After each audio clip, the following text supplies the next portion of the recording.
back to his homeland. Where's that?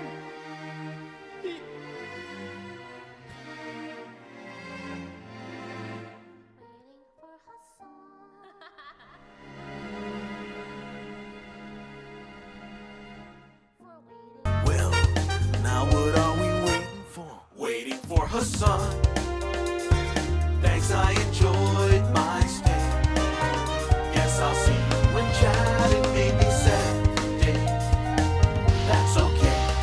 Till then, I guess I'll just be sitting here. Hasan Machi.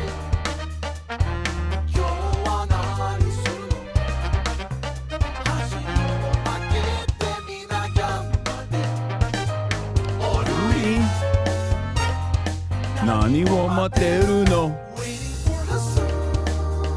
What's going on, everybody?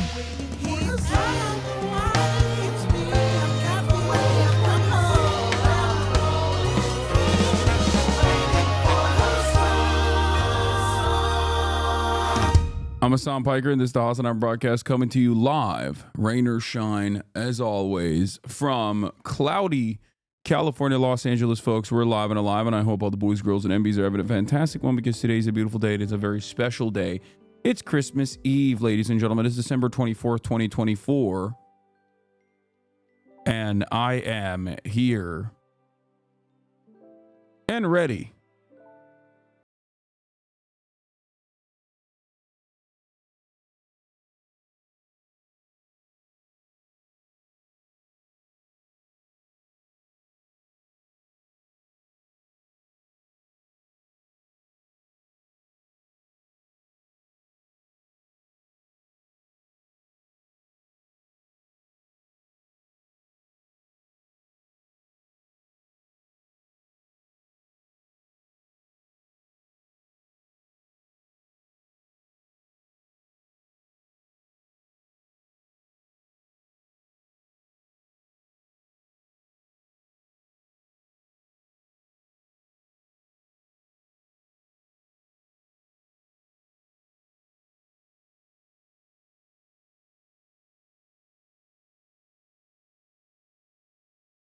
So you guys know, happy Hanukkah as well. Happy HasanAbi / Socialismus for those who celebrate.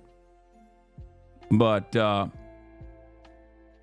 alive, and we are going to be celebrating Le Joyeux Noël, okay? As always, because there are no bank holidays at the HasanAbi broadcast. Let's be real. Let's be absolutely certain. There are no bank holidays at the HasanAbi broadcast. We're live and alive every day. So, happy Festivus to those who celebrate that as well. Folks.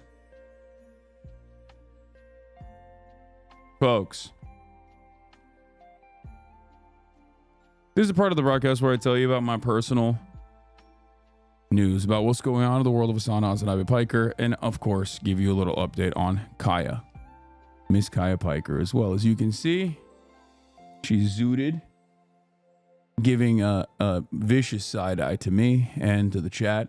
The Global Alex, thank you for the 20 gifted subs, and Valorante, thank you for the 5 gifted. I don't know why I'm thanking Valorante, but Valorant is gifting subs for every 5 gifted subs. So anyway, Kaya is doing fantastic. I ended the broadcast last night. I hung out with my dad a little bit. I went to Staples because my mom every single year makes calendars. As you guys know, she makes family calendars. This is her like number one thing that she loves doing. And you said it like that because you love Luigi?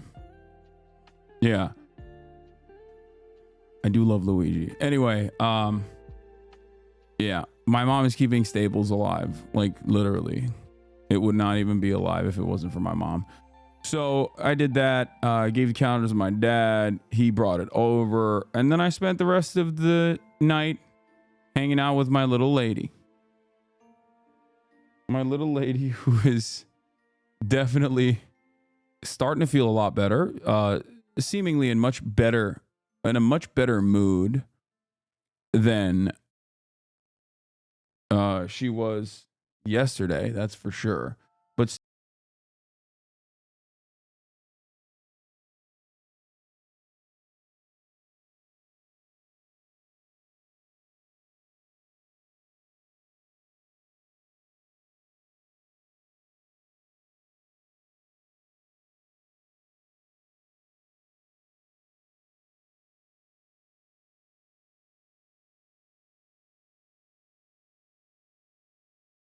Actually, I can't. I can't take. I can't, it's so funny. She's just like looking up at me with a side eye. Um, it's really funny because the vet was like, "Hey, just so you know, she's gonna be a little woozy. She's gonna be a little drowsy. She's not gonna want to eat, right?" And I was like, "Don't worry. I think she will want to eat." Okay. Machine Gun Kitte, thank you for the 5 gifted. So, I was like, I'm pretty sure she's gonna want to eat. Uh, I put the food in front of her and she scarfed that shit down so quick. Her fat ass is like, I'm good. I'm good.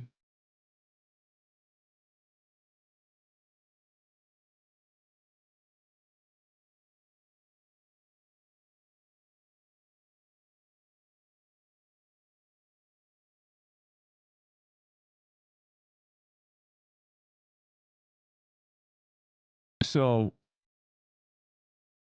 yeah, she was hungry.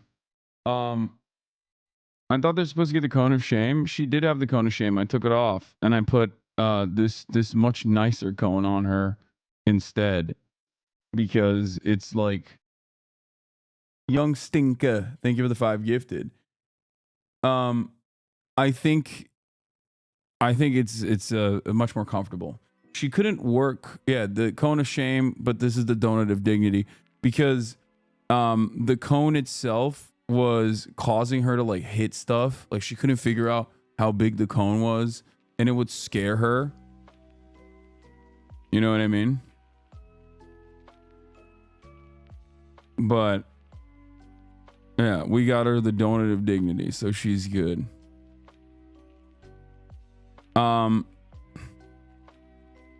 Just watch the pod episode. How the fuck do you just sleep as soon as you close your eyes, dog? Like a baby. Like a goddamn baby. I don't know. It's just like super easy for me. Yeah. Not the flex, but yeah, fairly easy process for me. I'm not gonna lie. I close my eyes and boom, I'm out. But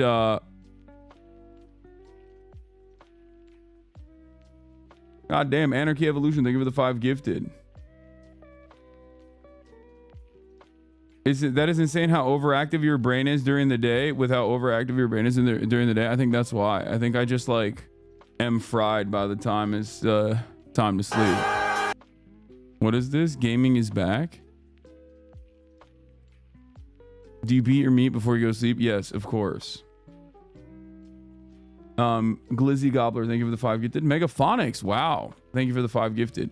2 merch giveaways back to back to start off the day. Let's do it. We have a lot of merchandise that was gifted to the community by other community members, and therefore we're gonna periodically do giveaways throughout the day. We're gonna periodically do giveaways throughout the day as well. First, hold on. It's not even started yet. Wait until people are immediately hitting enter. Jesus Christ.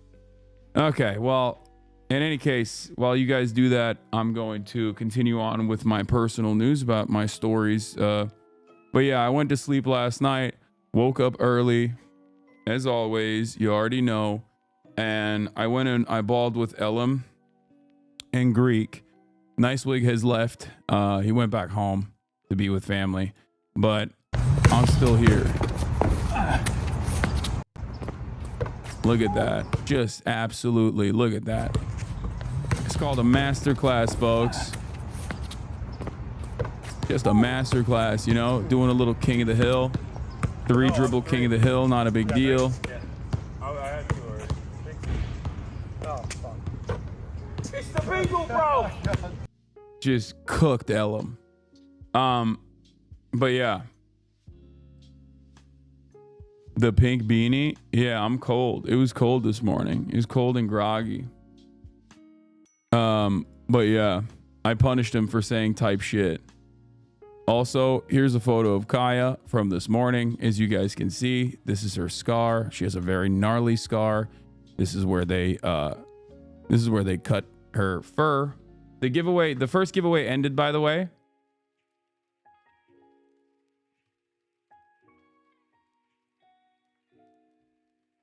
The first winner is Rip Ra Chill. RIP Rachel.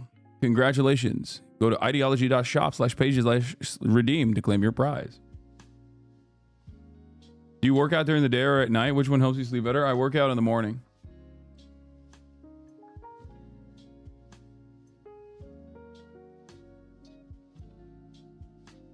All right, second giveaway is going to come in. I'm not going to press enter just because I appreciate all you do for the community. I'm not here for the merch. On this Christmas Eve, I get all that you believe.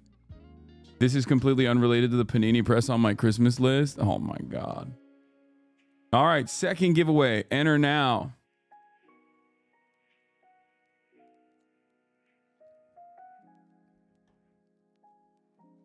Chatters are wilding out. It seems.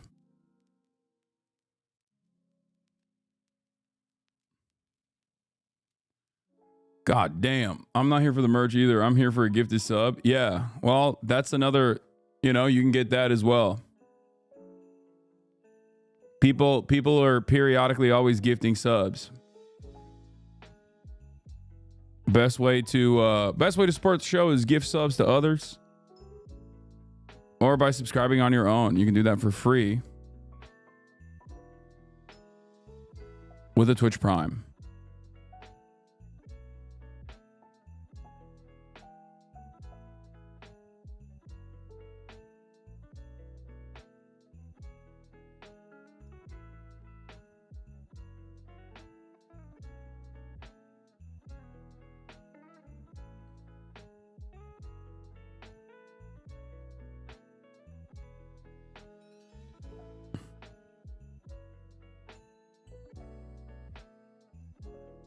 Who won? We have a max 1 limited entry per giveaway. Chat, we have our second winner. Ghost Dog. Thank you for the 10 gifted subs. Hey boss, just wanted to let you know I haven't clowned on you at all in Hoscord this year. And it's unrelated to the TV on my wish list. Yeah, you're not getting shit, G-Boozer. Buser. Second winner is Xeno Citic. Congratulations. You're going to have a lot more chances to win today, by the way. The Absurd Librarian, thank you for the 5 gifted subs. There is a shit ton. There are a bunch more opportunities to win a merch today. There's a lot of gifted merches, so don't worry about it. Don't worry about it. Don't worry about it. But yeah, other than that, I balled.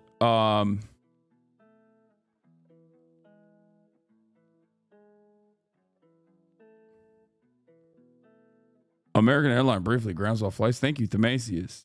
I don't know why, but I thought Socialismus was today. Is it not? No, it's tomorrow. It's literally on Christmas. Hasanaka/Socialismus is tomorrow, which will be on Christmas. Especially because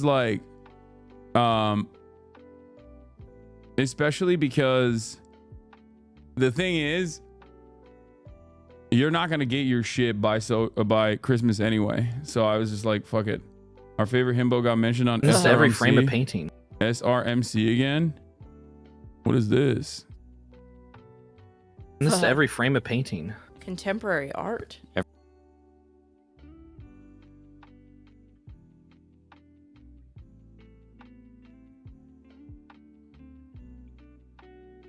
I have not watched a new Boy yet. You keep the grind up, HasanAbi. Kwanzabi too? Yeah, Kwanzabi.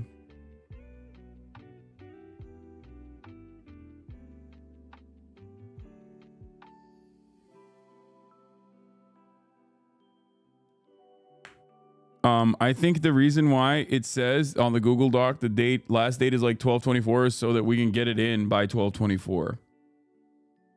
That's probably the reason. You need a Christmas drop or special for the merch? What? we have been doing it this holiday season. One, we gave chatters the opportunity to gift other chatters merchandise. Two, all merchandise proceeds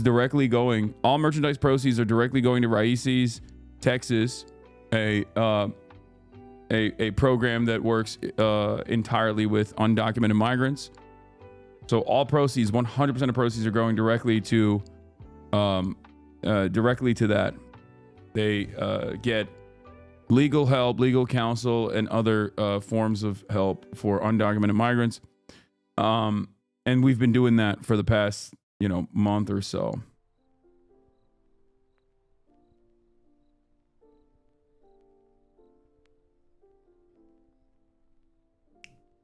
So yeah. Do you think you can sell ornaments next year, or is just clothing? Just wondering. I would buy an ornament. Raíces, not Raíces. Sorry, Raíces. Suki Saperstein, thank you for the 20 gifted subs. Any idea how much it was raised so far? I have no idea. I'll ask.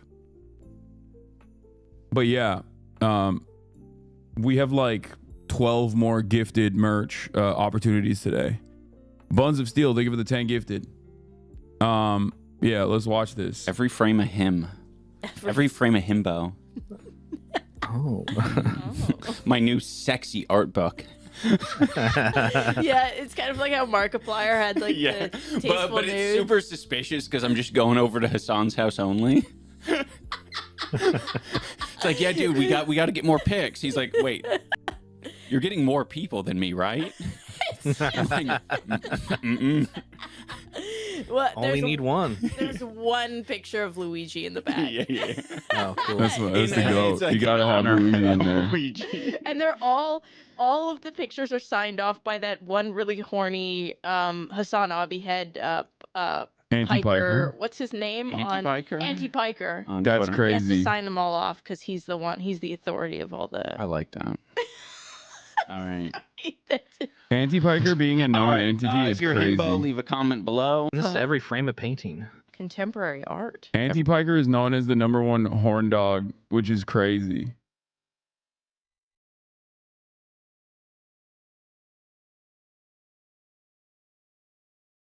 Anti-Piker turned being serially criminally horny into basically a profession at this point. And you gotta respect it. You gotta respect it.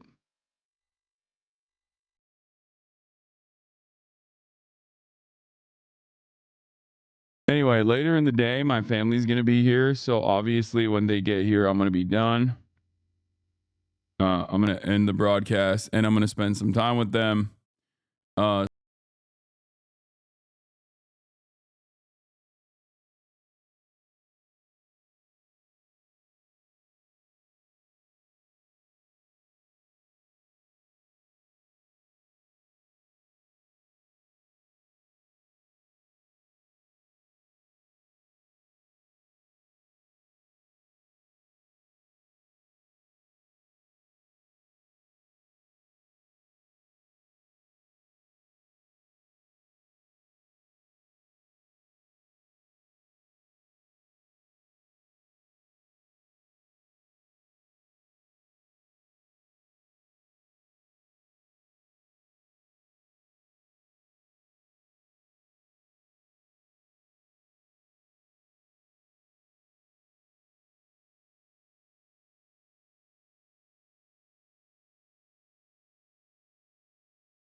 Special guest hint. I already leaked it, I thought. It's lol overruled.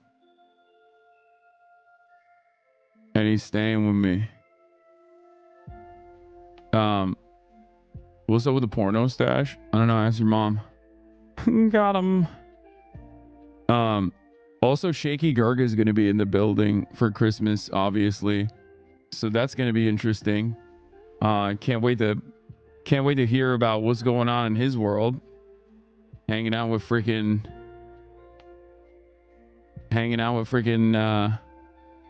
Charlie Kirk and whatnot. But I will not be debating him. That's not a Christmas tradition. That's a Thanksgiving tradition. So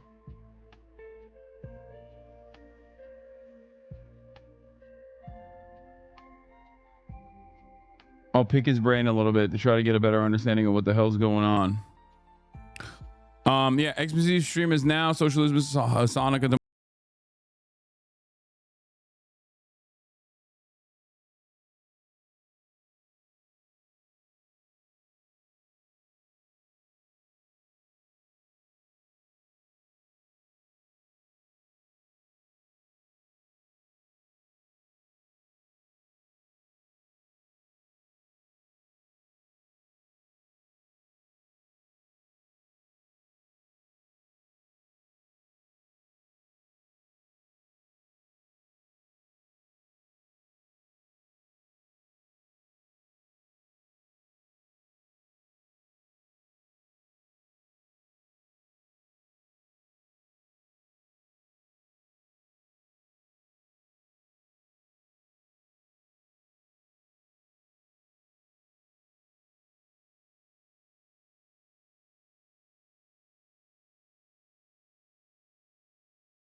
Bro, missed the wholesome point of the story to dunk on me. What do you mean? We know what the real point of the story was, dog. What is this? Anyway, blasting off.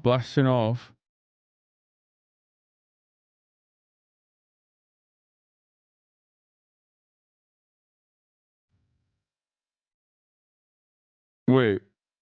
In Sydney, cops found something terrifying in a car. When one of them was asked about what they encountered, it was quite evident that he lost his speech for a second, and the cop consolidated his strength and provided the chilling description. Okay, what happened? Let's see. There are material that appears to be anti-Semitic. What's the anti-Semitic material? Well, there's a small watermelon. There are. Wait, they're a mod? No, Megaphonics is not a mod, but he is one of the known community members, and I think as a known community member, people oftentimes hear their names and they mistake them for a mod usually.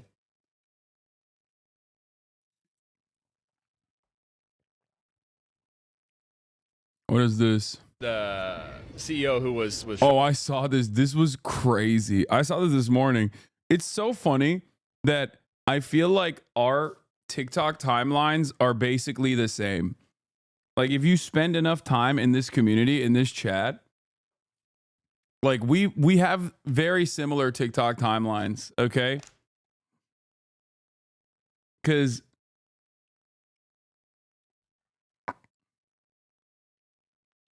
I just watched this morning. shot was a client of ours, actually. So like I know him. This guy literally knows Brian Thompson personally. Okay. He knows Brian Thompson personally. Listen to what he had to say.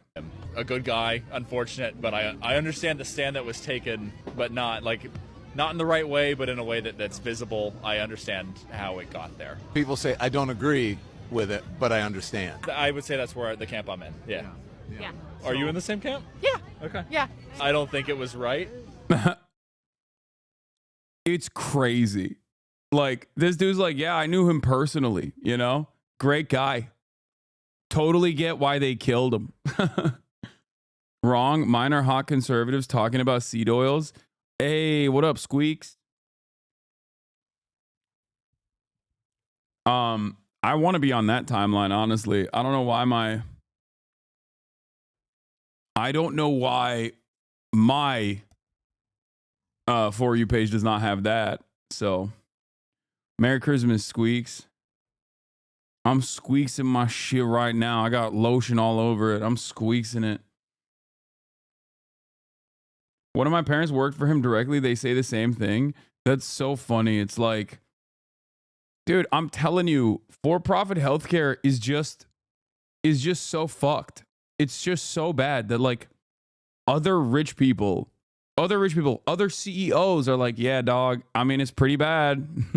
It's pretty bad. I get why someone was forced to the brink of violence.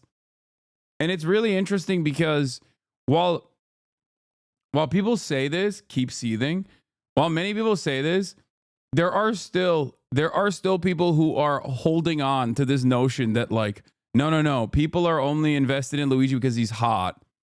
Like, no, it's totally unacceptable, and people should be mad. Why are they not mad? I'm mad that they're not mad. And it's just like a very strange reality cultivation operation from the media overall. You know? It's like, no, you're not supposed to do this. You're not supposed to.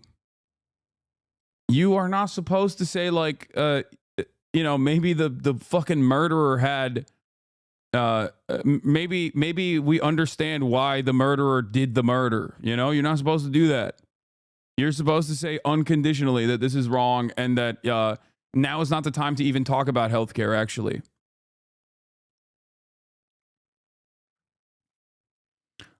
I do want to watch this crazy honey scam because this guy popped off big time on this video and apparently everyone's chirping about it. And it's always really funny to me because, like, obviously I don't fuck with any of these, like, YouTube. I don't usually get any of these. I don't get any of these, like, YouTube advertisers in general.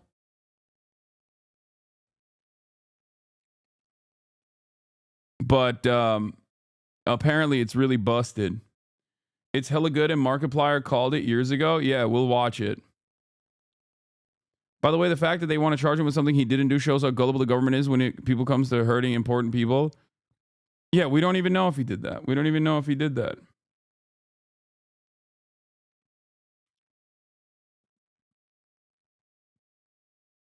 Dude, X watched a video about the protests outside the courthouse and was pissed, comparing him to the Joker and Lee Harvey Oswald. Yeah, I think it's because XQC just watches Destiny. That's it. And only gets his opinions from Destiny and doesn't like doesn't come up with any of his own personal opinions. That's got to be it. No, it's not because he's rich as fuck, chat. Get out of here. If I were to talk to XQC 2, 3, 4 years ago about like how Americans don't have socialized medicine, as a Canadian man, he would have been like, yeah, no, that doesn't make any sense. But I think like that's most likely the reason. That's the only, because aside from right-wing content creators like Ben Shapiro, Tim Pool, and all these other people, like the only person I've seen online that is like routinely trying to defend Brian Thompson's honor is Destiny. So if you're like a Destiny orbiter, if you're watching him regularly to, come across as like an intelligent person by repeating some of his takes, you're going to oftentimes find yourself on the wrong side of most issues. But that's probably what it is.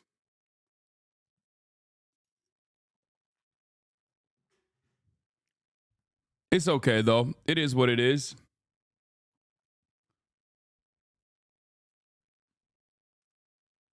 Please tell me you saw this outrageous shit.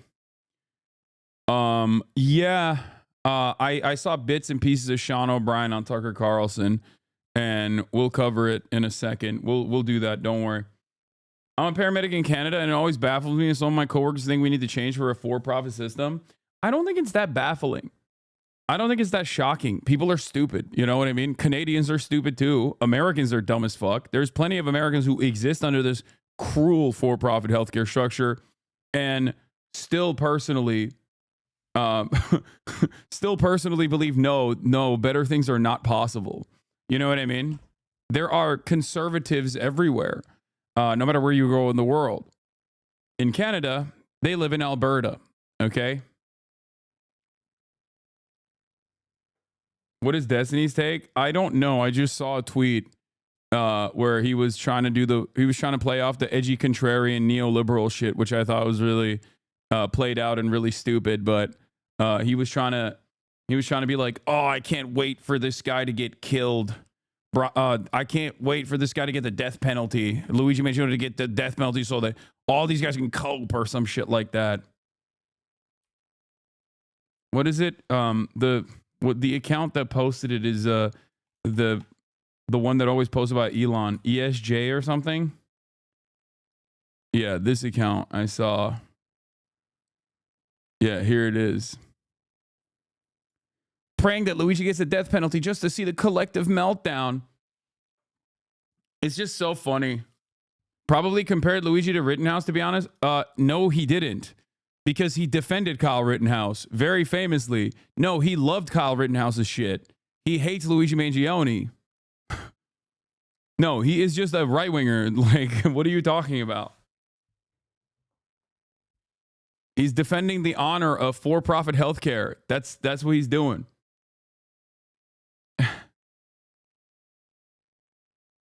You know?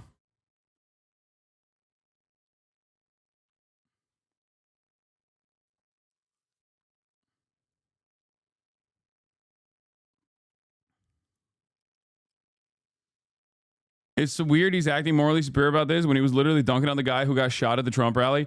Yeah, he's just all over the place. You know, he's a debate mercenary. Again, no conviction, no moral compass, no consistency. He will present itself. He will present his arguments as though they are morally consistent, but it doesn't matter.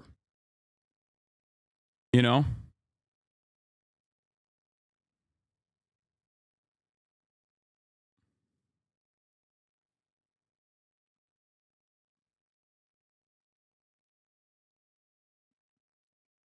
If you consistently get your nose from this guy, you are most likely going to be on the wrong side of virtually every issue.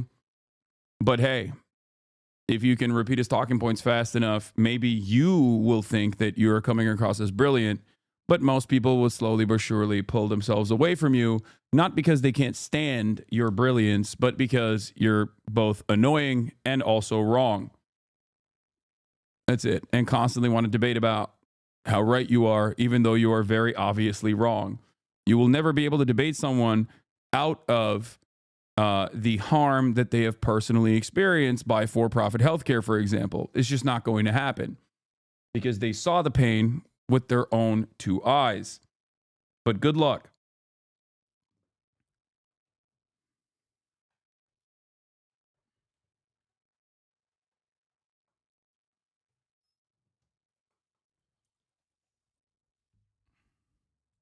Yeah, you can't debate people into liking you. Like, I'll tell you that much. All right. You can't just be like, I'm going to debate you into liking me. I'm going to debate you into thinking my vibes are good. Anyway, yeah, we got 60 minutes, crazy 60 minutes propaganda.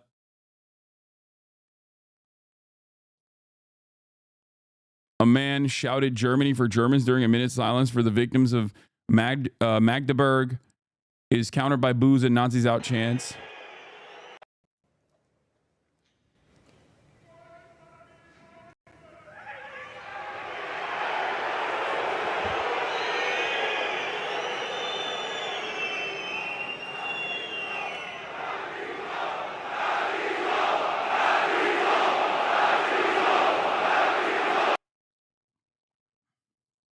What is this?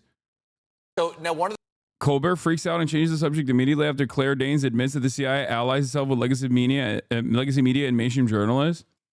That's weird. What the hell?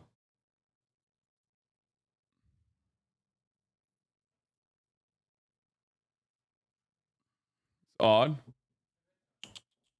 Kaya down. Salam alaikum.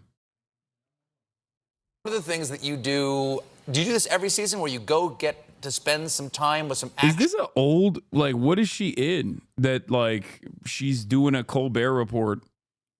Is this like an old video that position is so fucking popular and everyone agreed with Luigi? I remember you read my message on how I assumed Destiny wanted Biden to step down and you said I was wrong. I assume political commentators had a bit of brain. No, dude. It's entertainment. It's content. You need to understand, for many people who don't have genuine convictions, this is just about content. It's about making content. It's about coming across. It is basically about coming across as unique as possible. Okay? Everybody tries to slot themselves into their own individual avenue. Most of these people,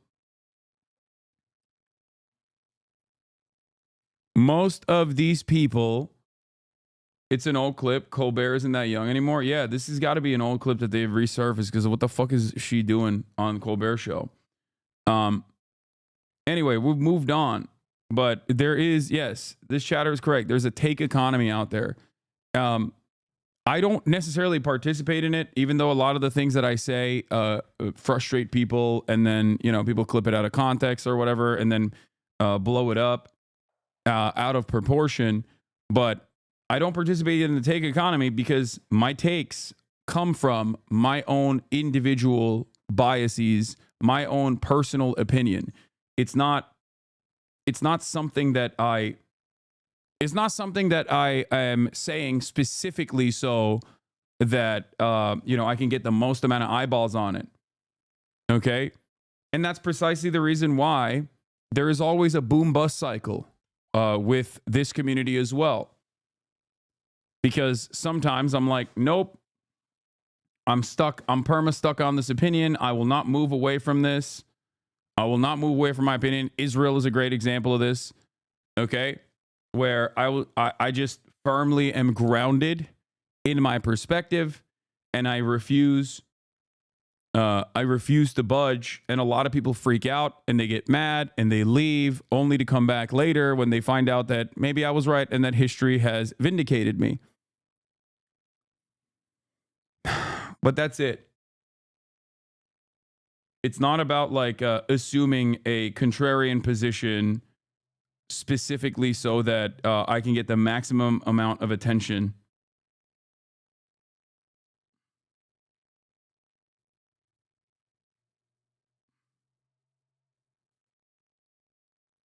It is what it is. Anyway. Hasan, history has not been kind to you. Have you forgotten Ukraine and Russia? That's so funny that this is... That's so funny that this is the one thing that people still grab onto. And it's hilarious because, like, the analysis was still very much sound because history has vindicated me on that as well. That, like, not only did I apologize for making the wrong prediction and being incredibly convinced that it would be an unimaginably stupid endeavor for Russia to invade Ukraine, it was an unimaginably stupid and unimaginably cruel endeavor. So that part was correct. And it has not panned itself out. It's not necessarily been successful for Russia. So unless you think it's successful for Russia, I don't know what to tell you.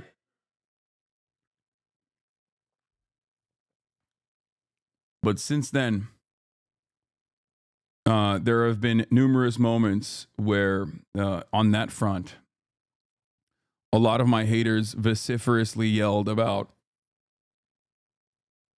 my position, and they were wrong.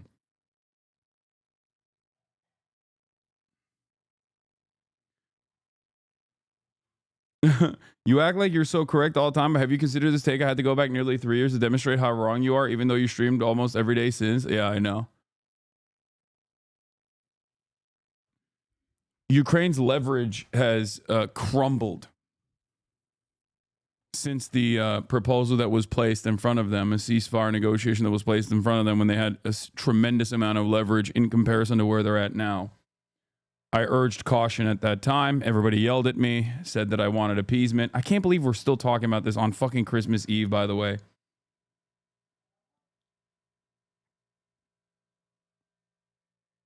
All right. But let's see what this old ass video is about that they resurfaced. Changes the subject. God, what is happening, man? I feel like if you just read the way that people actually massage certain things that are right in front of you, I'm not kidding. Like, you will just be in the very last second. I mean, he just like changes the subject a little bit. But I don't know. I think it's like, I think it's still, he cuts her off. Yeah. I mean, I don't know. There's like, come on, he's just moving it along. They've been talking about the CIA for over a minute on late night TV. That's bad TV. I think, yeah, when you have these sorts of interviews, like you have a limited amount of time. I don't think it's like him trying to like desperately protect mainstream media or some shit. Is also like a fucking clip from 2018. It's also true. Yes, of course the CIA and the intelligence community aligns with mainstream media. They play a fucking formative role in building up certain State Department narratives. This much is absolutely true. And Colbert probably plays a role in that as well. But I suspect that it's him cutting that off is probably to move it along more so than because he's like genuinely scared that the truth is going to come out on his show or some shit.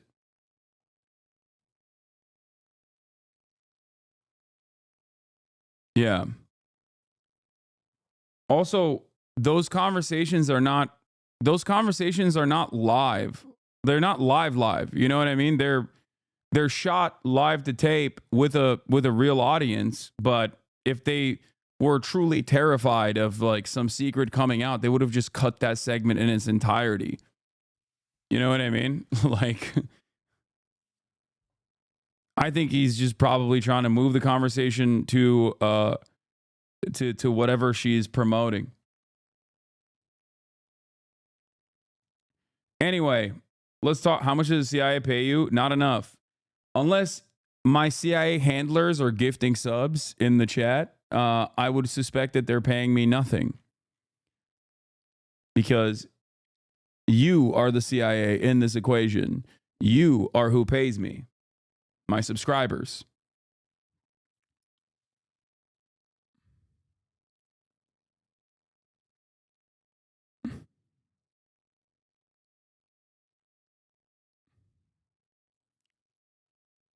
Yeah. So technically, I guess Valorant is CIA as well.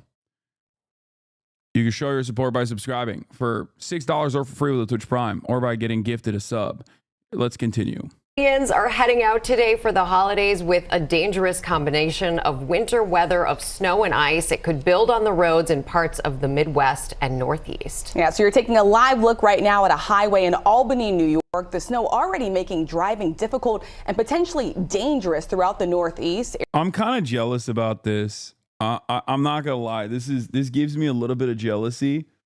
Lexi T, thank you for the 5 gifted. Mike Robot, thank you for the 5 gifted. Both CIA people. It's just, don't be, I know. But for me, it's like this morning I was bawling and it's like kind of chilly here. It's kind of dull. It's gray. It's cloudy. But when I see snow, I'm like, damn, like that's real Christmas spirit. You know what I mean? I can't get into the jolly holiday season attitude in Los Angeles. That's a 1L for LA, which is that it doesn't snow, obviously, which is usually a W for most of the year. But this one interim period in the holiday season for Thanksgiving, I needed to be kind of chilly and cozy, autumn vibes. And for the day of Christmas, it needs to snow. And without those two key factors, it doesn't feel holiday enough. Ariel Reshef joins us now with the latest. Ariel, it is a bitter cold start to the holidays. Hey, good morning and happy holidays, Rachel. And it's not just the weather wreaking havoc. We've been following that. Snow is fun until you have to deal with snow tires, shoveling driveways, slipping on ice, sliding on the roads, house maintenance, higher light bills, etc. No, I know. I mean, guys, I grew up in Turkey where I experienced 4 seasons, including snow, and I lived in New Jersey. I know very well what it's like to have all of the seasons. For most of my life, I lived with all of the seasons. Okay? I know what it's like. I'm just saying that it's something that I kind of miss, but only if it's something that I kind of miss, only if I get it in like small bursts, if that makes sense. Because if I had it all the time, if I had it for like months on end, I'd probably kill me. Brian kill me. Breaking travel news this morning for our viewers in the West. American Airlines grounding flights this morning. The airline blaming a technical issue and apologizing to customers for the inconvenience. Fortunately, that ground stop was lifted after about an hour, and we're not seeing any major impacts on flights so far, but we'll track that ripple effect throughout the day. The disruption coming as a quick winter system is moving east this morning, bringing a white Christmas Eve for millions. This morning, a winter blast impacting millions traveling for the holidays. From Massachusetts to and this upcoming year, I do still plan on having a snow day for Kaya. Like maybe go up to the mountains. Murat, where could we take Kaya to see snow for the first time ever in her life? Where could we take Kaya to see snow? Like that's a close distance enough that we can drive to. Do you not hear me? Oh, Big Bear? How far away is it?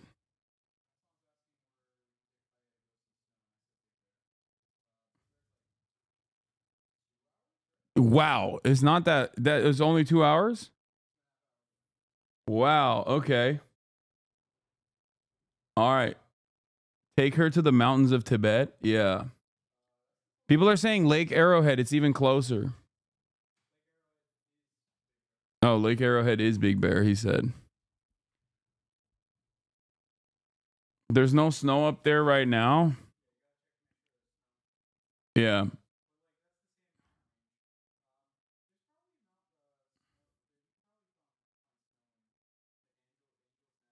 Yeah, we'll find it. There's definitely some snow in California, especially around these months. And once it's snowing, we'll I don't know, maybe before Japan or maybe after Japan, depending on when the snow season is. We also got to do the other thing to be able to do that. Wisconsin to Michigan to New York, swaths of the country blanketed by snow. Conditions enough to snarl some traffic on interstates and cause delays at the nation's busiest airports. After 5 hours, they fully canceled the flight. Everybody just gets a text message like flight canceled. In Southern California, storms bringing 30-foot waves and flooding. In Santa Cruz, a man killed after a large wave pinned him under debris. This powerful Pacific surf knocking part of a pier into the ocean. Oh my God. Restrooms at the far end of the wharf breaking up and bobbing in the water. A man in a hard hat and another man near heavy equipment seen waving their arms, floating on the wreckage. 2 were rescued by jet skis. 1 other swam to shore. Luckily, the winter weather hasn't had a dire impact on travel. If you what's up with this? Like, why is she mobbed up? Like, they're just posted up behind her. Driving to your holiday destination today. Good news, AAA is predicting the roads will see minimal traffic, and the average price of gas is hovering around $3.04 for a gallon of regular. Safe travels, Gio. Some good news. Happy holidays, my friend. Let's get you inside and out of those 26 degrees right now in Times Square. 'Tis the season for spending time. 'Tis the season for spending time with those you may not always. Why half of Americans expect conflict at holiday gatherings and how to handle it? That's so funny. This is so stupid. Agree with. There's a new survey that finds that nearly half of Americans expect heated discussions at holiday gatherings. this is this like every single holiday season as Jank takes on more confusing positions, I become a part of the 48% when previously I never thought I would be. You know what I mean? Gatherings this year. And by the way, it found a few hot button issues that are sure to fire things up. In third place, religion.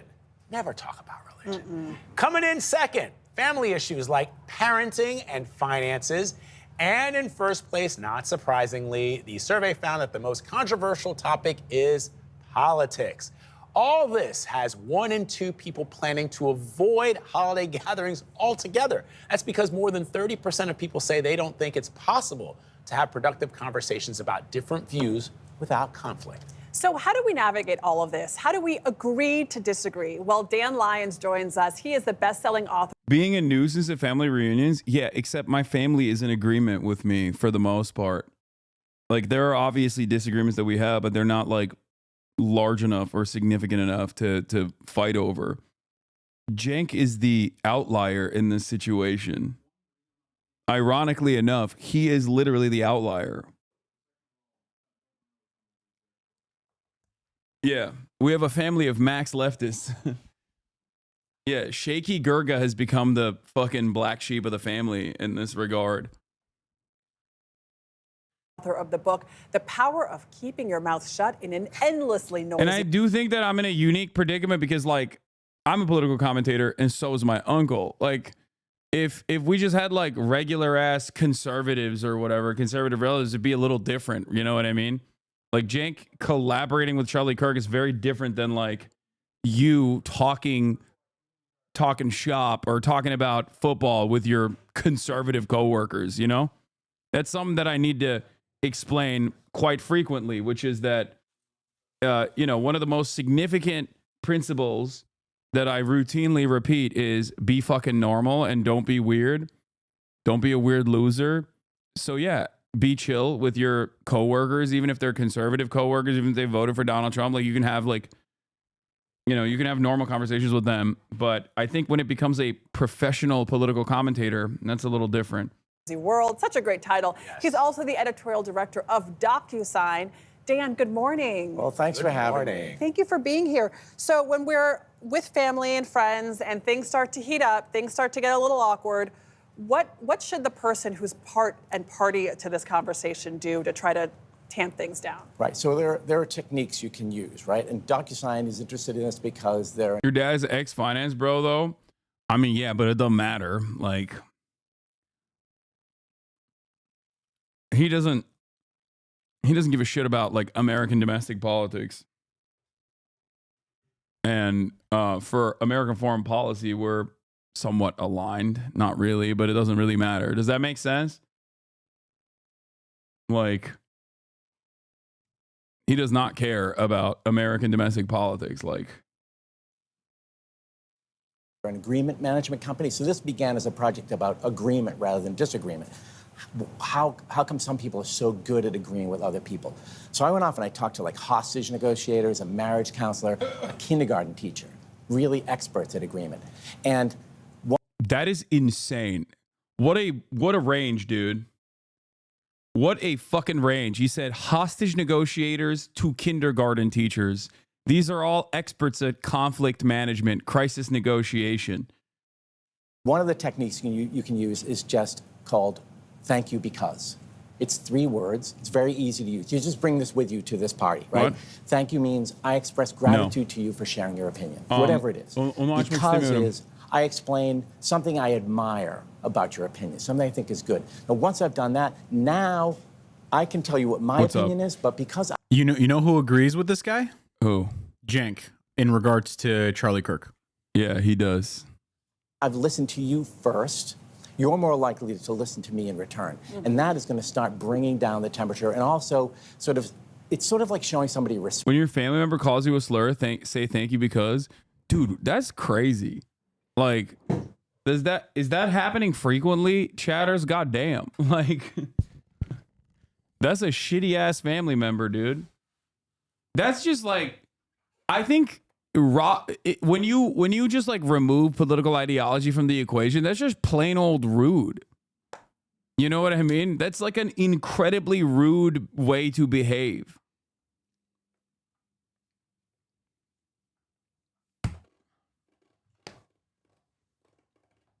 Sometimes fam is your biggest obs. Brother, there is no opinion my parents hold that I respect law, and yes, families are omega shitty. How do you stay normal if your entire family is anti-normal to you? I don't know. I mean, there are plenty of disagreements that I have politically. I think I would have politically with my family members if I were to bring it up. I just don't, you know? Am I wrong? What do you think? I think you're not in a good position to answer this because there are contentious families out there. And there's families that have a hard time having those discussions where they can voice their true, you know, political leanings or whatever, right? And you know, I'm not saying that anybody's a victim or anything, but it's difficult for us to relate to that in like a very true sense. My uncle talking about deporting people and joking about pro-choice cat ladies. Me, thank you for sharing. Thank you for sharing that. No, I mean, like you can avoid the topic, right? You can. Yeah. I wouldn't say hide where you stand. That's what I would do in that situation. Like I would just never. I would steer every conversation directly away from political shit like that, because that way you win the rest of the room where they're the fucking annoying person that's like constantly making everything political. Yeah, but I'm saying like don't just agree with everything, right? Yeah, don't listen to this fucking DocuSign guy. Don't setting boundaries is healthy. Just be like, why? Look, people. When I do collaborations with other content creators that are not political content creators and they ask me like a political question, what do I say? I'm like, oh, I don't want to talk about politics. Why the fuck do you want to talk about politics? Like, that's it. You know what I mean? You can make them look silly by just being like, dude, why are you talking about politics? Thanks for teaching chatters being normal. It's important. It's a weapon.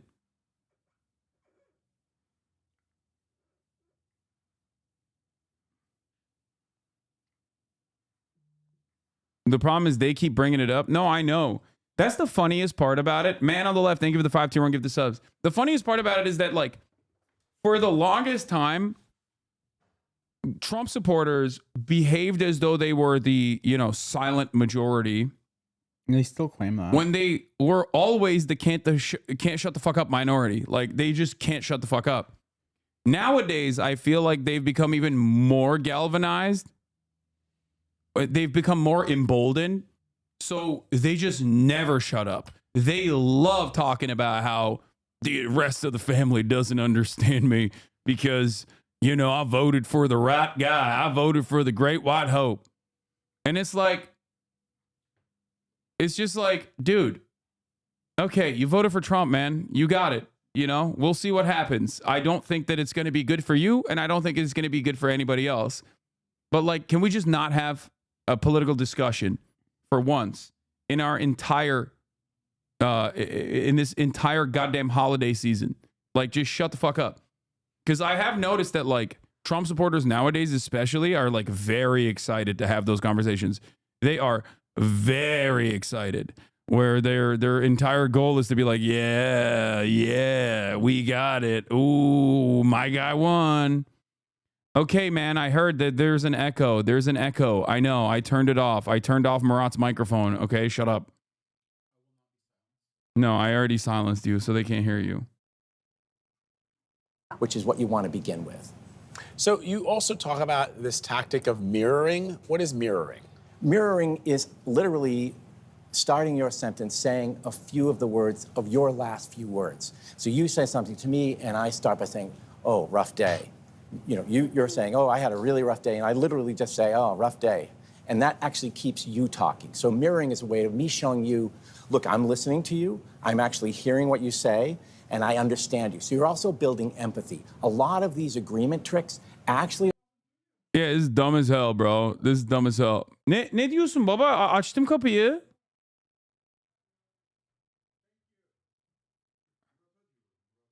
Açtım? All roll back to empathy, just showing someone, hey, I understand how you see the world, and I understand. This is for literal babies. Yeah, this is for literal babies. That's why kindergarten teachers are what he heard from. Wait, this video has only 1.6K views from 1 day ago and only one comment, and it just says, "Don't serve alcohol." This is such a funny video. I'm skipping the rest of this. This is stupid. All right, we're gonna talk about Donald Trump. Yeah, you should tell your grandma, "Suck my dick, grandma. The revolution won't spare you." That's the smart thing to do. Mirroring my uncle. Yeah, the T slurs are fucking everywhere. It's so funny. You're a goddamn fascist, Grandpa. You will die one day. We will send you to the salt mines. Like, there is, I think, a comfortable balance between agreeing with your straightforward fascist grandparents, okay, and also telling them that they're going to be sent to the gulag.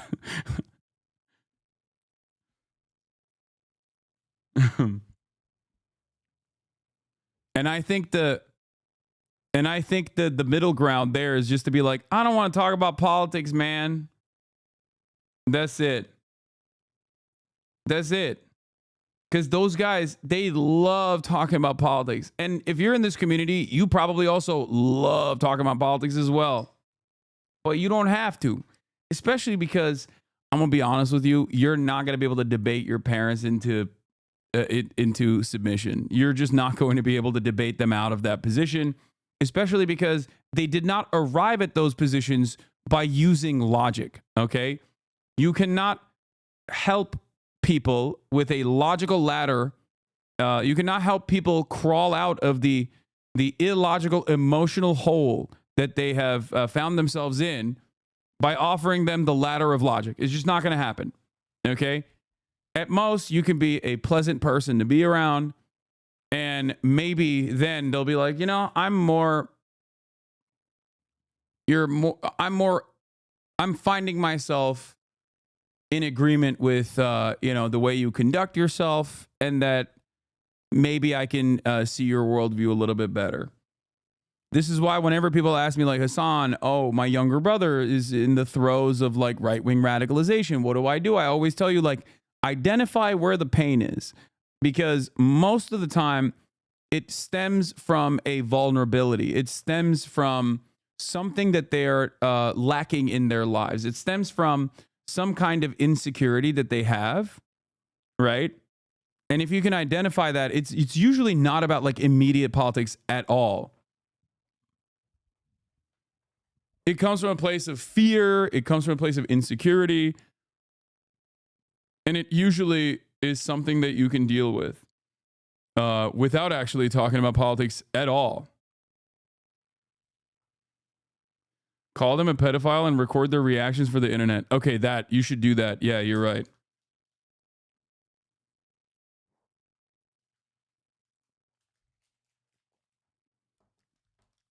So we have to be their therapist? Fuck that. Wait, what do you mean? Chatter being like, that's emotional labor, sweetie.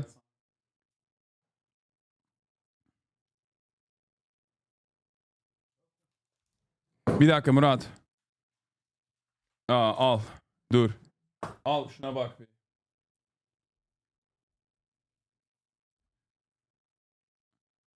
I'm not gonna do emotional labor for you, little bro. It's crazy. My brother is bitchless. How do I save him? Get him into the gym. You're absolutely right. My grandfather and I used to talk politics and we were very civil. I used to express to him my socialist ideologies and he agreed, except he calls himself a national socialist instead. Just don't be weird, chatters. Be normal. Okay, stop.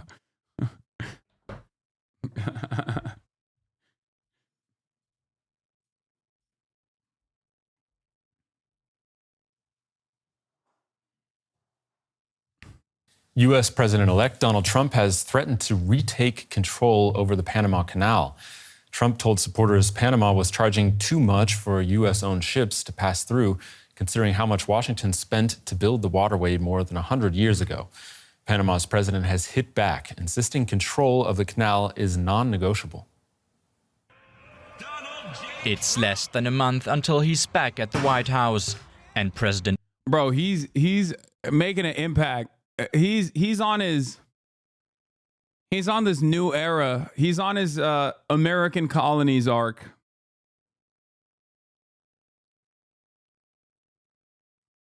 I gotta pee. Elect Donald Trump is showing what his approach to international trade may look like. Addressing his supporters at a rally in Arizona, he accused the Central American state of Panama of overcharging U.S. vessels for passing through the Panama Canal. This complete ripoff of our country will immediately stop. It's going to stop. The United States has a big and vested interest in the secure, efficient, and reliable operation of the Panama Canal. The U.S. helped finance and construct the canal 110 years ago and finally handed over control of the passage to Panama in 1999.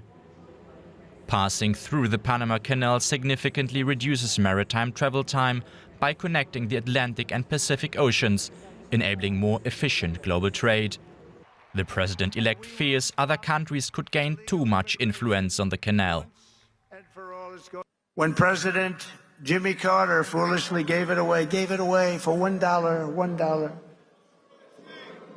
During his term in office, it was solely for Panama to manage and not for China or any other country to manage. You see what's going on there? China. If the principles, both moral and legal, of this magnanimous gesture of giving are not followed, then we will demand that the Panama Canal be returned to the United States of America. Panama's president José Raúl Molina rejects that China has any say in the management of the canal and insisted everyone has equal treatment. The canal is not controlled directly or indirectly by China, the European Community, the United States, or any other power. As a Panamanian, I reject any statement that misrepresents this reality. The canal will continue to be in Panamanian hands as the patrimony of our nation and guaranteeing its use for the peaceful and uninterrupted transit of ships of all nations. While Trump has yet to clarify how he plans to enforce his threats, the world may have caught a glimpse of what to expect from his second presidency.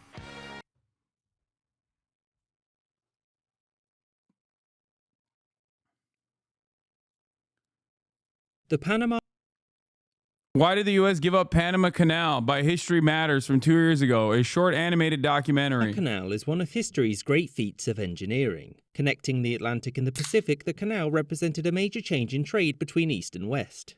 Saving time for many states and damaging the economies of others. It was finished by the United States in 1914, and these lands in Panama around the canal were under U.S. sovereignty until 1999. Because in 1977, President Jimmy Carter had agreed to return it to Panama in return for exactly nothing. But given how useful controlling the canal was, especially during the Cold War, why did the United States do this? Why did the USA give up the Panama Canal for free? So, since Europeans had first discovered the New World, they had dreamed of building a canal straight through Central America. It never happened because digging is quite hard, and digging through a continent is even harder. This didn't stop the French from stepping up in the late 19th century though, since they had just finished building the much longer Suez Canal. The problem with this canal was the environment. Disease and terrain meant that the cost of building the canal soon spiraled out of control, and it wasn't long until the French gave up. In stepped the USA under Theodore Roosevelt, who wanted to finish the canal to expand US influence in the region. His government tried to strike a deal with the Colombian government, but they said no. This forced him to respect their wishes and, oh wait, no, rebels. In the north of the country, the Panamanians had revolted to achieve independence, and the US decided that it was going to help them, providing that they got the canal and control over the territory around it. And the new Panama government said yes, since without US support, Colombia would have reconquered the country. The canal was finished in 1914, and it remained under US control until 1999. During this time, the canal had been incredibly useful, especially in World War II, when it allowed US ships to easily cross between the Atlantic and the Pacific.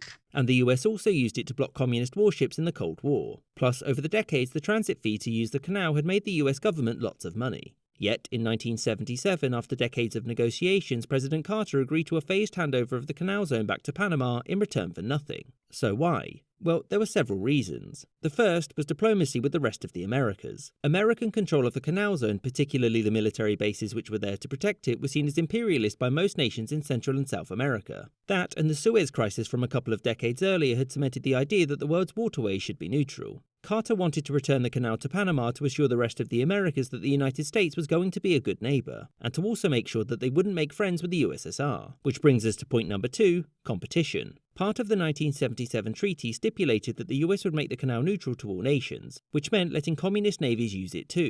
Carter agreed to this because he was concerned that the USSR would finance another canal in either. I'll never forgive Carter, that pussy, for doing that.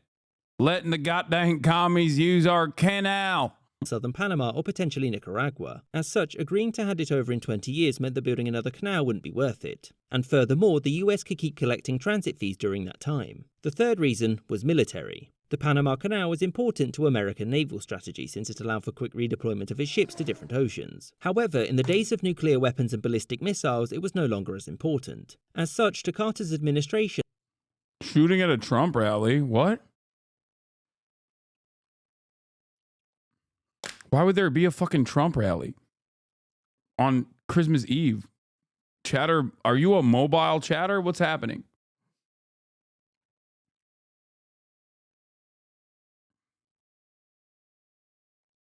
Trump's doing a Christmas Eve rally? What the fuck?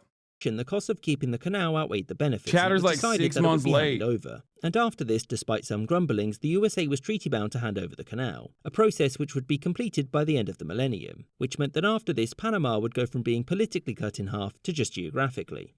I hope you enjoyed this episode and thank you for watching with us. He's using Internet Explorer. He's not even, dude. He's on a Motorola Razr.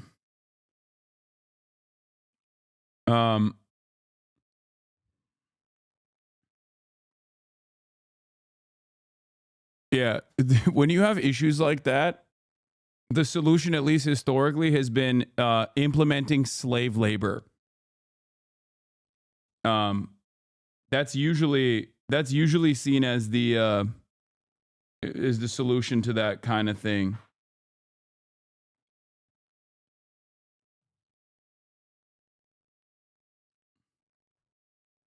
Killed. Wait, so climate change and inconsistent rainfall could potentially cause a massive logistical issue down the line? Is that what we're gonna just like get a bucket, get a bunch of people with buckets and just like dump water into it, and you can solve that problem that way, I think.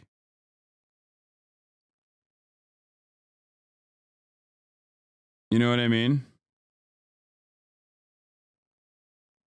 Yes, global warming affects the canal. There was protests last year because there was a mining company that was destroying the rainforest around the canal. Isn't that where the guy killed the protesters?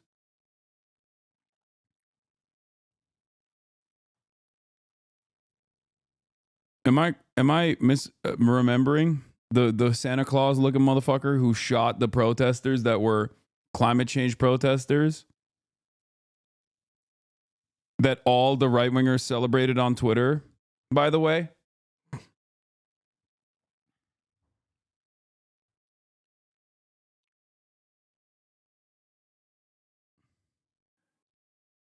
The newly formed water body is called Gatun Lake. Oh, the Vince Vintage video came out on Tyler Oliveira. My goat, Vince Vintage. I wish this stuff wasn't animated. I would like to see the real trains, but maybe that's just me. And even like the canal too. What? Charlie watched a video with Brace in it. Some of your worlds colliding. Not sure if the OG video is satire or not. Recently, spanking therapy is crazy. Okay. Go to the Panama Canal IRL. They have a train that goes from coast to coast in some seasons. There are so many videos on the Isthmus of Corinth you can walk over. and watch the ships pass under you? I want to see.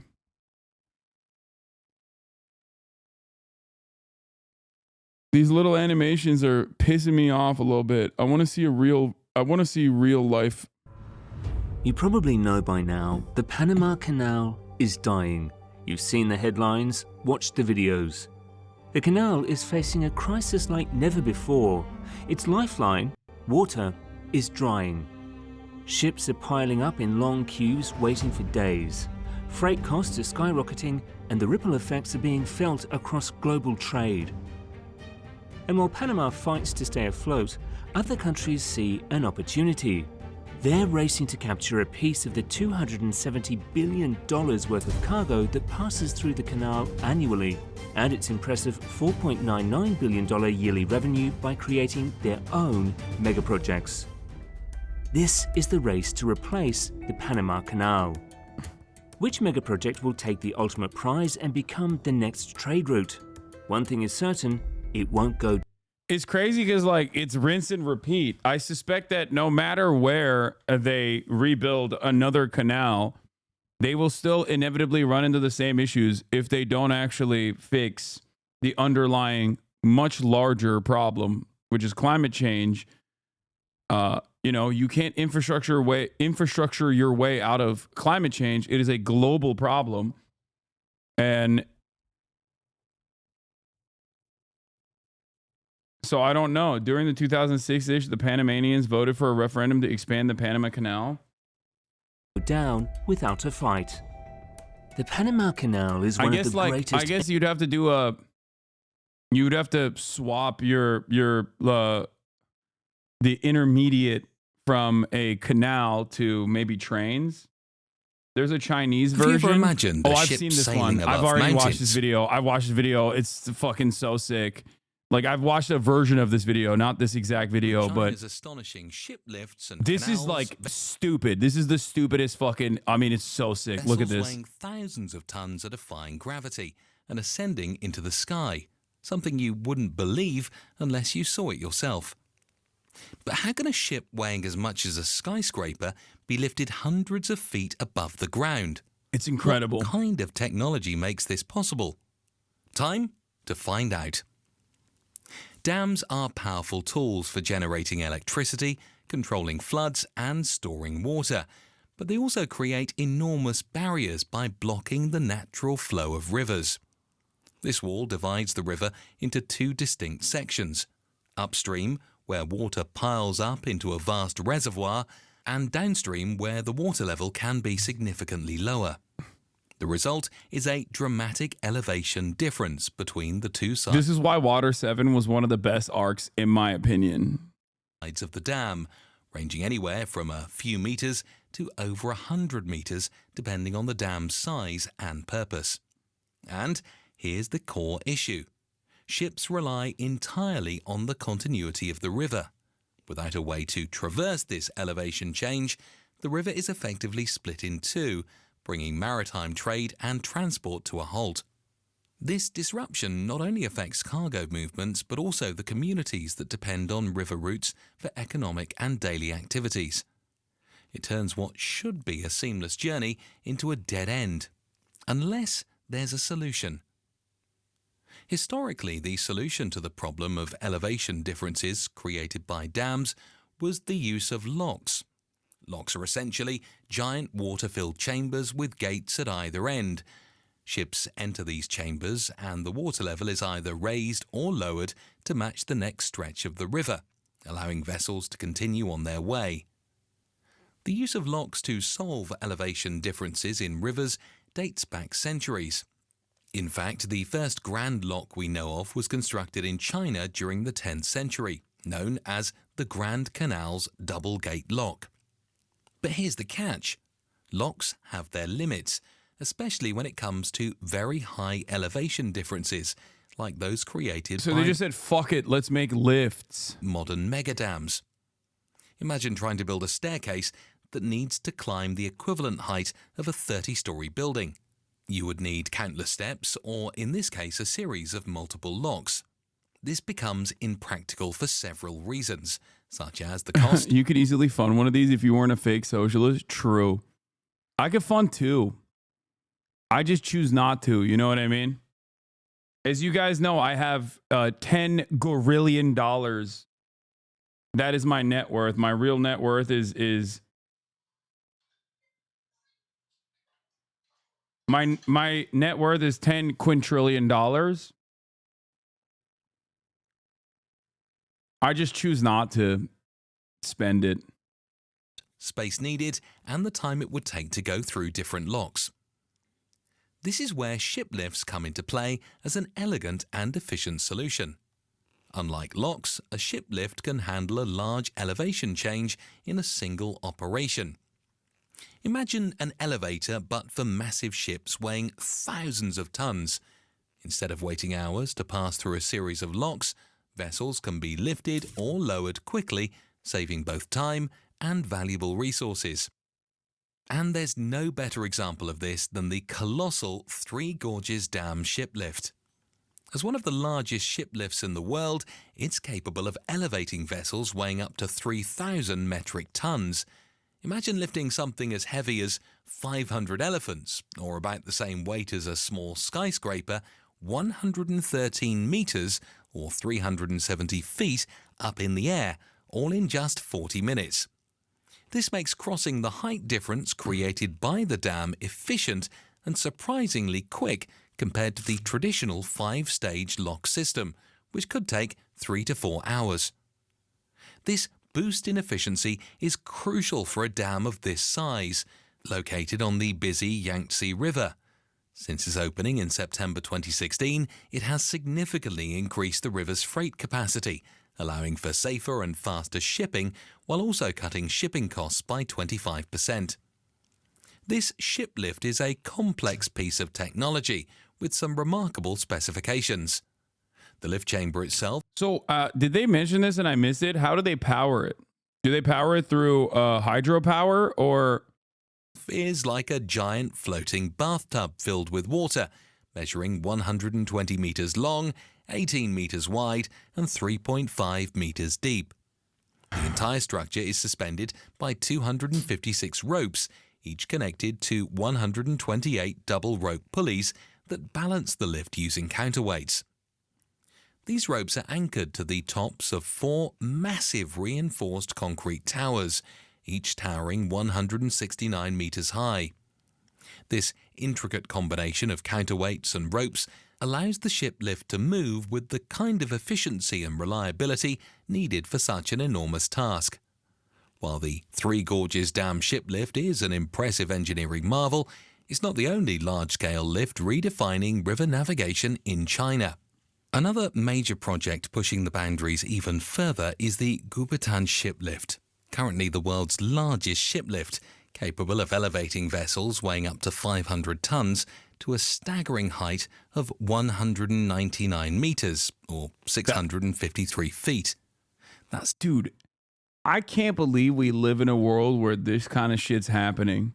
And like a lot of people are like, oh, Belgium did this, this place did this, that place did this. Like, it's still marvelous. Okay. Like, imagine being on a fucking ship and then you just go on a hydraulic lift. The more impressive part is the lift all the water that 500 tons sits on. It's taller than a typical 60-story building. This impressive capacity makes the Guobutan lift crucial for enabling smooth river navigation across China's rugged interior.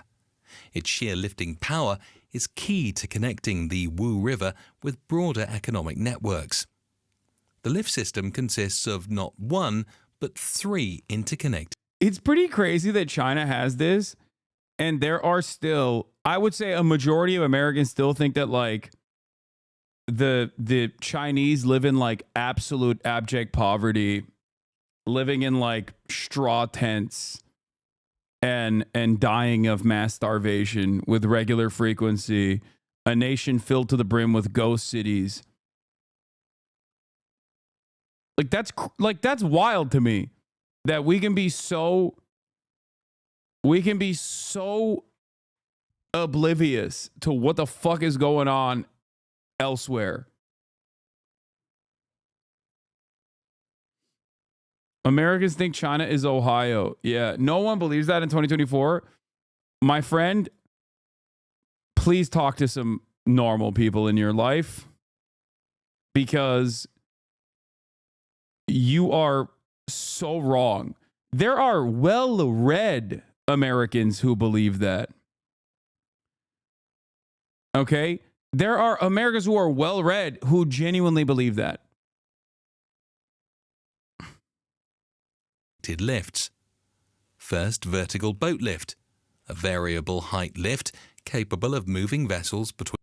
Like, there are people who are well-read who genuinely believe this, the thing that I was just mentioning, and also that China is going to collapse any day, and that all major Chinese infrastructure projects are built with like the shittiest build quality, the shittiest standards whatsoever that they could possibly find, and that like their infrastructure is on the verge of crumbling any day now.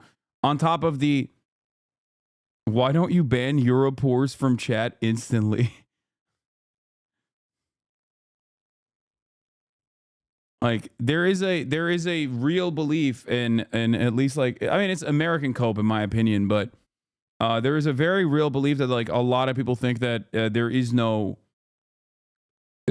technological investment occurring in China, and that like the only reason why they were able to build stuff is because they have no OSHA, they don't have regulations, and that their build qualities are dog shit. Between 72 and 79 meters. You're partially right. There are hundreds of millions of Chinese who live on $500 a year.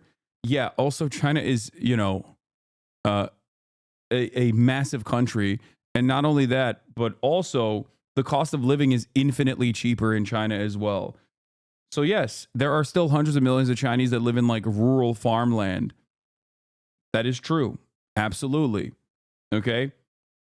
Having said that, however, like if you compare a Chinese tier 1 city and the existence there, it's like comparing American cities to like European cities. You know what I mean?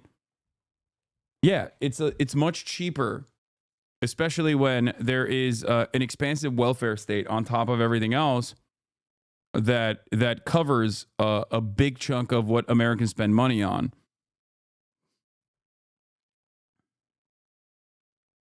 Like that's why so many people that go to China are like shocked at, for example, the price of rent, even in major cities where they're like, it's so cheap. Yeah, everything is cheaper. Depending on the downstream water levels. Second, vertical boat lift, a fixed height lift of 127 meters, which is the tallest single boat lift in the world. Upstream vertical boat lift. This lift has a variable descent height of up to 47 meters, depending on the reservoir water levels. The Gupatan system is designed to be both powerful and fast. Each of the three... It's so cheap with respect to America wages, you idiot. Wait, what? Why are you mad? First of all, why are you upset?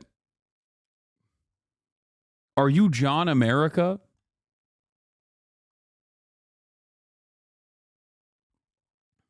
Like, I just don't understand it. First of all, you immediately hit the GDP line, which already is an interesting standard to set because, you know, look at America, wealthiest nation on the planet. Part of the reason why the GDP is so fucking high is because we have created ineffective, expensive, and expansive middlemen. You're the, oh my God, everything is so cheap. I'm bringing my American wages herp derp. No, I'm not saying that at all. I'm simply stating that the reason why Americans are shocked at how fucking cheap everything is because the things are just much cheaper in China, and things are ultimately also cheaper, especially when you have an expansive welfare state in even Europe. I didn't just compare America to China. I compared it to Europe.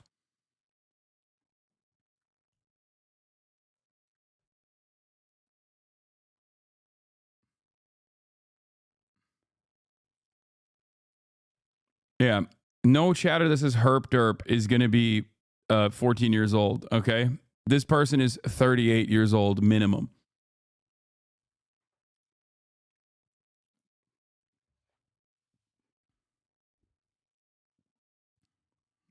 We're about to be in 2025.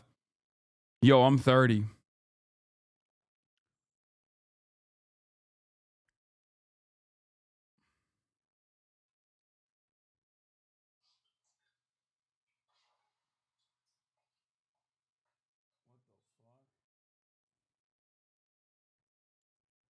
My management just sent me a Christmas Tree lifts has a bucket. lifting Hold on. capacity of 1,800 tons, and the lifting speed is approximately 8 meters per minute.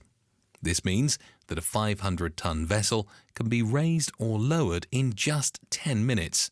But what really sets the Gupatan ship lift apart is the network of elevated aqueducts and tunnels that connect these lifts, spanning a total distance of 2.3 kilometers, that's 1.4 miles. This elevated canal system, suspended 100 meters or 328 feet above the ground, is what gives this lift its surreal quality. Ships quite literally sail above mountains. There ain't no way, bro. Forgive me, Father, for I have sinned. Did Zin send me? What the fuck, bro?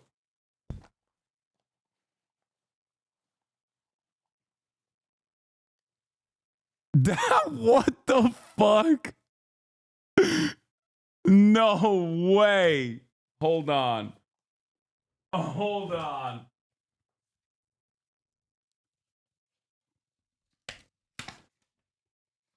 Merry Xmas, everybody. That's wild. This is wild. I thought it was just from my management, but I don't know if it's like actually from Zin or not.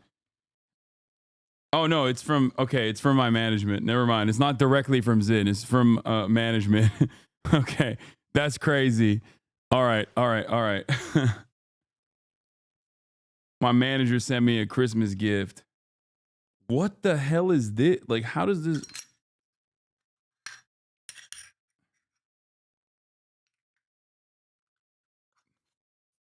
Yeah, let's promote nicotine products. I'm not promoting nicotine products. Do they think you're a right-wing content creator? No, my managers know I'm not a right-wing content creator. That's why they got this for me. A custom case, a custom Zin pouch case.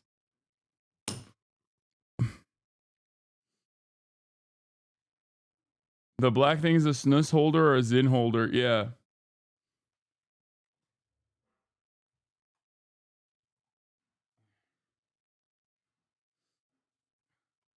And a Zin belt holder. That's crazy. That's crazy. And then this. I guess the top pocket is for like trashing it. And then the bottom pocket is the holster for like when you're done with your Zin, you spit it into it. And then the bottom is where you put it. That's crazy. A Zolster. What the fuck?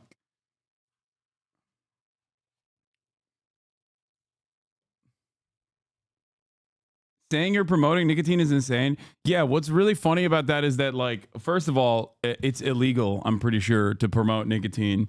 And I certainly am not promoting nicotine. I do, however, you know, consume nicotine products. Stop promoting this stuff. I'm not promoting it.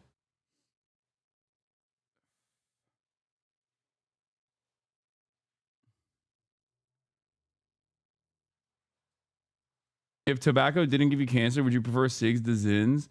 It's not just cancer.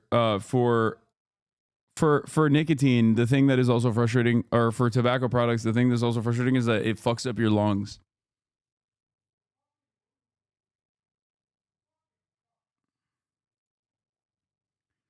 I will never smoke cigs ever again for the rest of my life. If they got an ad on Twitch for nicotine chewing gum, so I think you're good. I mean, I have literally for free promoted nicotine gum as a way to quit smoking, which it worked for me. And I'm pretty sure other chatters have also been able to quit smoking. And I think it's better than vaping as well. So just so you guys understand, and this is not like a promo or anything. So yeah, if you do actually smoke cigarettes, it's infinitely better to substitute it to nicotine gum.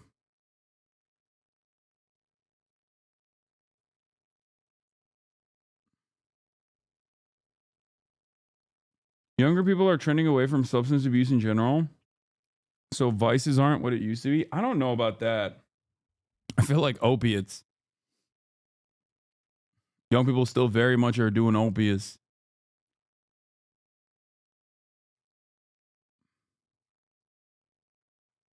You should have a red cardigan on instead, or green. Yeah, let me just go buy a red cardigan or a green one. At the end of the day, something else is going to get you that is not nicotine. What?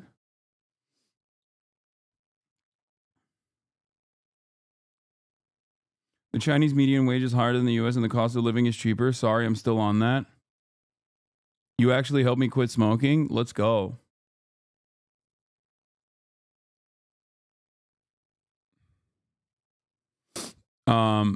Anyway, let's continue. All right. We've done a lot of mega project stuff. I quit cold turkey with Wellbutrin. Pretty surprised. It's actually been 3 months.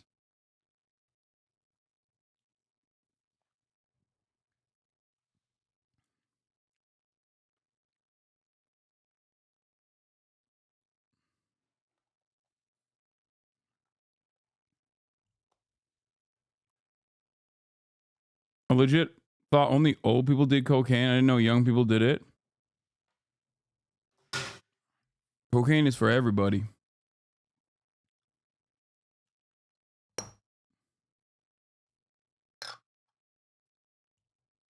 Way rather kids in than smoke. I started smoking at 12. Quit with non-tobacco products. Yeah.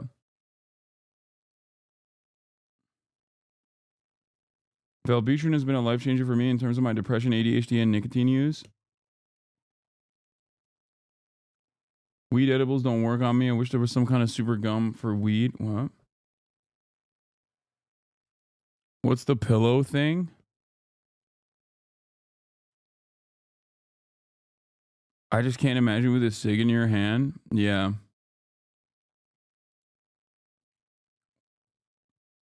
Santa Claus shot down over Israel by Iron Dome. Okay.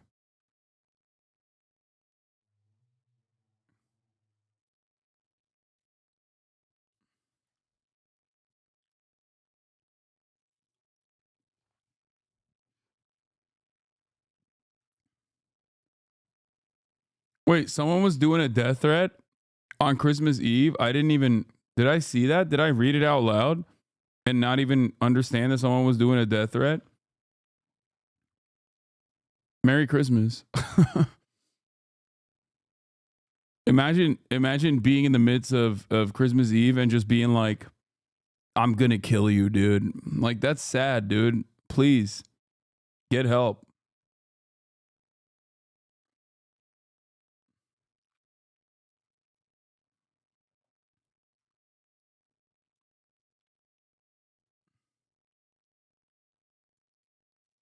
Oh, it wasn't a real death threat. They were just making a joke saying something else is likely to kill you before nicotine does. Yeah, I guess.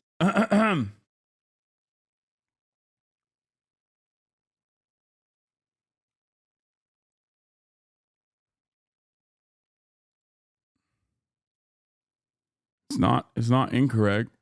That statement is true.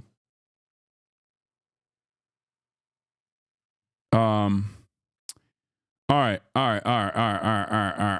We're moving on from the Panama Canal to Greenland, okay? Donald Trump is trying to purchase Greenland, or not purchase Greenland, or colonize Greenland. And there's a reason for it. And yesterday we dove into it a little bit.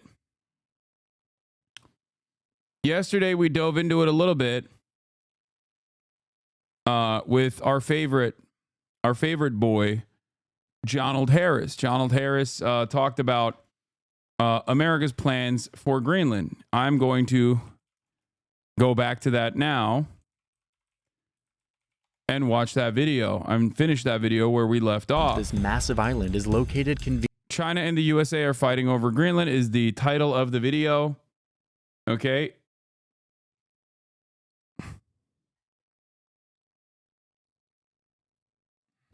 Poor lady. Little lady.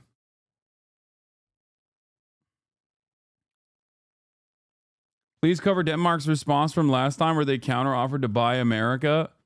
Yeah, I don't think they have that. I don't think they have the money to do such things like that.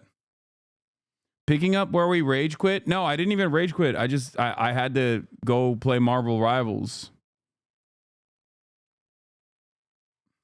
conveniently within the Arctic Circle. This is why it was the chosen jumping-off point for Arctic explorers who were trying to be the first to reach the North Pole in the early 1900s. In fact, the US recognized that this massive island was a smart geopolitical location a long time ago, convincing Greenland's colonizers to help them evict an Inuit community so that they could put an airbase up here. The top of the world turned out to be a perfect location to traverse their growing empire and to spy on the Soviets during the Cold War.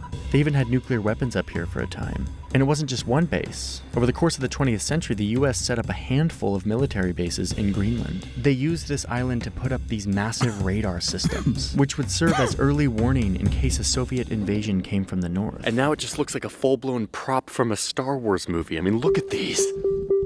So Greenland's strategic potential was clear, but once the Soviet threat went away, the US mostly abandoned its presence here. Though they still have that base way up north, and they've turned it actually into the base of their Space Force. But they eventually closed down their embassy in the capital, and Greenland went back to being nothing really useful to the great powers. Just a frozen island at the doorstep of a frozen ocean. So Greenland, this massive Arctic island at the gateway to the Arctic Ocean, is now becoming much more important. That's because this ocean that's always been frozen is melting more and more every year, opening it up to new trade routes, to new resources, to new versions of influence that can be exerted at the top of our planet. And so great powers are once again paying attention to this place. Because great powers no longer see a desolate frozen island, they see opportunity. They see an island perfectly located. Seeing the world like this is so weird to me. It's never normal. Like, I don't know if I'm alone in this, but I'm so used to seeing the thing.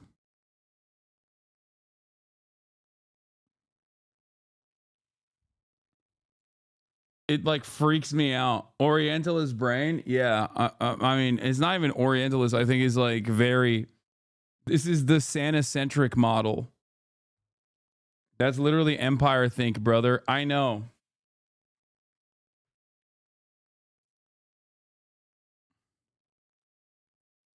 Close to new enticing shipping lanes. They see an island with territorial waters full of new resources, whose territorial claims theoretically extend all the way past the North Pole, incidentally overlapping with Russia and Canada.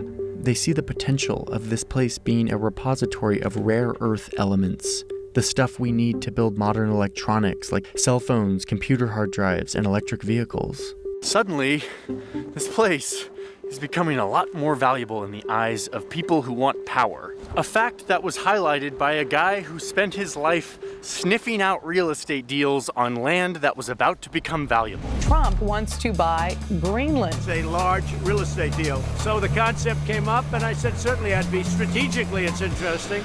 Yeah, that actually happened. Boy, that was a crazy 4 years. I'm glad it's over. Jonald from a year ago. Boy, do I have something to tell you, Jonald. Okay.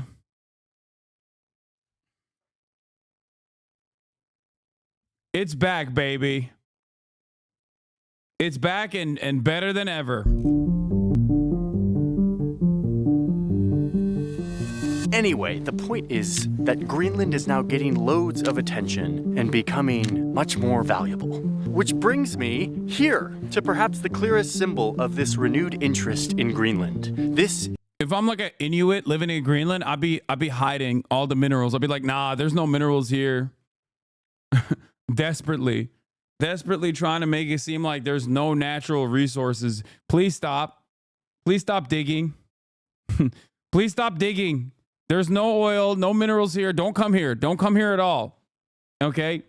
It's just ice, bro. You don't want that. I promise. Yeah, I'd be kicking snow over the minerals. Just like, just push some snow onto it. Just brush some snow onto it. Be like, what? Minerals? What are you talking about? Mineral, get out of here. It's just snow, please. Please leave. Is the new U.S. consulate in Nuuk.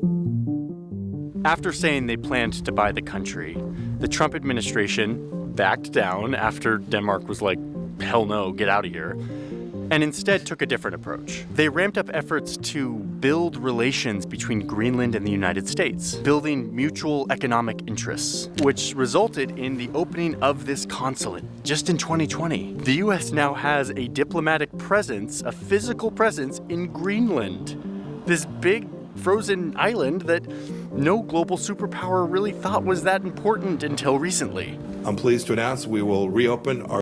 Denmark is not giving this away. Are you insane, law, brother? I don't think it's about what Denmark wants or needs. I think if there's enough, I'm sure Iraq didn't want to be invaded either, you know? Now, obviously, Denmark and Iraq are different, but still. Trump's talking about invading Canada and Mexico, man.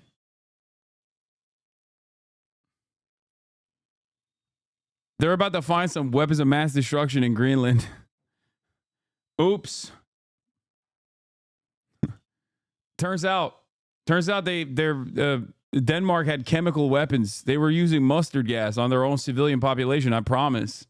Trust. Our consulate in Nuuk, Greenland this summer for the first time since 1953. So this actually reminds me of You're crazy if you think the U.S. will go and just take it. Name a single example where the U.S. didn't respect the wishes of the natives. True. I can't think of any.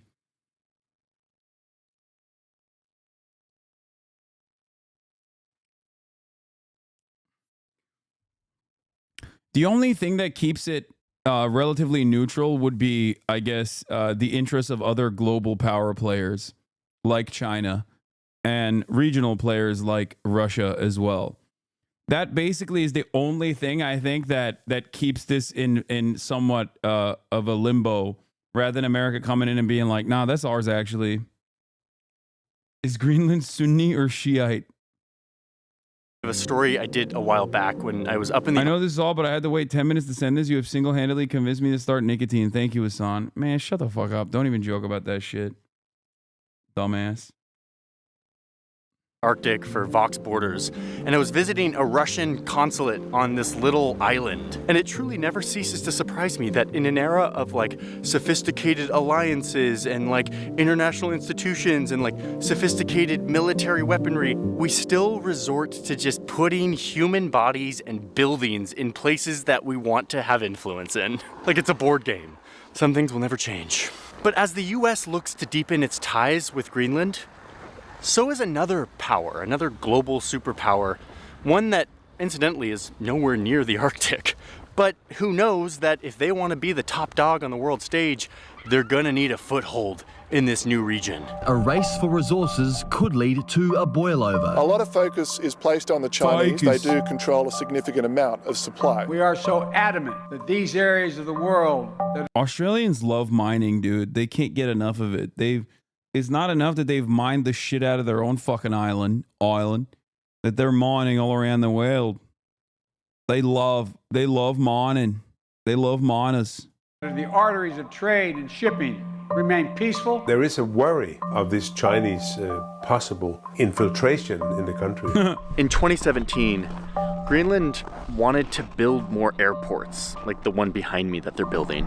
Here in Greenland, they don't have a lot of infrastructure for big airplanes, so you can't get like big commercial flights in and out of large amounts of the country. You have to fly around in small planes and helicopters, which is kind of cool if you're like going on an adventure. But if you're trying to develop your country, you need bigger airports. The problem is building airports is expensive, and no one wanted to fund this, except for China. The Prime Minister of Greenland went to Beijing, their friend, and said, hey, do you want to help us fund our new airports? China was like, yes, we will give you a loan to fund the airports, but it has to be. I'm Danish. Greenland can decide what they want for themselves according to Denmark. As of the Self-Government Act of 2009, Greenland is effectively self-governed, but Denmark provides free education by making them travel to Denmark and free healthcare. Since this colonial relationship is still problematic and has issues, but even anti-Denmark, Greenlandic people have said they'd rather be under Denmark forever than be under the U.S. Yeah, that makes sense. Wait till American propaganda comes in, though. The only thing that, like, notice how there was a chatter, Delayed Autistic Guppy, that was talking about this yesterday. The colonial relationship within Greenland and Denmark is, like, objectively kept Greenland poor. You will probably see that sort of propaganda resurface over and over again, talking about how, like, they'll go and they'll find like a group of natives, for example, and they'll pump them. And they'll be like, look, these guys organically want to be a part of America. They hate Denmark. And, Leslie Stahl will do a 60 minutes feature on the native population that desperately wants American contracts and are terrified of the Chinese intervention in the country. And then they'll manufacture consent that way. They'll beef up a separatist movement. You're going to get the most annoying Radlib accounts tweeting about how problematic it is? Yeah. Yeah, this repressed minority that wants freedom, they yearn for freedom. They want American contracts instantly. And then they'll say, Hasan, why do you personally hate autonomy? Why do you hate the autonomy of native Greenlanders who simply want better American contracts? They want what's best for themselves. Why are you getting in there? Why are you being so paternalistic?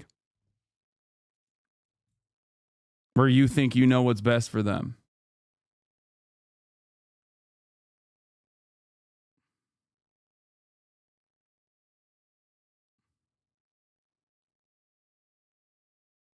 Keep Leslie Stahl out of your mouth. It would be Scott Pelley easy. No, it'll be Leslie Stahl.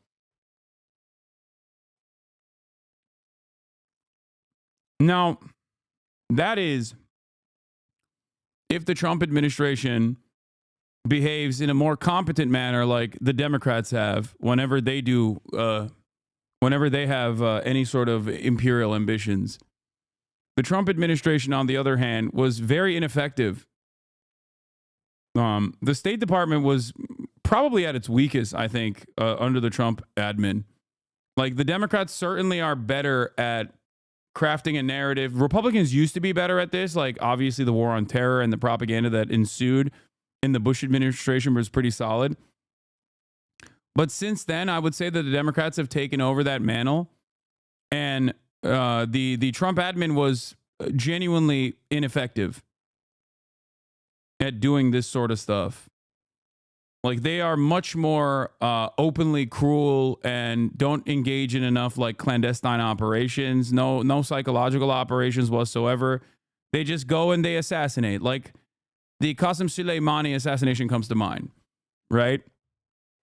It's the type of shit that I think, if done under a Democratic leadership, would be done with a lot more manufactured consent. Whereas, like, under the Trump administration, it's more brute force and more open, where they're just like, yeah, no, we killed them. What are you going to do about it? Or we're pulling our troops out of Syria, except for the oil fields, where they will maintain the oil fields. Why wouldn't we take the Syrian oil? Are you fucking stupid? Like, it's not as tactful. So we'll see how Trump operates. We'll see how Trump navigates this space.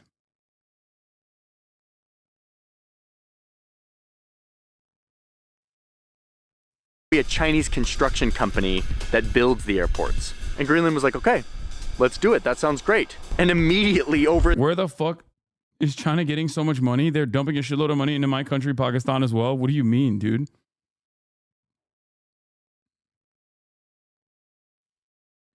It's the manufacturing hub for the planet. In the United States, alarm bells start going off. This is not good. The context here is that China has a habit of giving loans to countries that they want to have influence in in the future. They do this a lot in Africa. They give loans knowing that they now have leverage over all of these countries who now owe them money. Anyway, so the United States... Okay, that's once again infinitely more favorable conditions, a lot more opportunities for loan forgiveness, no immediate austerity, austerity measures kicking in. There's no,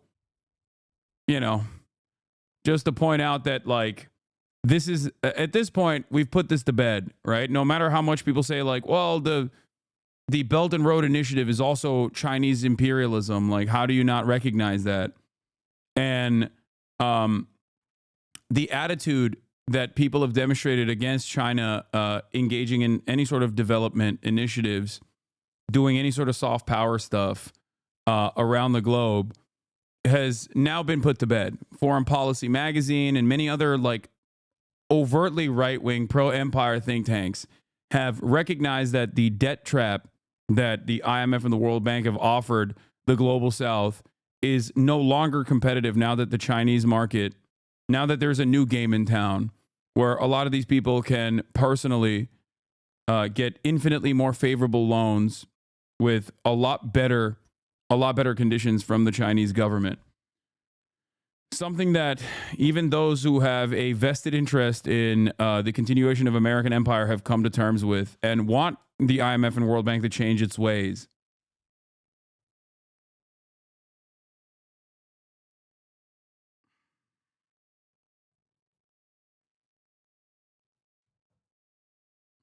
Sees this potential deal happening between Greenland and China and hates it. Greenland, this place that is so strategically located, that is right next to the United States, that is really a huge part of the future of global influence in the Arctic, suddenly in debt to China? No. In fact, the Pentagon freaked out and was like, what if Greenland defaults on their payments to China and China seizes the airports and starts using it for their military? A little bit of an alarmist, doomsday scenario.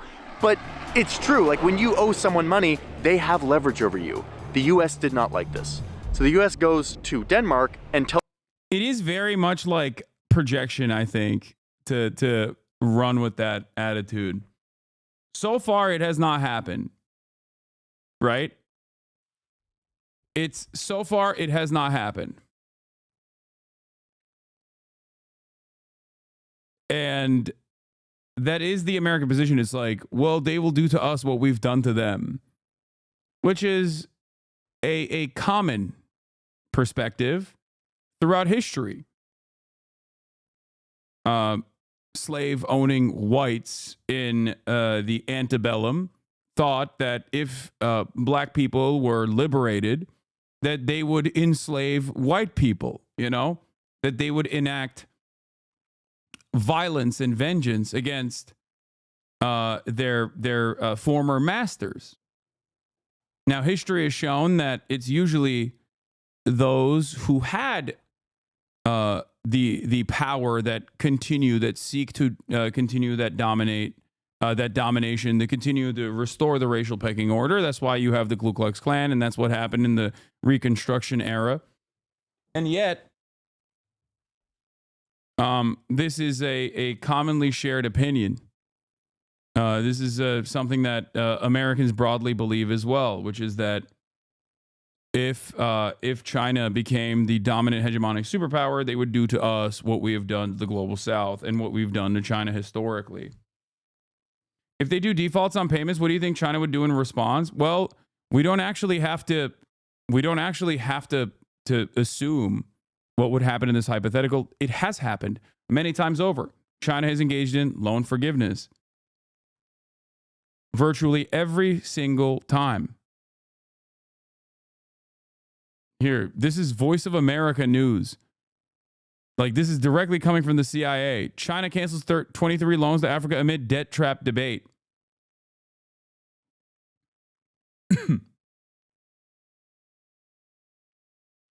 It forgave 23 of the 17 loans that it had given to African countries. And the American cope on that front was, oh, it's because they want to still do debt trap stuff, but they just don't want Americans to be they just don't want America to know that they're doing debt trap stuff. I think that part of the reason why they're doing this is because they also want to create secondary markets. They want to keep selling to Africa. And in order to keep selling to Africa, they need to develop Africa. Recognizing that there's a need to develop Africa, the African continent. It's still ultimately self-interested, and it's certainly not a consequence of like it's certainly not a consequence of like some kind of ideological play. You know?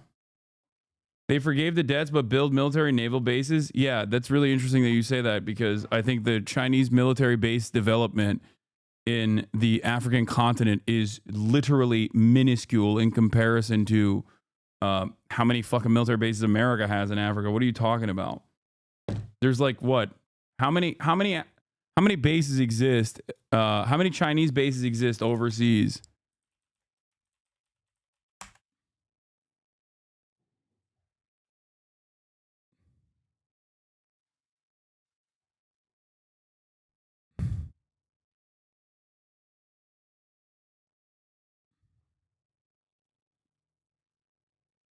Yeah, they built their first ever overseas military naval base in 2023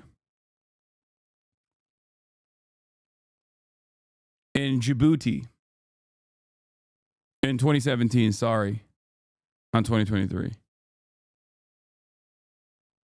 which is if you've watched enough like YouTube foreign policy videos, you understand the significance of Djibouti, where there is also obviously a US base as well. The reason for that is because of its access point into the Red Sea.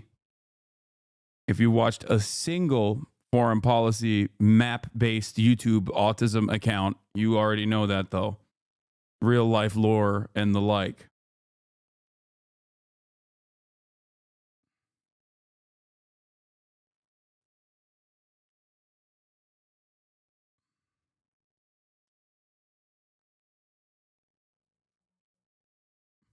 Tells them to kill the deal. Denmark does it. They agree. And suddenly... Yeah, America has 800 confirmed military bases, like open, out in broad daylight, okay? So China literally has no motivations outside of helping people, and it's completely magnanimous. Did I say that? Point to where I said that. I said the exact opposite. I said that it's still self-interested. I didn't say that at all. I said the exact opposite. I said that it's still self-interested. They're not even, contrary to like the way that the USSR operated foreign policy, where there was at least some like ideological through line. China doesn't even have that. They're not like operating at the behest of like implementing global socialism either. There is no investment in that regard. It is simply leverage against America's crumbling hegemonic power.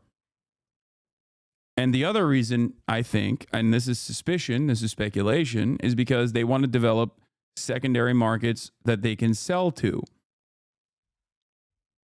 Not only are they utilizing America's dominance and colonial history to their advantage as a much more favorable lender, okay? They also, like, America has been the dominant force on the planet since even before the end of the USSR, but certainly after, right? And in that dominance, in that Western dominance, I think Western superpowers have grown comfortable and have also increased the cruelty in the ways that they subject people into debt traps. Okay? Now that there is a competitive superpower, that competitive superpower can basically leverage America's pre-existing cruel conditions to their advantage. This way, they get to develop genuine allegiances with a shit ton of the planet, with with massive chunks of the planet, especially in areas that are very resource rich.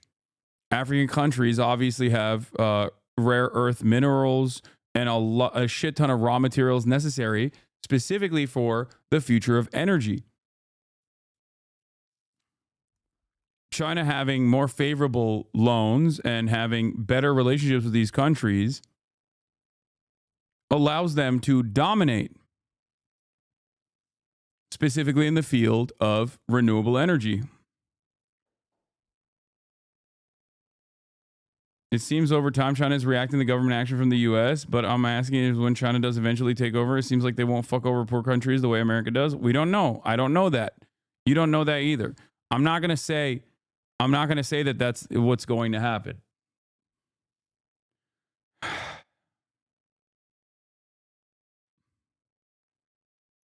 I wouldn't make a broad sweeping claim like that. I'm just simply reacting to what I've seen thus far. Is now funding 2/3 of these airport projects. China got rejected on these airport deals thanks to US pressure. But they didn't give up. They started setting their sights on those rare earth minerals that we talked about earlier, the vital ingredients for your phone, your computer, and your electric car. China holds a near monopoly on mining and processing these minerals. So they see Greenland as an opportunity to continue that near monopoly, but also an opportunity to access the Arctic, another place where they can compete with Western interests. It started when this Chinese corporation made a deal to fund a zinc and lead mine in the far north of Greenland. It was all going to plan until the Australian owners of this mine suddenly decided to end their deal. Oh, and shortly thereafter, they got a $650 million check from the United States to fund the project. Once again, the US blocked their rival from getting a foothold in the Arctic. Another Chinese company has had their mining licenses revoked entirely by the government of Greenland. So between this diplomatic pressure, as well as some local anti-mining political sentiment, China has been blocked time and time again from getting its foothold on this island. China's words and actions raise doubts about its intentions. Beijing claims to be a near-Arctic state, yet the shortest distance between China and the Arctic is 900 miles. So yeah, the USA has made its stance very clear that they don't want China, a non-Arctic nation, to be meddling in this region, to be gaining a foothold in the gateway to the Arctic, this region that is opening up, that is becoming really important. Yeah, America, on the other hand, has Alaska, so we are an Arctic nation. You know? It is really funny for America to say this. Okay, why the fuck are you in the Middle East then, dog? Are you a Middle Eastern nation? Why are you in the South China Sea? What do you mean? Where is America not in? Okay? There is not a singular solitary place on this fucking planet that America doesn't have its tentacles in. Like, what are we talking about? It's just a little bit of self-reflection, I think, is necessary in this process. But I don't know. What the fuck do I know? And in addition to blocking China's efforts, the US has also stepped up their own efforts to get more US influence and presence in this place, to prepare for the future of geopolitical conflict. The US is doing investments on its own, investing billions of dollars in military infrastructure in this region, including a $4 billion upgrade of that air and space installation in the north. They're also committing to military training exercise within the Arctic. The US Army has been sending their soldiers to train in Arctic-like conditions to mimic what conflict might look and feel like in the high north. The US government is offering millions of dollars in aid directly to Greenland to help them develop their mining and tourism sectors. So yeah, once again, we see the struggle for influence playing out between great powers in all of these kind of hard to see battlefields.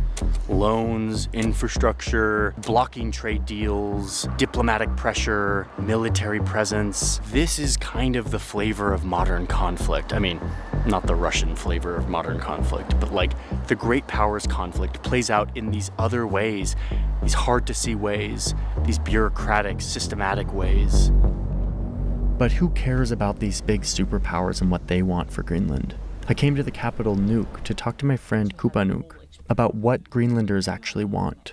After all, this is their island. They should decide how it's used and by whom. So we are not just looking the Western world through Denmark anymore, but we'll see more globally. So we're starting to realize more and more how lucky we actually are. That's super interesting. It turns out that about half of Greenlanders actually think it's a good thing that China is increasing in its power and influence around the globe. But when you ask them specifically... Shut it down. Shut it down. Johnny, don't say that. Johnny, you're supposed to do the opposite. Johnny! About China investing in Greenland, they're more hesitant, with nearly 70% saying that they oppose thank God. foreign... Okay, thank God. Okay. No. He's good. He saved. Okay, we're safe. I was worried for a second that his contract was going to dry up, saying stuff like, "Oh, well, half of the island natives are pro China, but 70% of them hate Chinese investment." Foreign investment from China. But a country like Greenland, which has such a fraught history with colonizers, also has reservations about Western interests here too. And a lot of injustices have been and are still being done in colonial and decolonial nations. More and more things are just being shown now because people are more aware of their rights and more aware of the rights that are being violated. So Greenlanders are waking up to their power in this situation, waking up to the leverage that they have in this new global competition. And while they might have their concerns about China and the West, they're looking for the best deal for their country. The first ones must be our closest friends and like. Where is the other? Why didn't he mention what level of what percentage of Greenlanders love American investment? I'm sure it's significant. It's like 98% of Greenlanders actually want American investment. Famously, things that the wokes don't want you to know or hear about. Minded nations, and then if other countries want to invest in Greenland and in our way, we are open for business. So as we move into this new era of great power competition, the map is changing in unexpected ways. Add to that the warming globe that is creating a new ocean, and suddenly this island, so often forgotten by great powers, is now in a position of leverage. There are many Greenlandic people who haven't realized how powerful we can be, how much is like... Man, the Balkans wanted American investment so fucking bad, dude, and they gave us neoliberalism, GG. Yeah, but it's good. McDonald's. I don't know how small Denmark is without Greenland.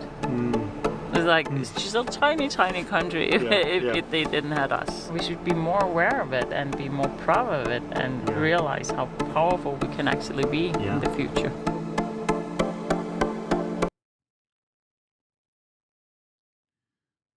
No, they don't classify Greenland as a state sponsor of terror. What they would do is just go to they would go to a group of people that live there and then turn around and say they hate Denmark. They hate the way that Denmark has managed Greenland.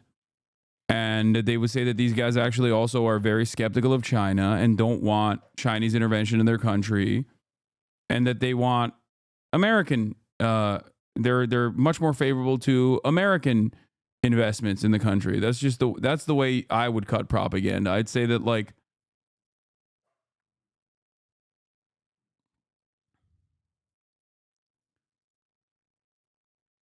I would say that the way to do this would be saying that they hate Chinese investment. They're skeptical of Chinese investment.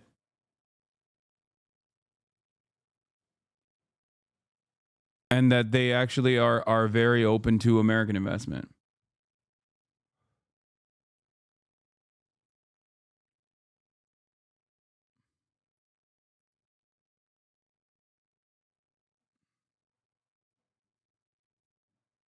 Fun fact, McDonald's failed in my Balkan city, ate only local barbecue and meat law, still fighting it.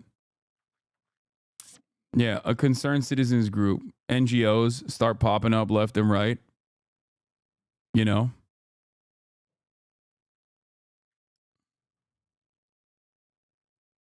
Kaya is ready for her flight movie and Peanuts.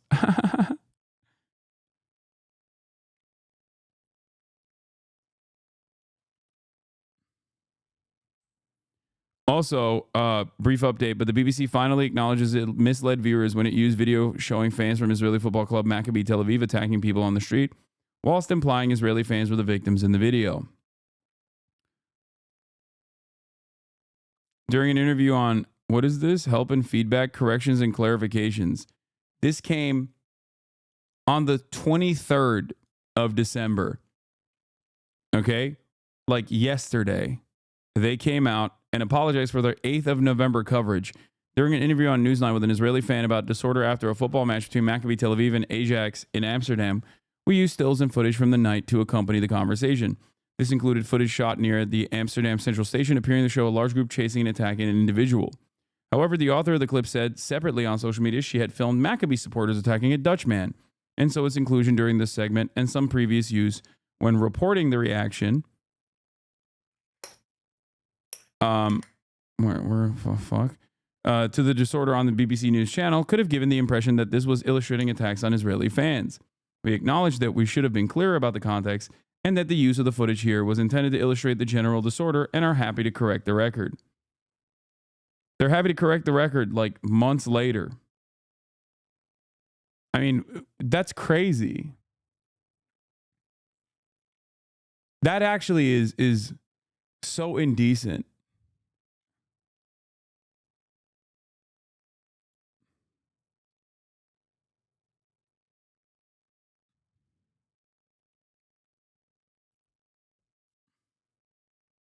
Really shameful that it took us so long, considering most of us knew immediately. Seemed like they wanted us to forget.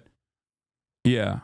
It's wild because the person that was like, that's my footage. You're saying the exact opposite of what the truth is. That was literally given to the BBC and anyone else that could hear the truth the day of. The ADL yelled even a month later about my coverage of what actually took place. Okay?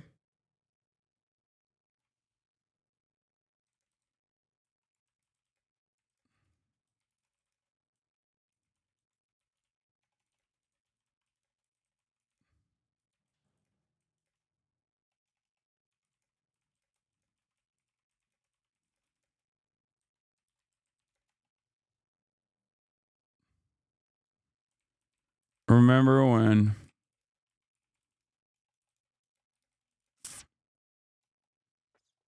why the fuck am I reading news that says they are charging Amsterdam residents with attacking football fans? What?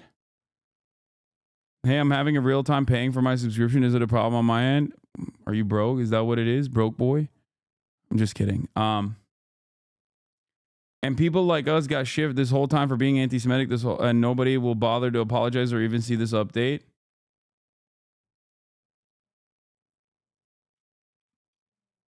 Yeah, the ADL is still tweeting about the Amsterdam pogrom. While it's important the perpetrators of the Amsterdam pogrom were quickly identified, we're concerned that despite the gravity of the attack, their sentences were relatively lenient. That's crazy. Actually crazy. Anyway, I want to watch this honey influencer scam, but let's see what else Trump has been doing. So Donald Trump spent the weekend adding to his... Actually, you know what? Fuck it. I don't even want to talk about Canada. The man accused of killing United Luigi Mangione Healthcare pled not CEO guilty returned to yesterday. People have reacted to it. Let's take a look at how the media is covering it while I go pee. Yesterday and pleaded not guilty And then we'll to do the state honey charges video. of murder and terrorism. Luigi Mangione was led into that hearing in New York with his hands shackled to his waist. His lawyer accused authorities of treating this case as a spectacle and making it political. Lilia Luciano was also in the court for the hearing. She's covered this case since Mangione was arrested in Pennsylvania 2 weeks ago. Lilia, good morning. Good morning to you, Vlad. Well, inside the courtroom, Mangione spoke publicly only 2 words yesterday, but seemed to have lengthy and focused discussions with his team of attorneys. Not guilty. Luigi Mangione pleaded not guilty Monday to 11 charges, including first-degree murder as an act of terrorism for the shooting death of United Healthcare CEO Brian Thompson. During Monday's arraignment, Mangione's lawyers accused state and federal authorities of using the 26-year-old as political fodder, as he also faces 4 federal charges, including stalking and murder, which could carry the possibility of the death penalty. He's a young man, and he is being treated like a human ping pong ball between 2 warring jurisdictions here. The defense also raised concerns about Mangione's right to a fair trial, referencing comments by public officials and Mangione's high-profile extradition to New York City last week. He was on display for everyone to see in the biggest staged perp walk I've ever seen in my career. Prosecutors vowed to stay in bounds and alleged the evidence against Mangione is overwhelming, citing hours of interviews and thousands of videos. I have never seen a case with such volume of evidence, aside from the issue of the quality of the evidence. Authorities said the 2 cases will proceed on parallel tracks. The defense attorney has said that what happened last week could potentially pollute the jury pool and that officials are playing politics. How could this affect a trial? There's no question that anything in a famous or an infamous case can potentially pollute a jury pool. However, when it comes time to pick a jury, which may be a year from now, that the judge will help the lawyers ferret out those who have been affected by alleged prejudicial pretrial publicity. The judge has said while he has little control over what happens outside the courtroom and with those officials like Mayor Eric Adams, he will guarantee Mangione gets a fair trial. His next appearance in this state case, the criminal case, is at the end of February. We might see him before in January for the federal one. Wow. So what Ricky Kleeman told you was sort of interesting about what could potentially happen when it comes to the jury. Yeah, I mean, when it comes to the jury, it's complicated because a lot of people are resonating perhaps with the issues around the health insurance industry. That's already a problem. And it's so highly publicized that, you know, it's going to be very hard to find people who are not connected to this. And I'm seeing on social media a lot of support. Yeah, good luck finding people who have not been fucked over by healthcare, too. I'm just saying. For everybody has a doctor. Everybody's been through the healthcare. Are you gonna box Unc? No.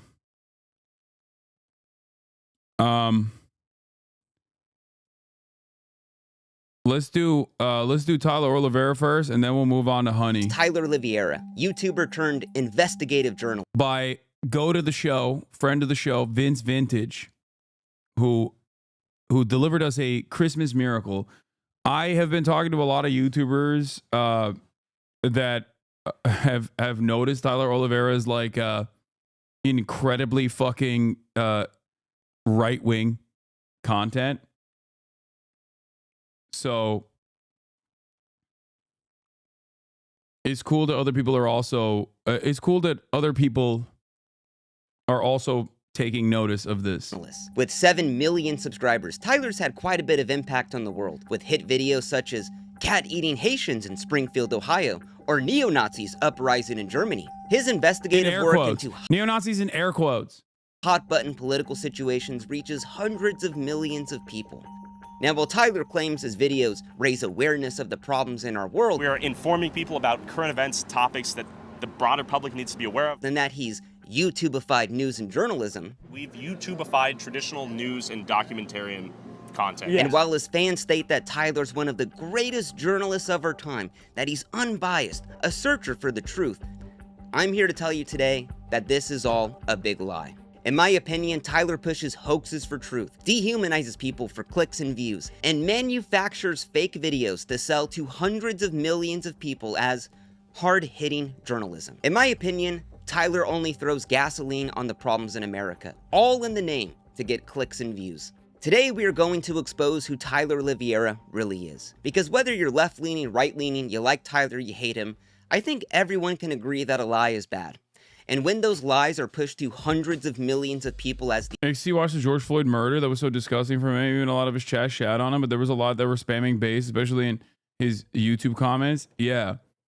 YouTube has turned incredibly right. I mean, YouTube was always incredibly right-wing. There was a period where they like tried to tackle it a little bit, and it's back. It's super back, and it's supercharged.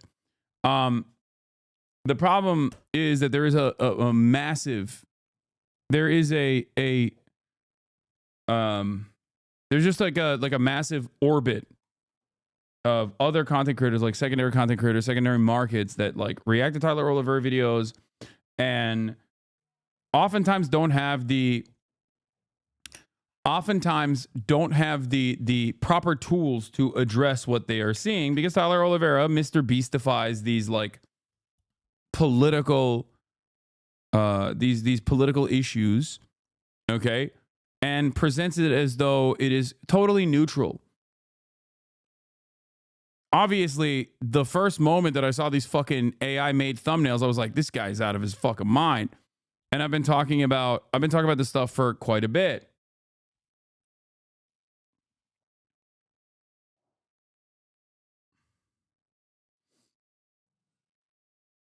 But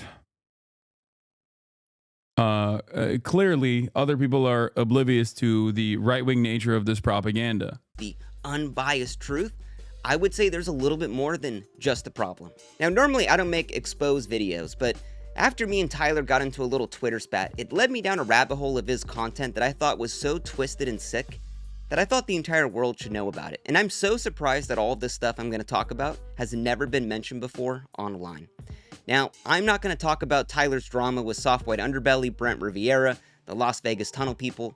Everything in this video is newfound stuff that I've discovered over the past 4 or 5 months. So, before we get going, Tyler, I am not trying to cancel you. I dream of people come for the cancellation. Bring it. Please cancel me. Please. I'm not trying to take you off the platform. I'm not even going to call you a racist, a Hitler, Tyler Hitlevera. I think when you start throwing around the R word, the conversation becomes a lot more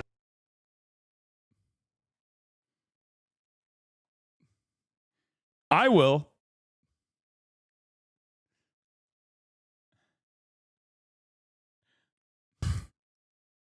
difficult. I'm just going to call you for what you really are, a liar. So today, let's discover who Tyler Oliveira really is. Chat is so funny because they're like, oh, well, he's being a lib. It's like, no, dude, this is effective. Like, what are you talking about? And it might be his own personal perspective. Okay, calm down. I think a lot of you forget that it's important for people to be introduced to what Tyler is doing from the perspective of someone who is otherwise unbiased. Okay? That you're being silly. Okay? You're not putting yourself in the mind of an average normie who like encounters these 7 million, 10 million viewed YouTube videos that doesn't understand that it's like right-wing shit slop filled to the brim with fucking lies. Okay? Now, Tyler's journalism consists of him going into hot-button political situations, talking to both sides, and always coming to the conclusion that whatever city he's in, it's ending all of a sudden, that it's the worst place he's ever seen. Now, these videos are seen by hundreds of millions of people. People actually take these in for journalism. But this is all just a facade. Now, let's go to his video, Oakland, where every crime is legal. Now, this video consists of Tyler going to Oakland, California, talking all about the car break-ins and how they've gone up 50 million% or whatever it is. This is Oakland, California. The owner of this property is not responsible for any theft or vandalism. The owner of this property is not responsible for Lawlessness, crime, homelessness, police giving up. And the whole video essentially boils down to, if you come to Oakland, your car will get broken into. So just keep that in mind.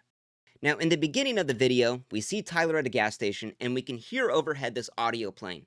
The owner of this property is not responsible for any theft or vandalism. Now, if you're at a gas station and they're playing that overhead, it's got to be pretty bad with the car break-ins.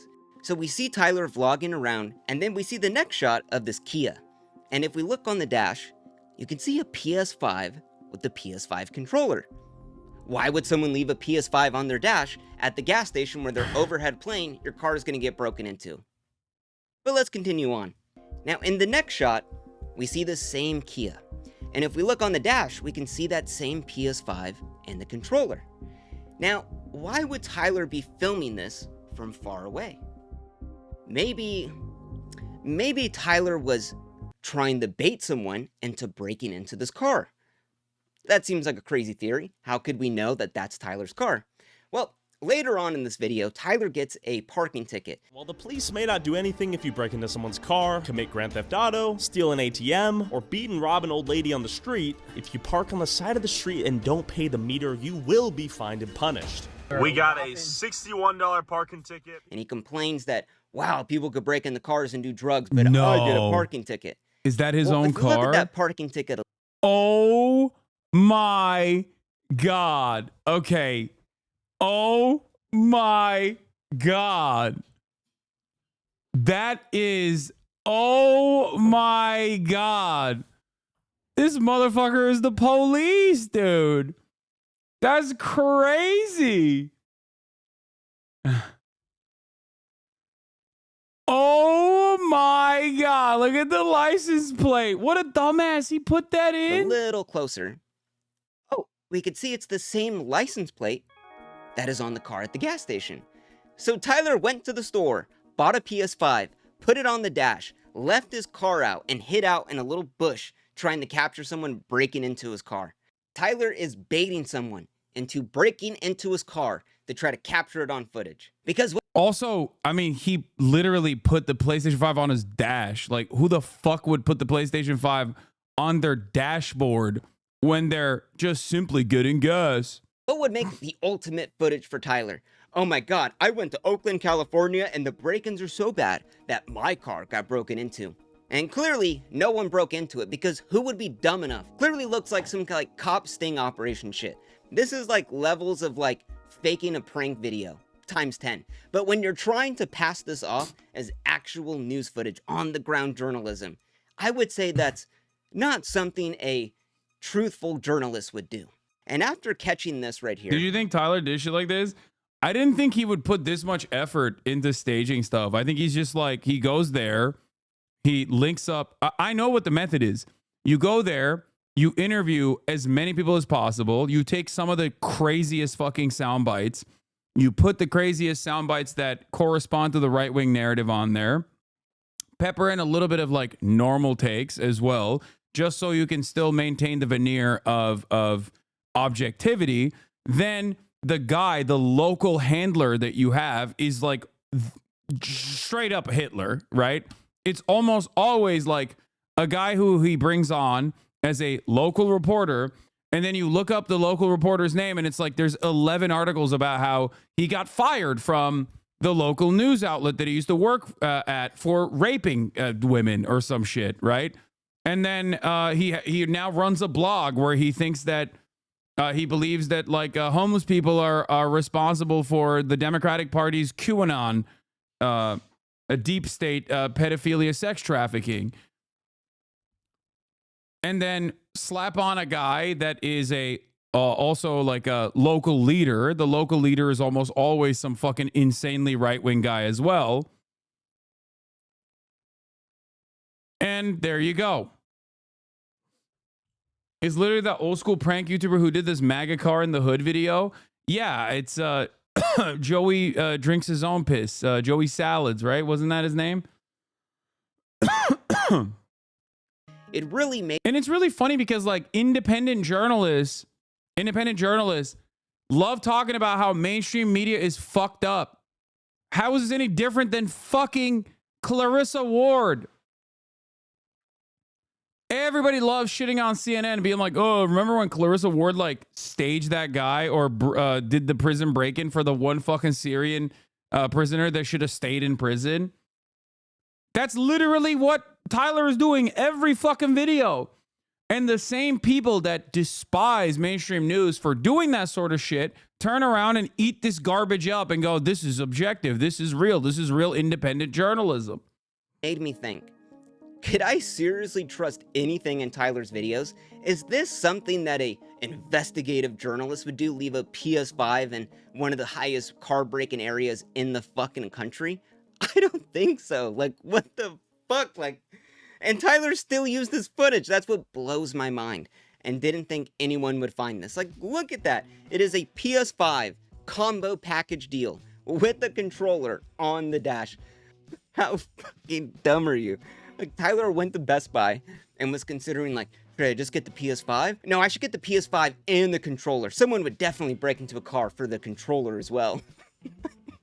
So, throughout the rest of this video, just think about this. This is how far Tyler's willing to go to make a good story.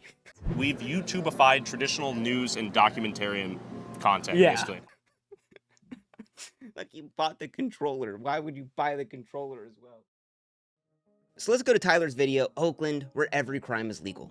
Now, Tyler's videos start out with him flying to the place, checking it out, talking. How is this type of reporting not illegal? Like, it's blatantly lying to the public? Brother, what are you talking about? It's not illegal to lie. The most popular news broadcasts in the country on network television are serial liars. Fox News.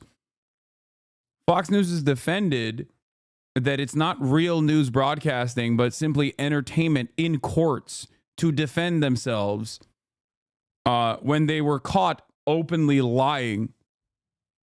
To both sides, and he'll intersperse news clips or relevant news footage of these events happening in that city. With 1 of every 30 residents having their cars stolen last year, a 38% increase in robberies, 23% increase in burglaries, and 44% increase in motor vehicle theft. Because frankly, when Tyler goes to these places, it's not as bad as he always wants it to be. So by Tyler showing all these news clips, it could seem way worse than what it really is. Now, Tyler is passing this along as actual information. That this is actually... Again, classic HasanAbi take is that lying is so legal in the United States that they call it something else when you legally lie. Actually how the city is. Now, these news clips are always from the city that Tyler's in. Or are they? In this Oakland video, Tyler brings along this prestigious reporter. Yeah, he does this shit all the time too. He just peppers in Bay Area native irrelevant. and investigative journalist Darren Stalcup to hit the.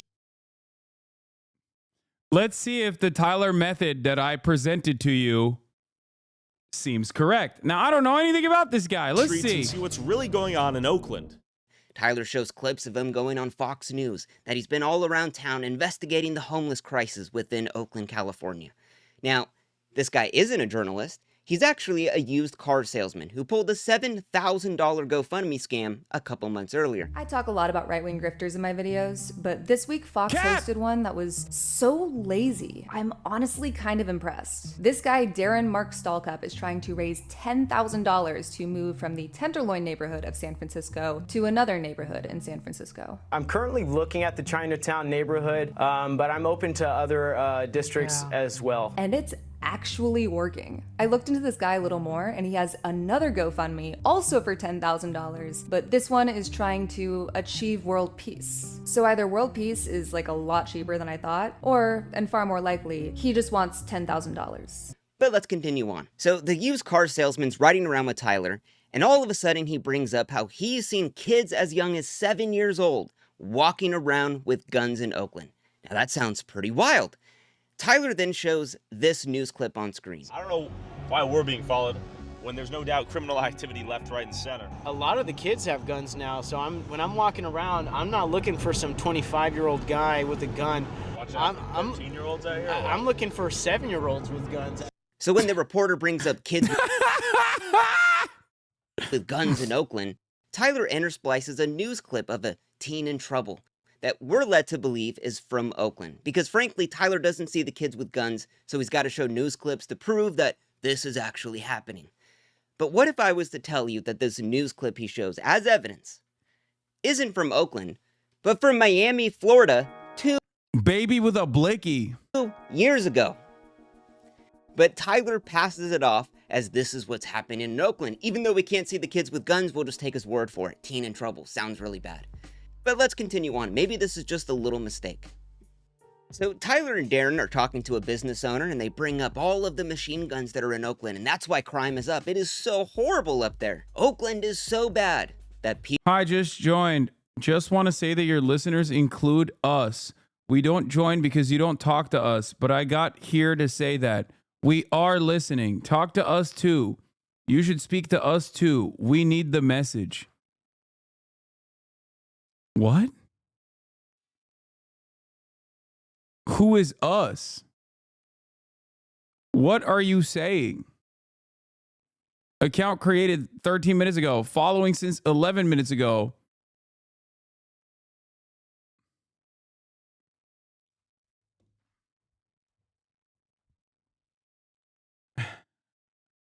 What the fuck?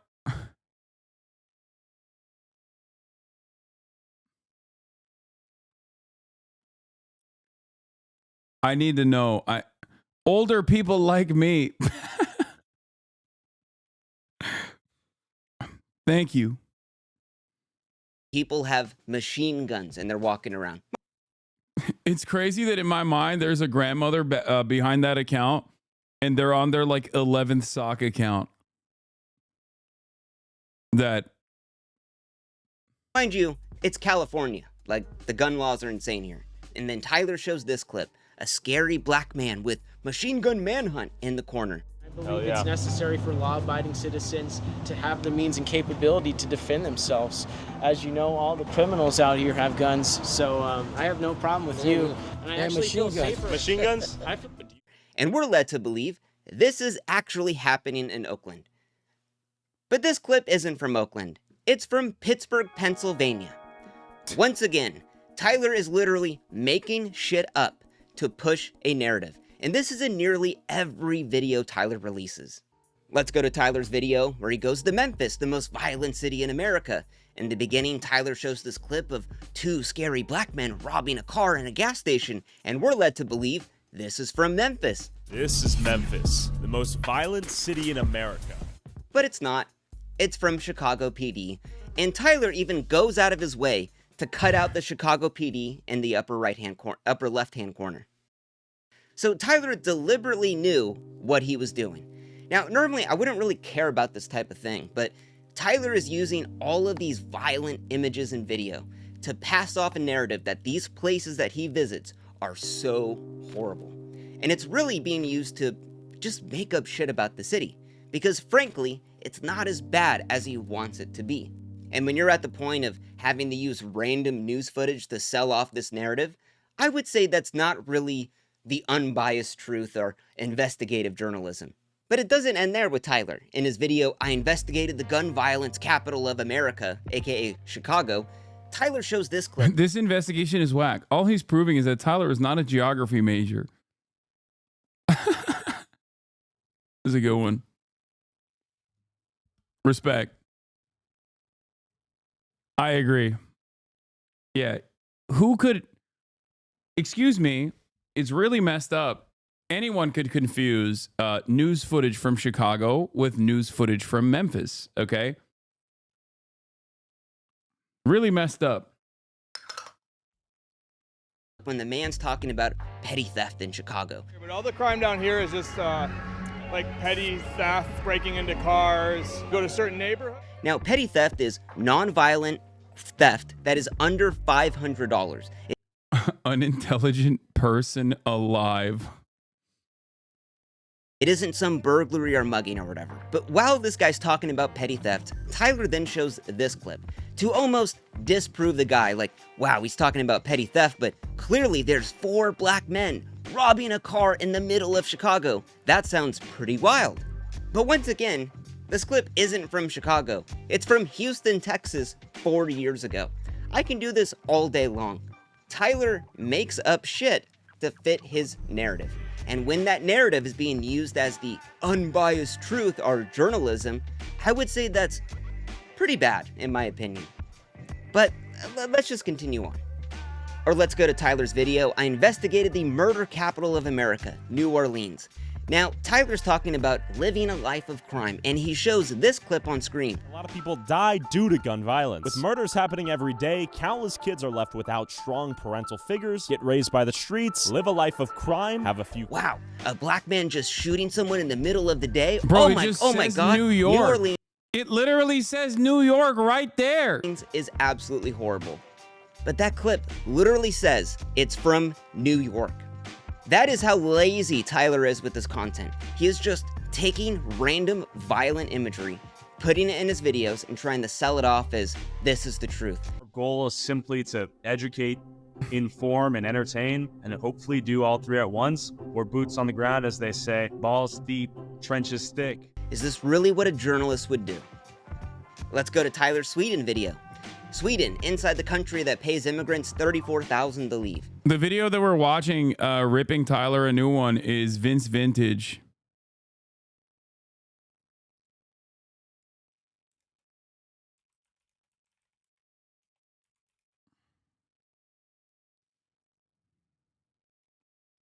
Now in this video, Tyler's interviewing a Muslim activist, and Tyler asked the question, is Islam's values maybe not compatible with Sweden? Of Islam conflict with Swedish society and Swedish law. And while the lady goes into Islam and all these other countries, but when Tyler goes to the part of her talking about Islam in Sweden, Tyler shows this video on screen. The way someone see Islam in Afghanistan or in Somalia or in Iran or in Sweden is obviously different.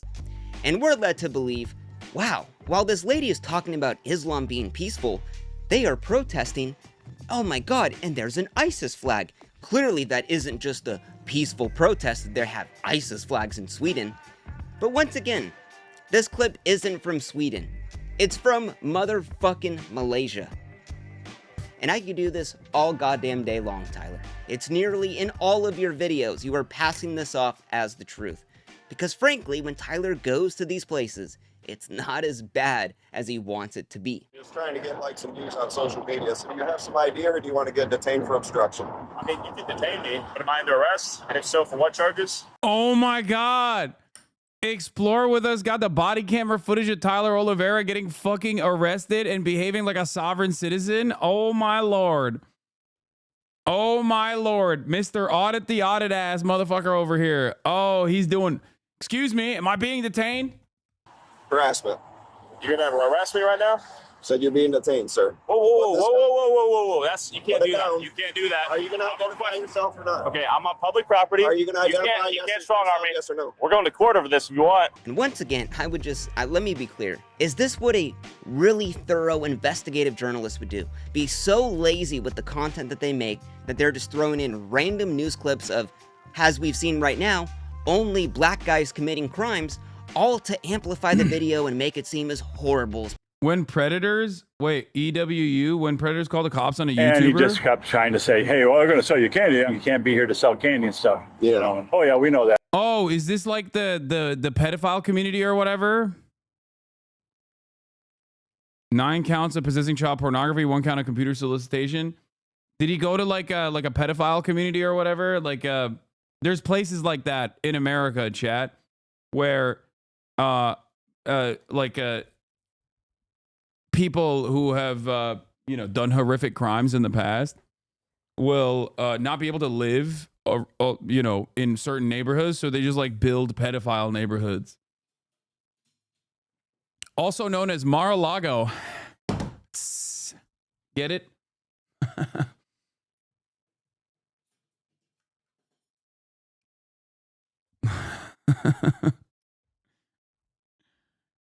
Anyway, yeah, they can't like purchase property or rent property in certain neighborhoods. So they just sometimes move to Florida. But if they can't move to Florida, there's like neighborhoods that they live in together with a bunch of other diddlers. Solicitation of a child. But a case that really dominates his criminal history has a closer connection with selling candy bars than subscribe profile on Miracle Village, a community in Palm Beach County, Florida that's also home to a large population of offenders. On the morning of March 27, 2024, when Tyler Oliveira visits this trailer park to make yet another viral video, things take a horrible turn in a direction nobody could have anticipated.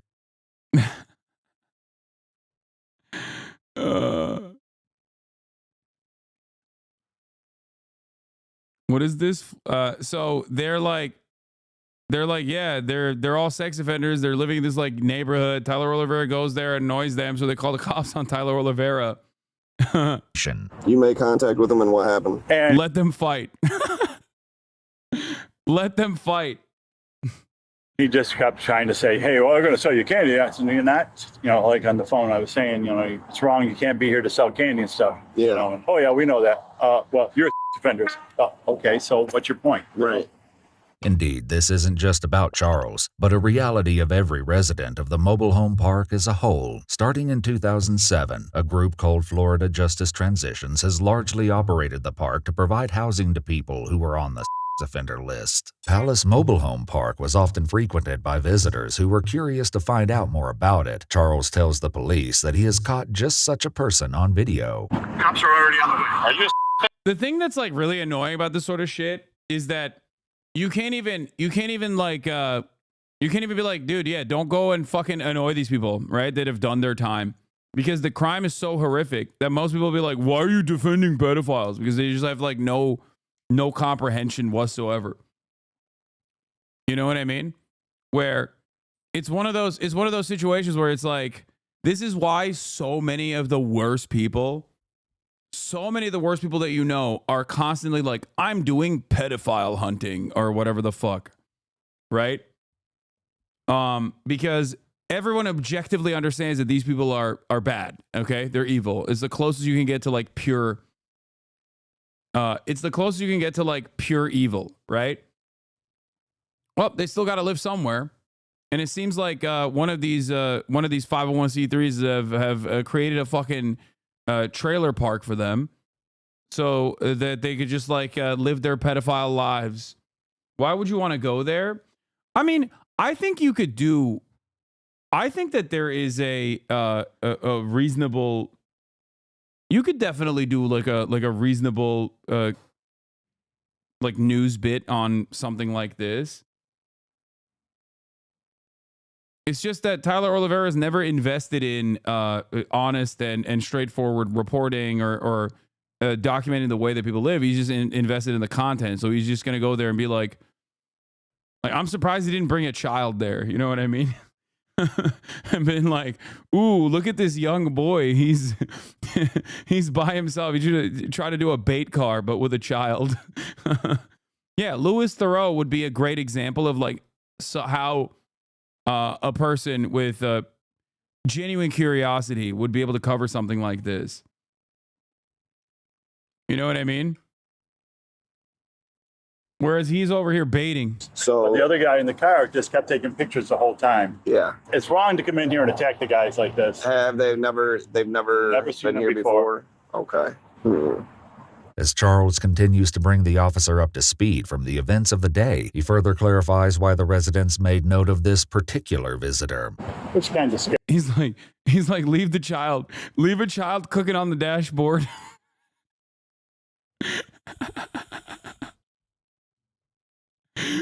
Tyler Oliveira be like, hey, let's get a bait child, put him on the dashboard, let him cook.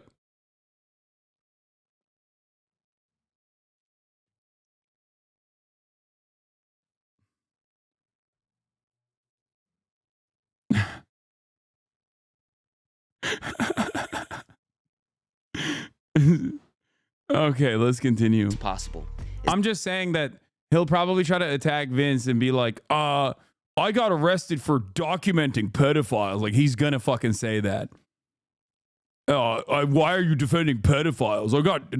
I got arrested for trying to show the truth about pedophiles. It's like, no, dude, you somehow arrived at a position where you're like so fucking annoying that you've annoyed the pedophiles. Okay, you annoyed the pedophiles in the pedophile community so much so that you got the cops siding with the pedophiles over you. Okay, imagine how fucked up that situation must be. Imagine how bad your vibes are that the cops are like, yeah, we're going to defend the pedophile community over you because you have somehow found yourself to be the bad guy here. Okay? Like, that's insane. I mean, that's an impressive feat, to be honest. Is that what a journalist would do? I don't think so. Now, I know Tyler is intentionally doing this because I've back-checked a lot of his videos, and a lot of the news clips are from the city that Tyler's in. And these are just... Yeah. The pedophile community was like, bro, your vibes are fucked. I'm not gonna lie.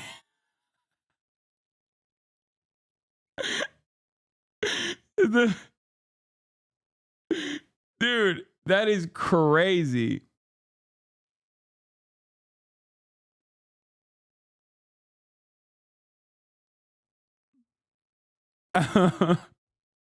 Just a few of the examples that I found. But trust me, it takes a hell of a lot of time trying to back source like where these news clips are from, especially when Tyler doesn't show the title or link any sources in his videos. So this is just a few that I found. I can't even imagine how many more there are. Now, beyond using random news clips as actual evidence of all of these cities... Brother, what the fuck is the pedophile community? Registered sex offenders have a hard time with home ownership or renting for obvious reasons, considering that they're usually on a sex offender registry. This is the reason why some organizations that focus on rehabilitative justice will try to build communities specifically for them away from schools and other places that they're not supposed to be around. Because at the end of the day, when you serve your fucking crime, when you serve time for the crimes, the heinous crimes, no matter how heinous they are, that have been committed, you still need to live somewhere. They try to find a place for them to relocate to. And there are probably I mean, I haven't investigated this matter any further, but I suspect that there are probably some decent reasons for why they do that. The decent reasons being that it reduces the likelihood of people to reoffend. It allows them to also check in with their parole officers, things of that nature, so they can continue being, so they're not traveling around too much.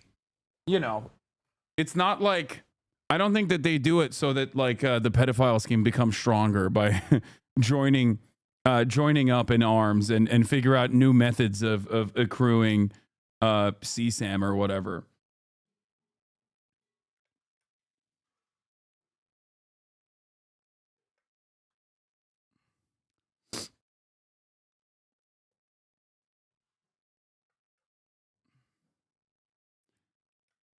What? So homeless is a worse crime than sex offenders because they can't? No, this is like, these are, I think that homeless people should also have these sorts of like relocation initiatives as well. And there are plenty of groups that try to create alternatives. Falling apart. What about the other lies Tyler has in his videos? Now let's go to his one video. Tyler investigates the murder capital of the world, Jamaica. Now, Tyler makes it a point that it is so dangerous here. It's the murder capital of the world. This is Jamaica, the murder capital of the world. That's a big old knife. So he has to hire a local guide to protect him and show him around. Now, walking around the town, Tyler says this. I'm going over the farm. The farm? The farm. That is a farm. Right over there. Yeah, we can go over there. Come. While my guide was nowhere in sight, I first thought I was setting myself up to get robbed, but it turns out this guy was giving me a full tour of the community with unexpected hospitality. All right, we're visiting the garden right now. A little baby young mango. Is this where you make the juice? So I'm thinking, oh my God, Tyler's gonna get murdered. Tyler's in the murder capital of the world without his guide. Oh my God, he's gonna die. He's gonna get robbed. Seems pretty bad. But let's watch. Yeah, it's also easier to track these people and keep tabs on whether they're reoffending when you have the address of a stable residence rather than the woods they camp out in. This interaction from a different angle. Is this where you make the juice? Yes. Thank you, thank you. Oh, so this is what we just tried. Oh, okay. That's Tyler's cameraman. That's clearly the same thing going on. Where's this camera angle from? Oh, it's almost like his guide was right there and took this footage, but Tyler had to sell it off is that his guide was nowhere to be seen and that Tyler was going to get murdered. While my guide was nowhere in sight, I first thought I was setting myself up to get robbed. Tyler's guide posted a 2-hour-long vlog of their entire day, and the guide was there the entire time. Tyler wasn't walking on his own about to get murdered. That was all just made up. While my guide was nowhere in sight, I first thought I was setting myself up to get robbed. And this is just something where it's so small. But why do you have to lie about this? I walked around on my own in the murder capital of the world. Like, really, Tyler's dissing the guy that he's doing a horrible job and just left and disappeared. But he's right there. He is right there filming this footage from a different angle. You were literally just making shit up to just sell a narrative. That this place is absolutely the most despicable thing you've ever seen. Now, if he's willing to lie about something so small like this, to just really just amplify the violence and the crime in here, when he clearly doesn't see it around him. So he's racist? Whoa, can we just call him that in this video? Impossible challenge? GamerGirl24, maybe understand that you're not the target demographic for this. If you're in this community, you're probably already very familiar with dog whistles, racism, white supremacy, and even Tyler Oliveira, who channels a lot of those things in most of his content. Recognize that maybe not every YouTube video that we watch is directed towards you, and maybe for a much broader audience that would immediately fucking say Vince Vintage is a woke libtard. It seems like he's biased.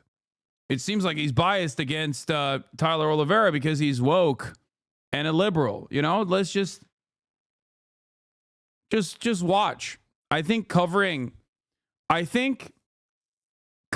this video from the angle of how serially Tyler Oliveira lies, which is like a neutral language to use, is the appropriate way to do it, especially for the broadest audience, especially when Tyler Oliveira presents himself as a neutral, objective journalist.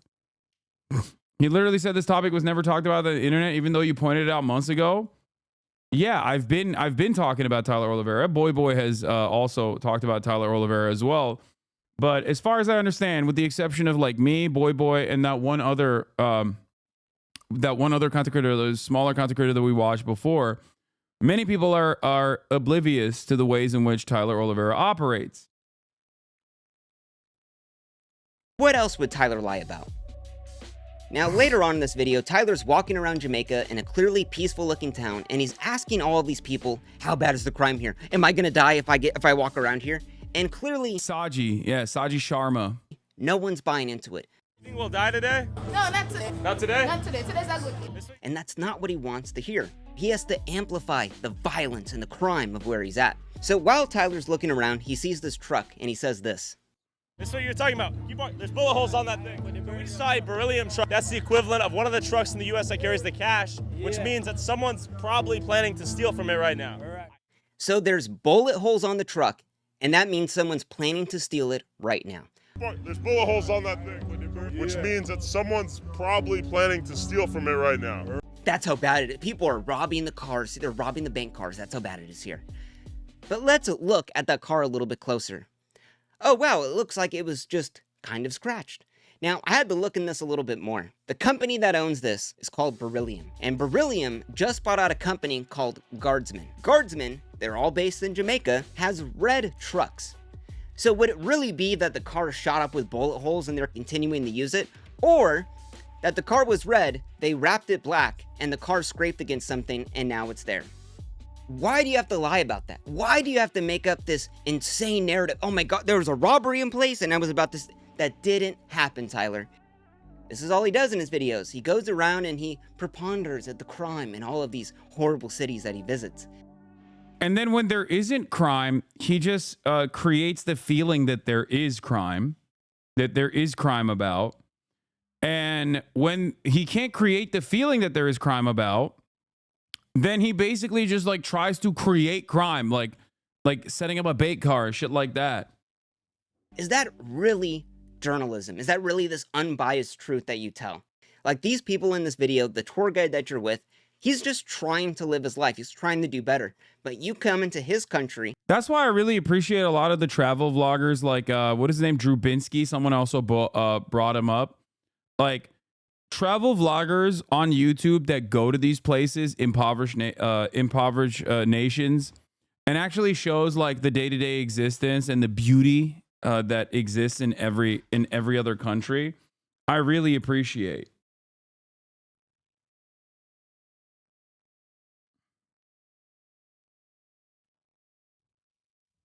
Like it's basically the reverse of what Tyler is doing here. You know what I mean? That's why I also like Speed when he does stuff like that, where he highlights some of the cool aspects of a country that he's visiting. And just absolutely shit on it for like 40 minutes. It's disgusting. I don't know how you could do that. In this guide, if you go on his YouTube channel, all of the comments from underneath his video where he hung out with you, Tyler, for 2 hours are like, I don't trust this guy. This guy's a... Don't let this Tyler guy fool you. Watch out for him. He's not genuine. Oh, he liked it too. Jamaica walk by. Please don't work with this boy no more because you helping him make Jamaica look bad. His thing is to make our country look very evil and bad. Those people all the way coming our country and way disrespect Jamaica and our country, using Jamaica for contents. I can't support those people. The snake. This guy made our place look so bad. And the guide is like trying to defend. He's like, no, Tyler's actually a good guy. He helped me get views and subscribers and stuff. And it's like, that's so disgusting that you're making this guy subtly, you know, you're not asking him to defend you. But what do you think about Arab chilling with Taliban? I'm actually kind of shocked because I never thought I would see the day where I would watch a Arab video, but I have been watching his TikTok videos where he's chilling with the Talibros, as he calls them. And it's actually really interesting. Obviously, there is he's not showing the full scope of everything, but most people that go to Afghanistan are not going to be able to do such a thing. But it's been shocking. He is not exactly how do I describe it? Taliban with American accents. I mean, that part doesn't shock me at all. What shocks me is that he's not. It's weird. He's not doing. He's currently still in Afghanistan. The content creator Arab who claimed he got kidnapped by Haitian warlords. If you remember, that became like a news story.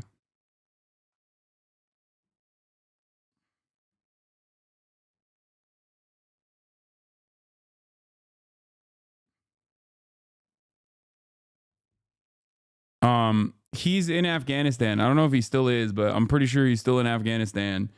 And he's hanging out with a bunch of people that he calls the Talibros. Okay? Overall, he is not he's not a great dude. I mean, he's really, really bad. Not a fan of mine at all. Ironically enough, he's homies with Aiden Ross. And originally, when me and Will started our podcast, Christ, Marat, when Will and I first started our podcast called Fear and Malding, we actually wanted to use the name Brand Risk. Okay, and he at the time was like a Fortnite content creator before he went on this like crazy right-wing pivot, and he was like, no. Our podcast is called Brand Risk. You can't steal from us. We're a smaller content creator. This was many, many years ago. Okay? Fear and Malding was supposed to be called Brand Risk. Okay? Years later, after he made his right-wing pivot, he was celebrating the fact that, alongside Aiden Ross, that he had actually stopped me from using the name Brand Risk and that he was able to give the name Brand Risk to Aiden Ross. Yeah, and now Brand Risk is owned by Aiden Ross, at least for boxing merch and entertainment purposes. Yeah. The original name of our podcast, instead of Fear and Malding, was supposed to be Brand Risk.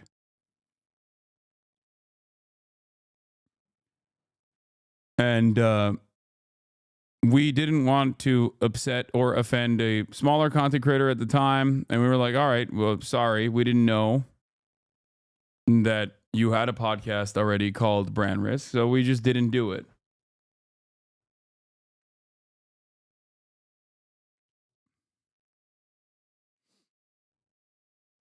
Anyway.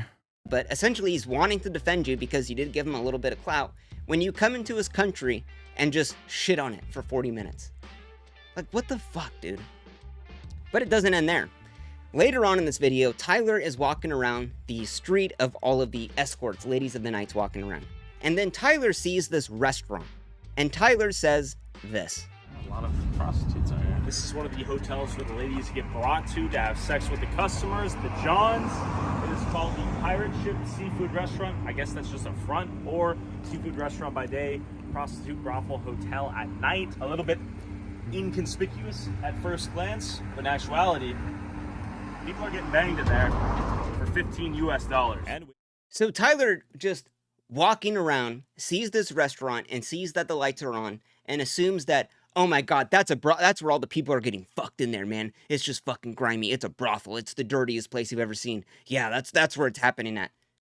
Tyler, this is a Christian catering restaurant that does weddings. Why the fuck would you just make up a lie about this? For what? Like, what is the story that you're trying to tell? Oh, how shitty it is? I don't think you have to disparage a Christian catering restaurant for weddings and say it's a brothel. And the dumbest part about this is, like, you know, Tyler makes like two things. He's like, one, it's a brothel. Two, it's an actual restaurant. And then it's a brothel at night. Like, you can't just say like, oh, maybe it's true, maybe it's not. Which, we're going to go into that later. That's a whole other can of worms. Either way, in that situation, it's a brothel. But you don't know that, Tyler. The thing is like, this is in a country where they're trying to rebuild. And you're just shitting on the people there for no reason. I'm surprised the guy didn't stop you and say, what the fuck are you talking about? You're literally just making this shit up. Why would you do this, Tyler? Oh, because you're trying to get clicks and views by making whatever area you're in the shittiest place ever. We're informing people about current events, topics that the broader public needs. Like, there's shitty aspects of every place, dude. No matter where you're from. And you know this. Look around your own neighborhoods, right? Like, there's crime everywhere. Of course. There is no place that is like purely devoid of crime.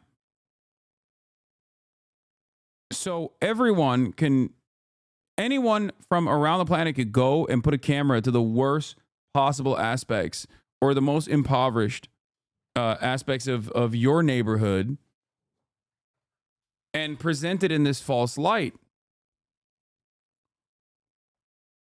The problem here is that Tyler gets to do this against some of the most marginalized people, whether it's like going to Jamaica, the poorest places in Jamaica, or putting a camera on the faces of homeless people, like people that just don't have any defense mechanisms, like no people that don't get any sort of positive coverage whatsoever from the broader media ecosystem.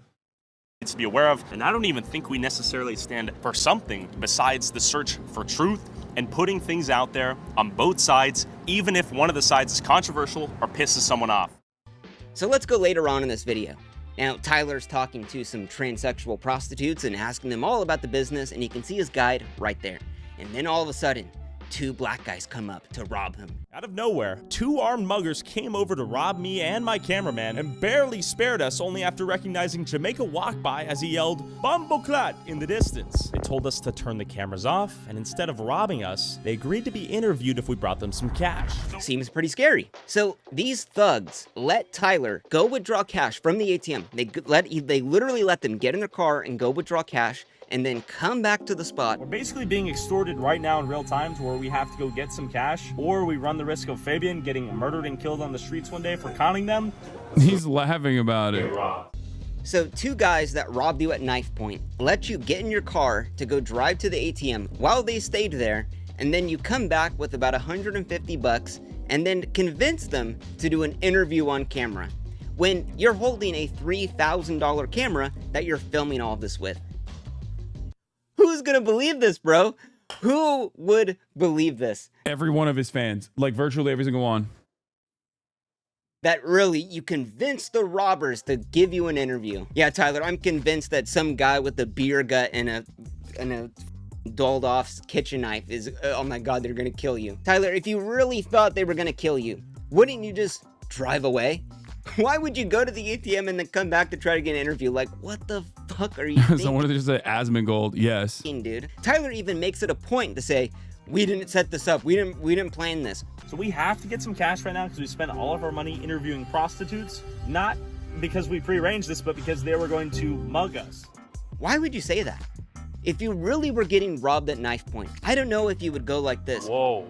So that's a big old knife. I'm getting robbed in 4K, bro. Oh, look at your gun. Look at your knife. How big it is, bro.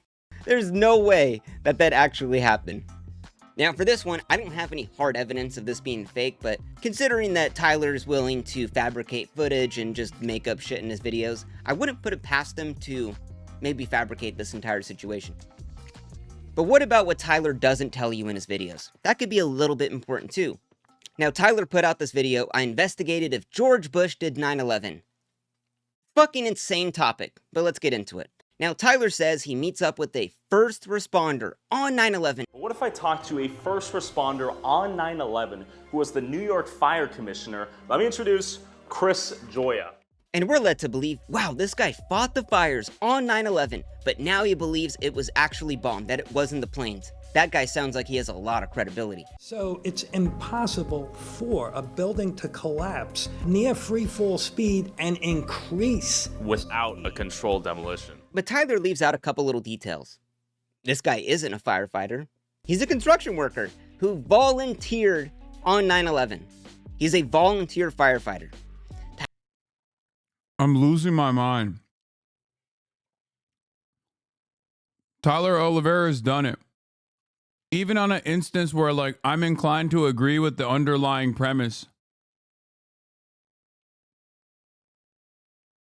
he still finds a way to navigate the discourse where I disagree with him and the person he's interviewing. Tyler says he was there on 9/11. But what if I talk to a first responder on 9/11?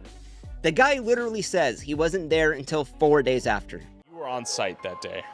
I was working across the river doing my construction job, and then the fire department got called to duty to assist. Within a couple of days, we wound up down at ground zero.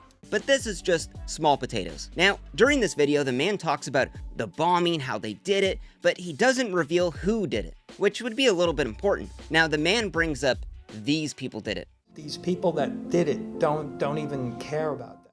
Who would these people be? While Tyler doesn't say in the video, nor does Chris Goya, we could go online to this man's organization, the Architects and Engineers for 9/11 Truth. They currently have a federal lawsuit for believing that 5 dancing Israelis blew up the... I didn't want to say it, but it's always going to be every conspiracy theory. World Trade Center. But Tyler just leaves this information out, because clearly if we knew this guy believed Israel blew up the World Trade Center, we probably wouldn't take him seriously. But I mean, it's all good. It's all in the name of just a little bit of clicks and views, a fun little conspiracy video. And Tyler is so insidious in this video because he's literally leading you 99% of the conspiracy theory, but that 1% of who did it, Tyler doesn't say. So for someone that gets invested in this, you're going to go all the way through, and then if you just go online, you could find out yourself. 5 dancing Israelis, the lawsuit is still happening. But what other details does Tyler leave out? Let's go to his video. I investigated the city where you legally must own a gun. That's me turning myself into the police in Kennesaw, Georgia, where every head of household by law must own a gun. But does everyone here actually own a gun? Now Tyler drives down to the town and says, I want to visit the antique store that has the law in writing. After hearing from the people, I drove downtown to an antique store to see if I could find the law in writing. So Tyler goes to the antique store, he sees the law in writing, he's talking with the shop owner, they go outside and smoke a cigarette, and then Tyler purchases a bag of assault rocks and a bunch of other items. So much stuff that Tyler needed a bag from this so-called antique store.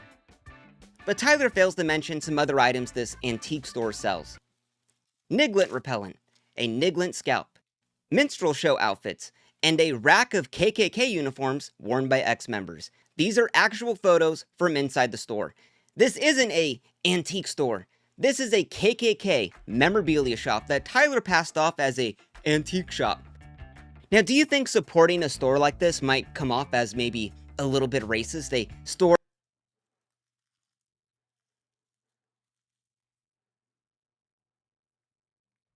I'm sorry, what?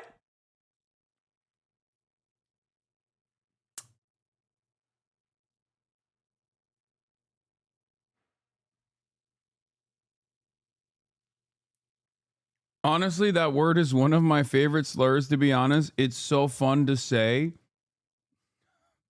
Jesus Christ, Sean.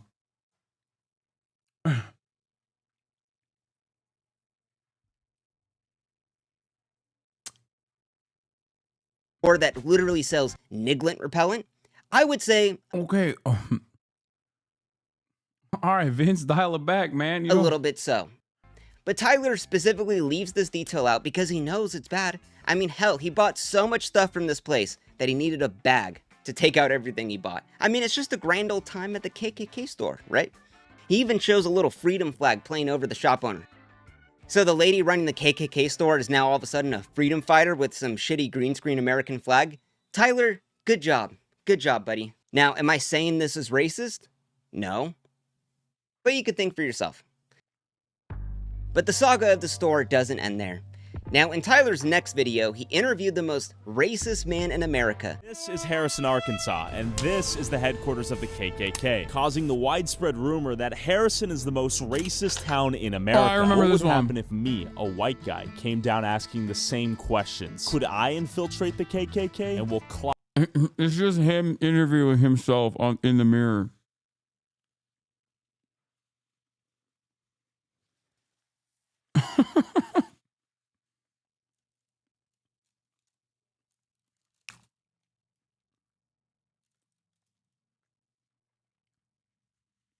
Yeah, infiltrate. Could I infiltrate the KKK? You have to cut out all the parts where they're like, "Oh, Tyler, you're my favorite YouTuber. I love your travel vlogs where you go to black neighborhoods and talk about black on black crime.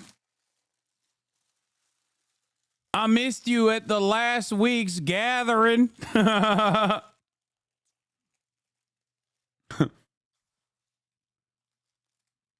Why didn't you show up last week? Were you at another black neighborhood?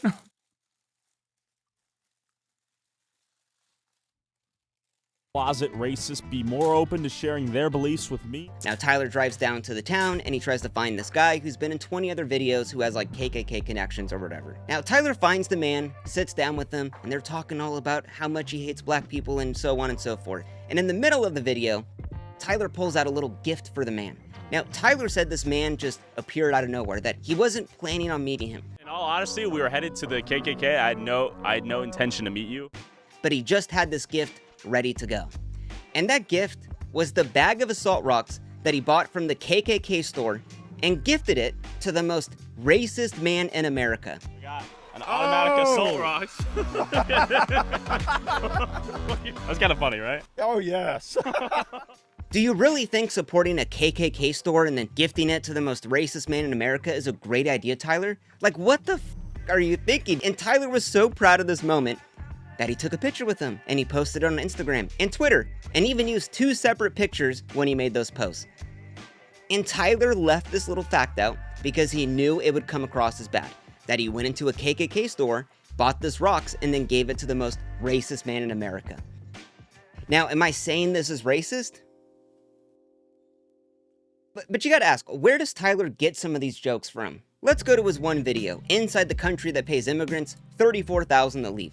Now this whole video is about Muslims invading Sweden, and Tyler at the end of the video says this. We should be asking ourselves, what is a society and culture willing to sacrifice of itself to accommodate those it welcomes? And is a kebab stand in every street corner worth sacrificing a country's entire culture?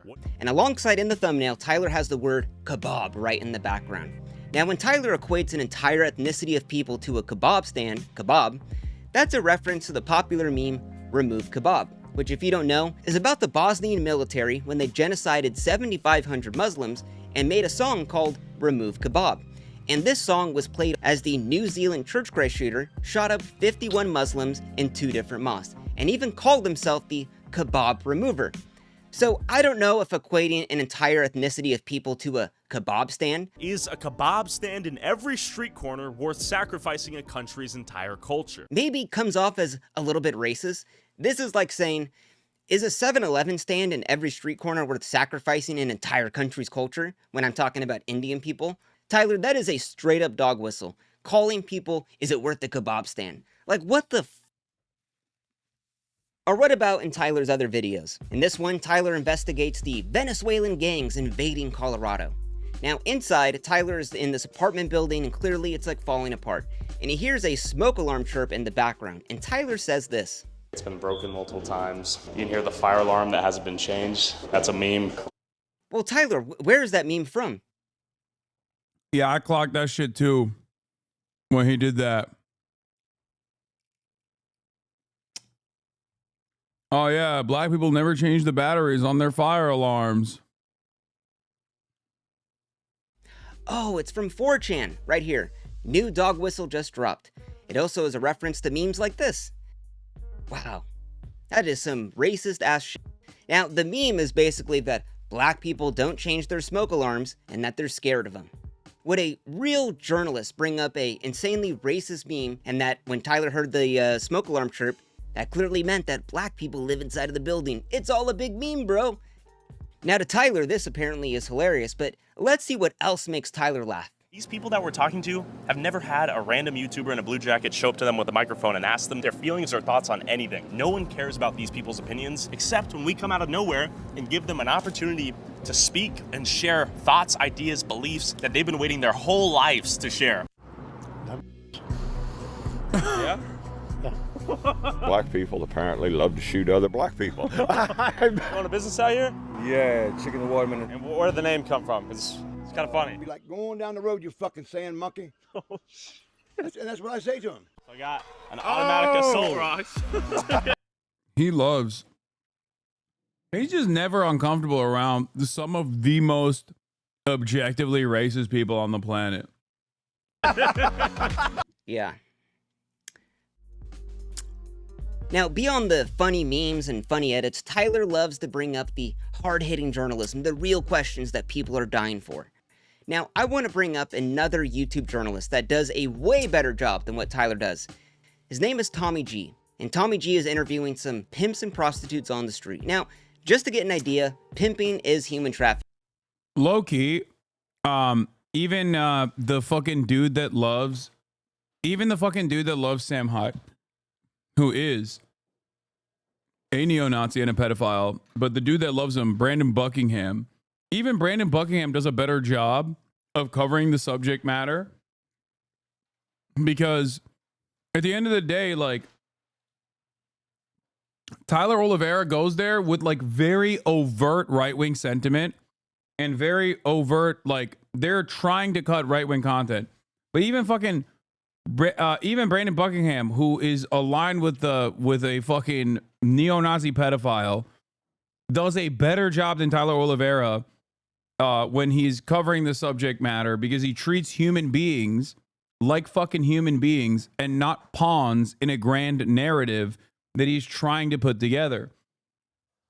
Never say that I'm not charitable, even to people who I genuinely think are they're awful. Okay? That's what's so crazy about it. Like I said, it's not like I'm a fan of Brandon Buckingham as a person. And I do think that he is, you know, I mean, that's the most insane thing you could say about a person, is that they're like aligned with a pedophile Nazi. Okay? He's like literally approached me in the past. But I think even Brandon Buckingham does a better job than Tyler Oliveira on this stuff. If you don't believe so, go read Iceberg Slim's book and you'll find out that it is the most horrible shit out there. And while Tommy G is talking to them, he brings up this. Where do you see yourself on the balance of good and evil? Straight good. Ain't no evil in me, you feel me? Everything I'm doing is out the kindness of my heart. I'm trying to make sure everybody that is part of me, I play my part and we smooth. You're pimping out of the kindness of your heart? For surely. Does that sound like an absurd statement to make? Absolutely not. Wow, so Tommy's actually pushing back on what people are saying. It's almost like Tommy G actually has a spine. Maybe he has some conviction in what he believes. But now I want to show you the hard-hitting questions that Tyler asks when he's talking to a pimp, a literal human trafficker. Do you pull out? Well, you know one thing about it, man. Hey, man, rubbers is not for suckers. Do you pull out? That's it, ladies and gentlemen. That's the hard-hitting journalism that's needed in the world. Do pimps pull out? Literally, you are talking to a human trafficker, and the first thing you think of is, do you pull out? And to Tyler, it's really just a big joke. He plays the funny pimp music in the background, and oh, look at the pimp, he's got the funny glasses, and oh, do you pull out, bro? Like, Tyler isn't taking this shit seriously. Tommy G is, actually hitting them with hard questions, pushing back on what they say. Because Tommy actually cares about the content he puts out, really looking for that journalist. I think that clarification is important. He does, I think Tommy G, and to a certain degree, even Brandon Buckingham, and I don't think these guys are aligned with me in their politics and the way that they see the world at all. But I think the most important part about the content is, like, when you're talking to real human beings, the interesting part about that is their own personal journey, how they arrive at their own personal convictions. Like, what are the things that happen that that made someone the way that they are? And I think that it's very important to make sure that you approach your subjects with respect in that process. Even if you have a right-wing attitude, not saying that Tommy G does. I'm not entirely familiar with his content, but, like, I think the only video I ever watched of his was the Kia Boys.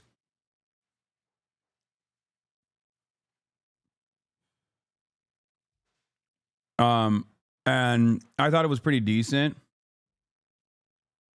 But basically, when you go to these communities and, like, and you treat your subject matter like they're fucking zoo animals, objects of fascination that are there to be exploited, rather than, like, human beings that are on their own personal journey and victim to social conditioning, victim to material conditions,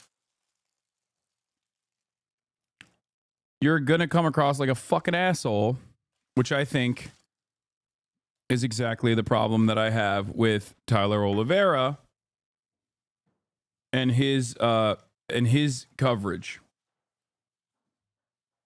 on virtually everything that he decides to cover. The content he puts out, really looking for that journalistic truth. But in Tyler's eyes, that question is, do you pull out? Like, what the f? Now, one of the worst things, I think, is when Tyler went to the USA-Mexico border and investigated the migrant crisis. Now, Tyler goes to the border, he talks to both sides. Basically, the video is about how when people claim asylum in the United States, they go into these migrant detention camps where there's no food and water, and they stay there for about a week at a time because the Border Patrol system is so backed up. And he even talks to the locals who say that we're just locals over here who have banded together to deal with this historic moment that's taking place in our town. The Border Patrol is detaining people in 3 separate outdoor detention sites in our area, not providing them with any food, water, shelter, or anything like that. So we've been coming in and filling. Why is a communist worse than shit under your feet? European chatters, isn't it fucking Christmas right now? Why the fuck are you in here in a Twitch streamer's chat sharpen? In that role. Literally, they have had to give these people food and water because the government doesn't. People have died out here in these camps, just waiting to get processed by Border Patrol. Do you think people would be dying if not for the help you guys have provided? Most certainly, yes. Yeah? Okay. Actually, 2 people have died. But Tyler rolls upon one camp that was empty earlier and now is full. And when Border Patrol comes to process these people... I'm gonna see if I get processed. I should probably get my ID, though. Are you part of this group? Sí. Ahora. Okay, I'm gonna be processed. And Tyler takes up the spot of one of the asylees and tries to get processed by Border Patrol, all as a big fucking joke. Like, what the fuck are you thinking, Tyler? Literally, you took up the spot of someone that was an actual person fleeing their lives as a fucking meme.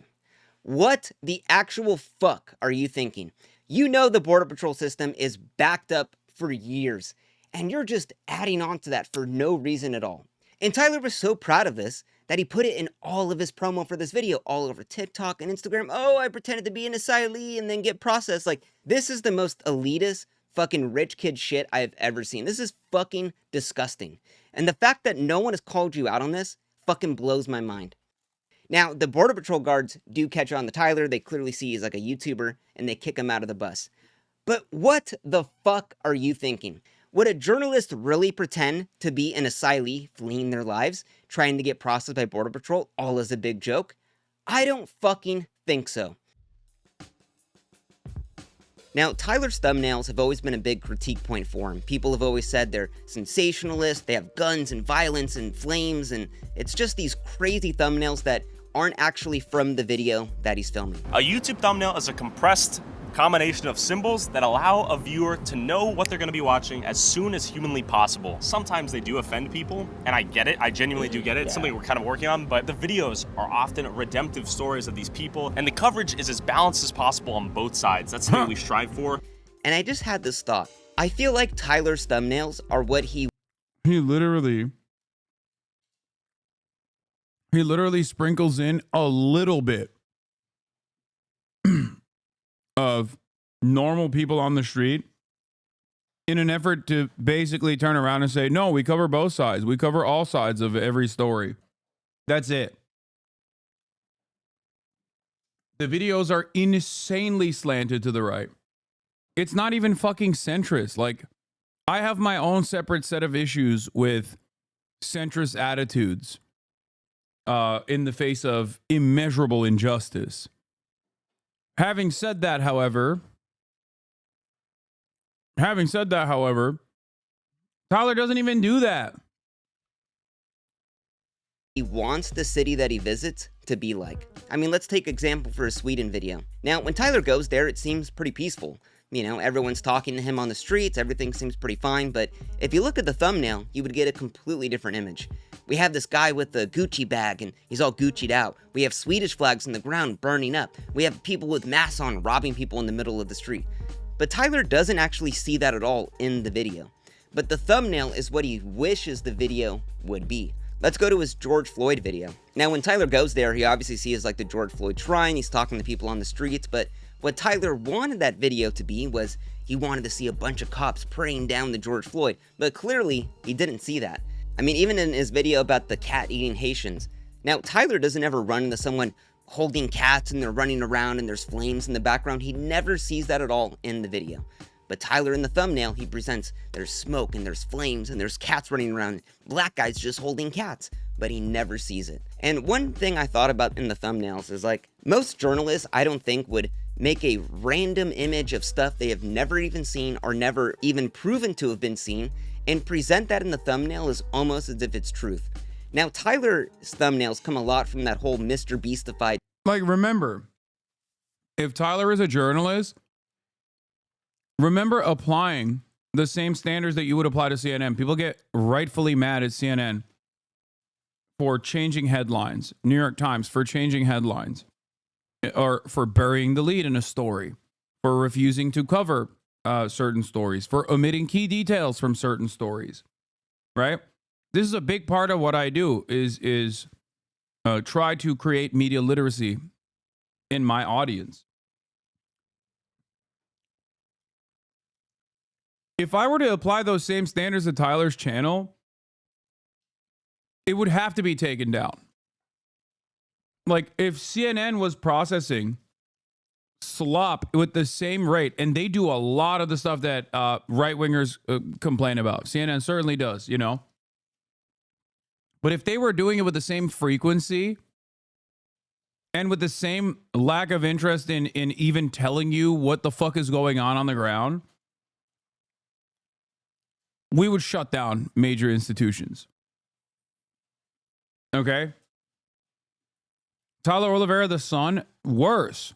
He's worse than New York Post. That's the problem. And many people don't understand it. They like, you know, they do victory laps over the Clarissa Ward shit, as did I. But then they don't understand that, like, the guy that they think is the honest truth teller that simply agrees with his position is straightforwardly doing way worse shit than CNN. The reason I like Tom G over Tyler is because he's obviously inspired by Vice, where Tyler's inspired by C5. He just does super shitty without the same context or undertones that Andrew would add. Yeah. Type game. And, you know, these type of thumbnails would be fine for like a prank video, like a Brent Riviera video. I had my sister date 100 guys, and then you have 100 ugly guys that are all lined up. But in the video, we never really see that. It's almost like a big caricature of what the video is. And for a video like that, where it's almost like a prank video, typical YouTuber, you're essentially faking the video, that isn't a big problem.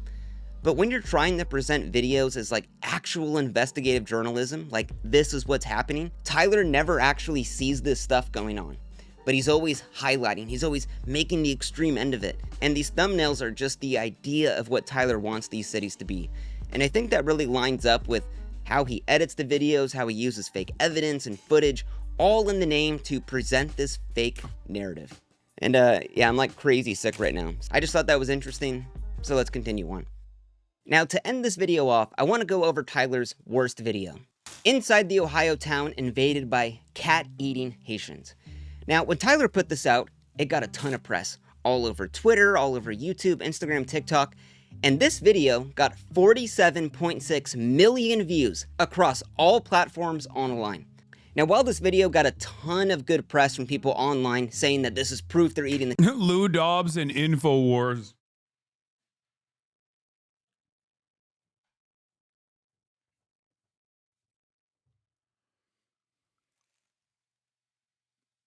Wonderful stuff. Cats, it also got a ton of criticism online.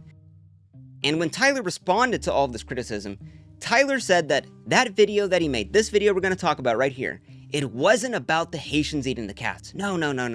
It was about a demography shift. It's interesting that in Springfield, the whole they're eating the cats, they're eating the dogs is not a conversation point here, nor have I brought that up due to YouTube censorship. And also, I understand that at the end of the day, and even at the core of that video, that's not what it's about. It's about demography shift. Well, let's see how many times Tyler asked the questions, do Haitians eat the cats? Haitian immigrants flooded into town with rumors of them eating the neighbor's cats.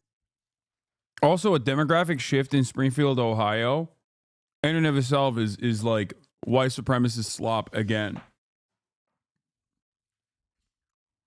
Like, unless you personally believe that these dudes who are bilingual, multilingual, oftentimes straight up fucking coming from a higher degree of education, escaping dire circumstances in places like Haiti, are somehow lesser than the pre-existing Springfield, Ohio residents, there is no issue with a demography shift. Now, I can think of one reason why people would suspect these Haitian migrants of ruining Springfield, Ohio. I think of one big reason why people falsely assume that.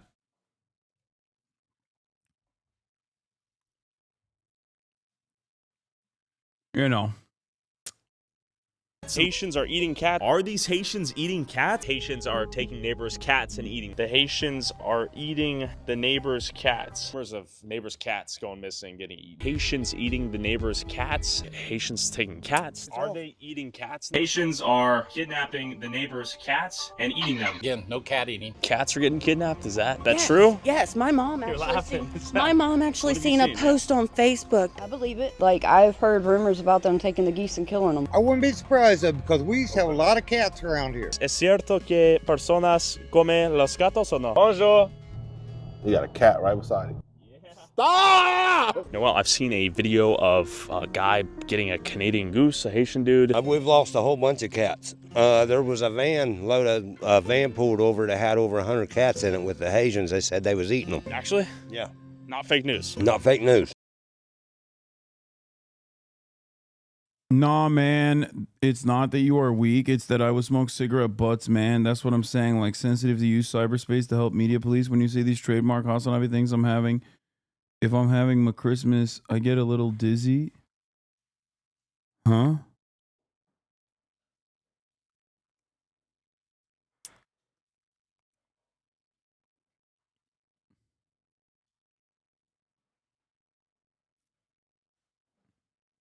I think bro had a stroke while he was typing that out. So I understand that at the end of the day, and even at the core of that video, that's not what it's about. It's about demography shift. So the video that isn't about eating the cats has the thumbnail, "Do you eat the cats?" Hundreds of cats all in the background, inside the Ohio town invaded by cat-eating Haitians. You literally ask everyone in the video, are the Haitians eating the cats? Yeah, I would say that's what the video's about, Tyler. Now, Tyler loves to try to slime his way away from any criticism he receives, but this video was about Haitians eating cats. And you might ask, well, is that a rumor based on anything true? Now, in the beginning of the video, Tyler shows his evidence of the Haitians eating the cats. And we see this body cam footage from a police officer and this lady eating a cat. Rumors of them eating the neighbor's cats and local geese. What did you do? Why'd you kill the cat? Did you eat that cat? Did you eat it? Now, you would think that, oh wow, the lady's black. Seems like, okay, she must be Haitian. Oh, okay, so the Haitians are eating the cats. But this clip is of an American citizen that was literally on a psychotic breakdown that ate a cat. But Tyler is passing this off as the Haitians are eating the cats, and this is the evidence. But then Tyler shows another clip. Now, the rumor then turned into, are the Haitians also eating the gooses? So Tyler then shows this picture of a black man that we see walking with 2 geese. Well, I've seen a video of a guy getting a Canadian goose, a Haitian dude. And we're thinking, wow, okay, so because the man's black, okay, he's Haitian, and then he has 2 geese. Okay, so motherfucker works with the Department of Wildlife, dude. Random woman in a different part of Ohio gets arrested during a psychotic episode. Random fucking wildlife guy, Department of Wildlife guy, is picking up geese. Like picking up roadkill, okay? All of a sudden, that's what makes this fucking story a national... that's what creates national prominence for the story. It is so... It was one of the craziest misinformation cycles that I encountered in my past 10 years of covering politics. How fast it took place, how it intersected with so many of the normal vectors of hate, undocumented migrants, black people in an otherwise white supremacist country. It was mind-boggling how quickly Twitter was able to take this untruth and turn it into something that people truly believed, even people that were living in fucking Springfield, Ohio. And nothing, like nobody was punished for this, by the way. Nobody. Like there were no one was like, let me be skeptical next time I hear Trump say some shit. Let me be skeptical next time I hear, JD Vance say some shit. Let me be a little bit more skeptical of like right-wing institutions that are very clearly disseminating misinformation. It made its way up to the presidential debate. Now, the Democrats have done similar things as well. Joe Biden, remember, famously said there were dead babies that were burned alive with kerosene, decapitated babies. That's a lie. That never happened. His staffers had to come out and admit that that was not a real thing that he had seen and that they had no idea where Joe Biden got this information from.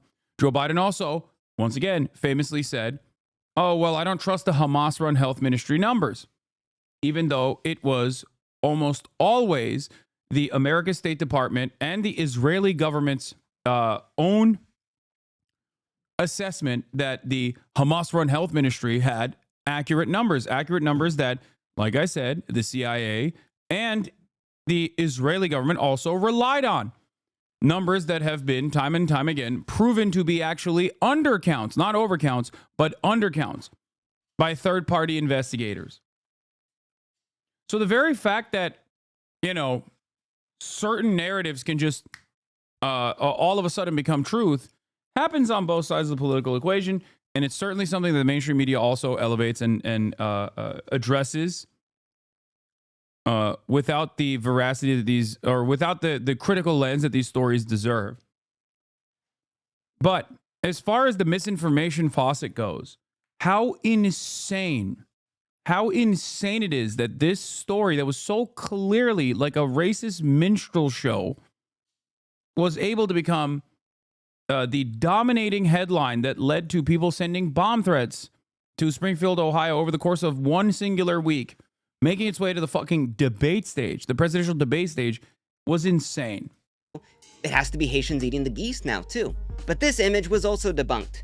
This was an American citizen picking up roadkill on the side of the road, and someone snapped a picture and spread false misinformation like this. Now, this whole video is based around Tyler just asking questions, are the Haitians eating the cats, with no evidence to back it up. Now, this is a common tactic used by conspiracy theorists. So Tyler, let me ask you a question. I heard your mom was sucking some dong for 50 bucks at the bar, and I had a good friend of mine tell me that they saw her in the car sucking some dong. Is that true, Tyler? Does your mom suck dong for 50 bucks? I can tell you an insane conspiracy theory based on no evidence, present it as a question, and it almost gives it some validity. Aliens built the pyramids? Do you think it's possible George Bush did 9/11? Wait for me right now. Oh, who are you afraid of? Oh my God, that was an amazing reaction. That's how most people should react to Tyler Oliveira. Men. Which men? Men in general or specific types of men who come from different places? Like men. If he was black, would you guys date? Bonjour. Yeah, I mean, it is what it is. You speak English, French? How disrespectful is that? You had a kid who was 5 years old and they said, Daddy, I'm a guy, but I think I'm a girl. What would you say? I can't lie. I do despise the fact that right-wingers also have an unimaginable bandwidth for shit like this. If I had a similar predicament, if I had a similar situation where I just like automatically assumed that a random black guy walking down the street was actually of Haitian descent who couldn't speak English at all, that would be plastered all over. Virtually everyone from Keemstar, maybe to even fucking Fox News, would be talking about how racist I am. But when you're a right-winger, you just get to do that over and over again, and no one even questions it. Like, you could have a random accident that could be portrayed in mainstream media. Sometimes it's not even a random accident. If you recall, famously, when I was at the Palestinian protests in Australia, it made it to Australian national news. Because a fan of mine came up to me and yelled at me. This is before BDS put Coca-Cola on its national list. And it was literally... It was straight up just like it was national news in Australia. Because a random fan of mine came up to me and was like, "Oh, you're drinking Coke? Like, can you stop drinking Coke or nor?" My reaction did not matter. That was a clippable enough moment for it to go and become a prominent, newsworthy endeavor. Tyler Oliveira can do whatever the fuck he wants at the behest of serving white supremacist agitated propaganda. And in that process, he can just do whatever he wants, and no one will even bat an eye. How does it feel to facilitate more deaths via secondhand obesity? You are trespassing. Leave my building now. Leave the building now. Okay. I mean, if you want to give me the answer, you tell me what answer I'm going to give you. No, I'm just asking the question. And Tyler knows that. But if you were to push me back on that, like, bro, my mom doesn't suck dong for 50 bucks. Oh, well, I'm just asking a question, man. Don't get mad at me.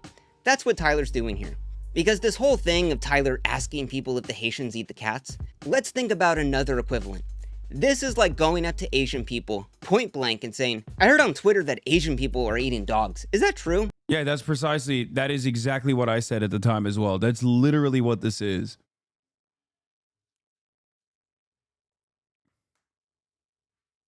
That's straight up what it is.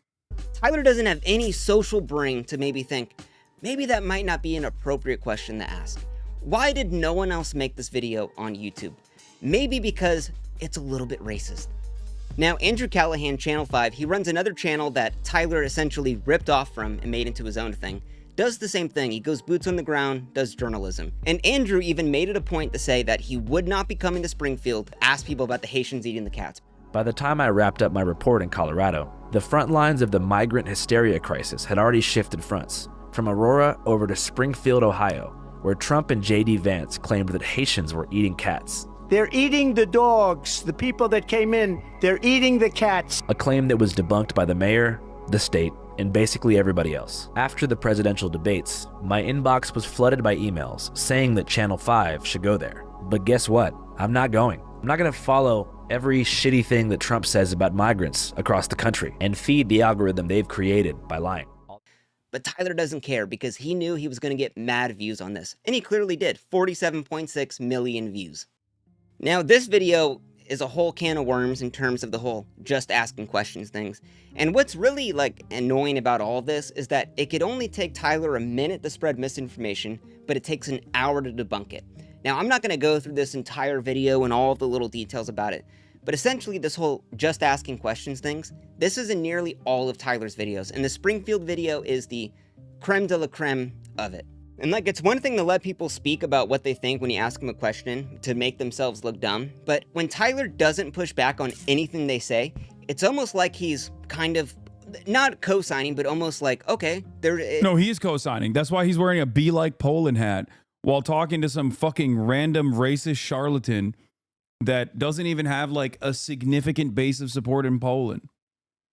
Is some evidence to this, but there's absolutely none. There was Haitians in a white van driving around the neighborhoods collecting cats. For what? Skinning them and eating them. So a van was collecting cats and eating them. I watched it happen, yeah. Watched them get pulled over with the cats and admit to the police that they was eating them. You're not joshing with me. No, I'm almost 50 years old, buddy. I don't know.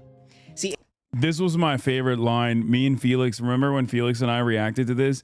By the way, if you want to see what my if you want to see what kind of coverage I've offered to this, I believe I did the video as well. Tyler Oliveira.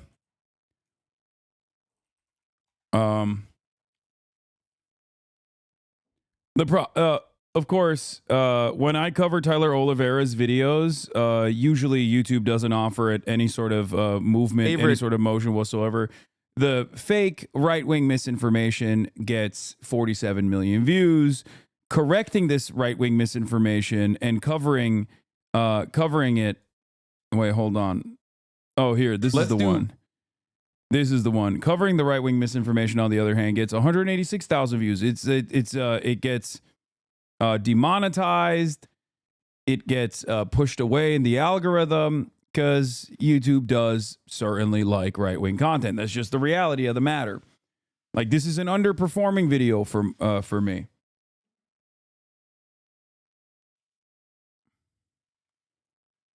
But if you want to see how I covered it, this is me and Felix looking through it.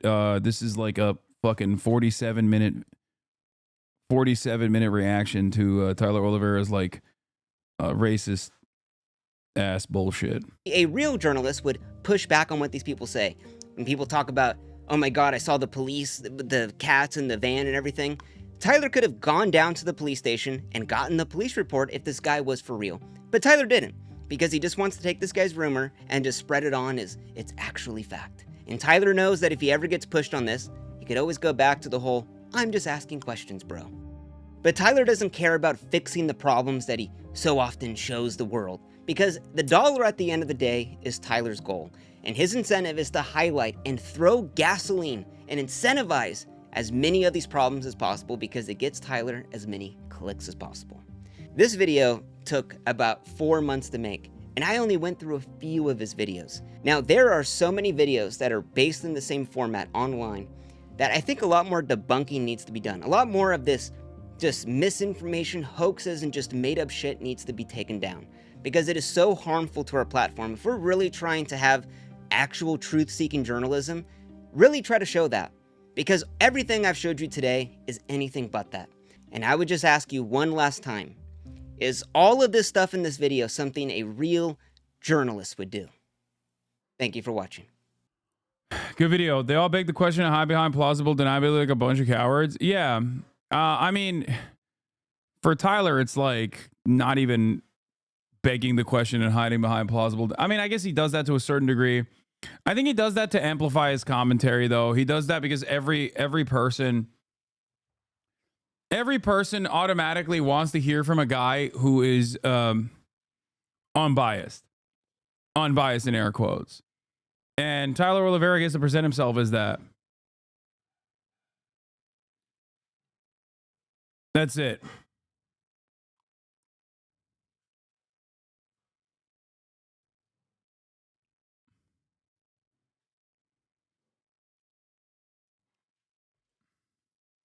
At what point will the companies behind the algorithms that amplify this will be held accountable? Never. And as things worsen, as material conditions worsen, I think it's going to get worse overall. All right. Last but not least, I want to dive into this honey influencer scam. You've probably heard about Honey. You know, the browser extension that saves you money. Do you have Honey installed? What's Honey? Oh, no. Honey is a free browser extension. Damn, they even got Pokemon. That's crazy. Free browser extension. Free browser extension. That automatically applies coupon codes when you check out online. Free money, basically. It's literally free money. It doesn't make sense to not be using this. So what's the catch? There is no catch. Join Honey. Join Honey. Join Honey. Honey. Honey. Honey. Honey. Honey. Honey. Honey. Honey. Honey. Join Honey. Damn, every YouTuber's done Honey ads. I hate to Holy break shit. it to you, but your favorite influencers sold you a lie. Honey is a scam, and the majority of claims promoted by those influencers aren't even remotely true. But it gets worse. Honey hasn't just been scamming you, the consumer, they've also been stealing money from influencers, including the very ones they paid to promote their product. And I'm not just talking about a few bucks here. I believe the scam has likely cost content creators millions of dollars. Sound crazy? Well, I didn't believe it at first either, until I experienced it myself firsthand. In fact, I'm confident this might just be the biggest influencer scam of all time, which is insane. Did Honey ever approach you? Yeah, no shit. Of course, dude. What are you talking about? Who haven't they approached?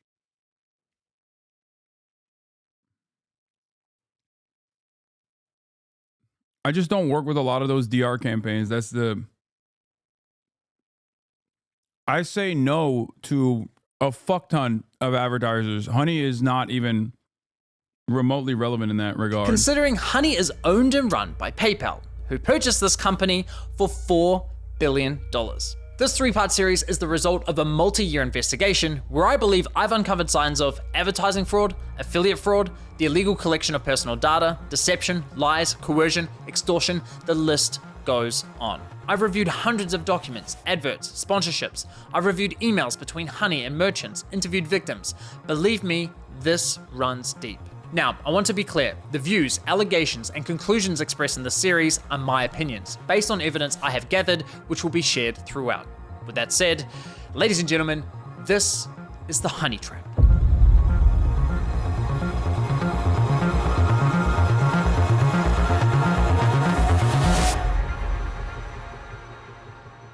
Now I know what you're thinking, it's a free browser extension, how bad could it be? Well, trust me, it's far more sinister than you might think. You know what they say, if a product's free, it's likely you're the product. And as you'll find out later in this investigation, that remains true for PayPal Honey. Now, like most people, I too fell for the lies. I mean, what's not to love about a free browser extension that saves you money? It's a compelling product, and with the endorsement from what feels like every single popular influencer on YouTube, it's no wonder millions of people downloaded it. Ironically, the very influencers promoting Honey seemingly had no idea the company was quietly picking money out of their very own pockets. Well, at least one of them realized, but we'll get to that later. So let me show you how Honey's been stealing money from influencers. So let's say you're watching a video on YouTube. If you're into tech like me, maybe you're watching a Linus Tech Tips video. Linus tells you about this free browser extension that saves you money online, you install it in 2 clicks, and boom, you have Honey. Perfect timing, because it just so happens you're looking to buy a new CPU for your computer. You come across another Linus Tech Tips video, and after watching, you're convinced you should buy the one recommended in his video. So you scroll down and find Linus's affiliate link to that product. Now, for those of you who don't know, when you click an affiliate link and buy something, the influencer who promoted the product earns a commission for referring you to that store. So you add the product to your cart, get to the checkout page, and hello, Honey says they found you 10 coupon codes. Sweet. You click apply discounts and Honey gets to work. But unfortunately, Chat is so funny. Sue them, please. How would I sue them? I didn't even work with them.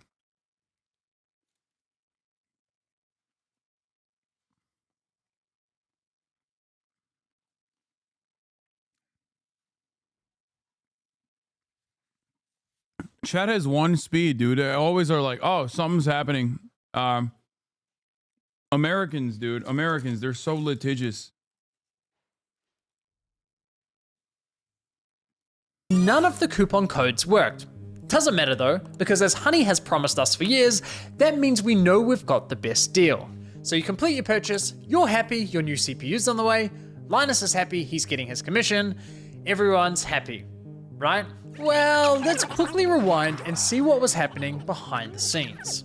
You see, after clicking Linus's affiliate link, you'll notice in the URL, there's a tracking tag labeled Short Circuit. That's a reference to one of Linus's YouTube channels. And this tracking tag is how Newegg knows who to pay a commission to. We can also see that this tracking tag has been saved on my browser in the form of a cookie that will expire in 30 days. That way, if we only decide to complete the purchase a few days later, Linus will still be credited the sale. It's kind of like when you're at a department store buying a TV and the salesman who helped you gives you a referral card or a receipt with their name on it, so when you eventually get to the checkout counter, the clerk knows which salesman to award the sale to. You can think of affiliate cookies as a digital version of that. So what happened when we got to the checkout page? Well, once Honey popped up, watch what happened to Linus's affiliate cookie after we clicked Apply Discounts.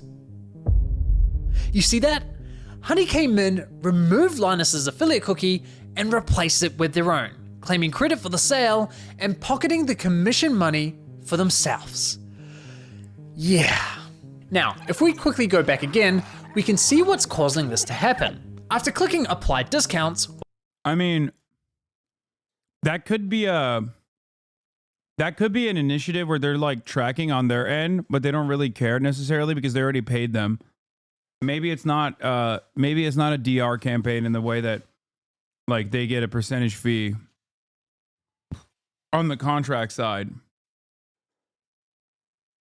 But I don't know. What you'll notice is that in the top left corner of your browser, Honey discreetly opens a small new tab, which acts like a simulated referral click, as if they were the ones to refer you to the website, even though you're already on the website and at the checkout page. Once that page is finished loading and has stuffed PayPal's affiliate cookie, the tab automatically closes, leaving you blissfully unaware that anything ever happened. It's very sneaky. Now, when I first discovered this was happening, I thought, there's no way. Why would all these high-profile influencers be promoting a company that is actively poaching their affiliate commissions? It didn't make any sense. So to make sure I wasn't going crazy, I went on a Honey testing spree, clicking one affiliate link after another, and it kept happening. But even after all those tests, I scoured the internet to see if anyone was talking about this and found nothing. Okay, there was this one debate about it on the Y Combinator forum, but nothing concrete. Besides that, virtually nobody was talking about this, adding fuel to my doubt. So I figured, screw it. I'll reach out to Honey. You know your YouTube channels that you don't earn revenue from make up to 100 grand per year? If you charge your offshoot YouTube channels, yeah, I do know.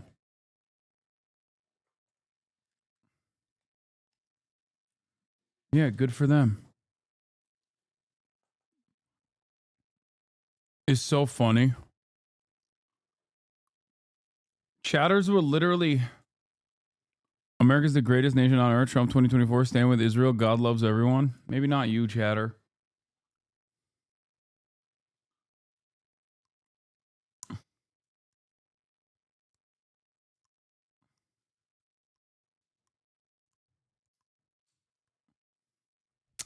There's something very funny about someone coming into my chat and being like, dude, this thing that you know is happening, that you want to happen, it's really fucked up. I think you should charge them.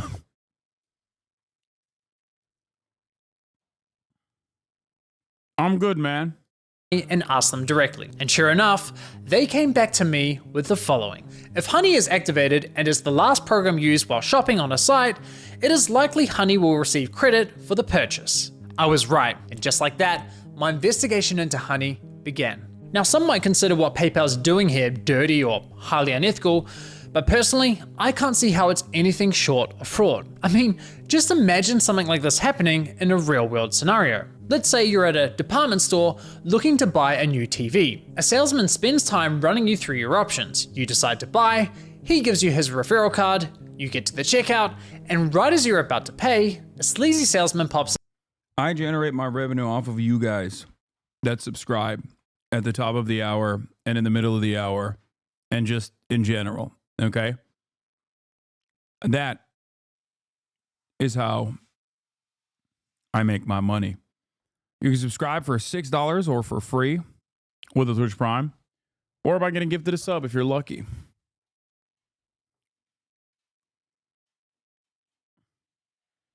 If you recall, there was a chatter that came up to me at the Palestinian encampment who literally said, running a clip channel for you has gotten me to pay for my college tuition. That's why I do what I do. That's why I don't give a shit about other people generating revenue off of my clips, my videos.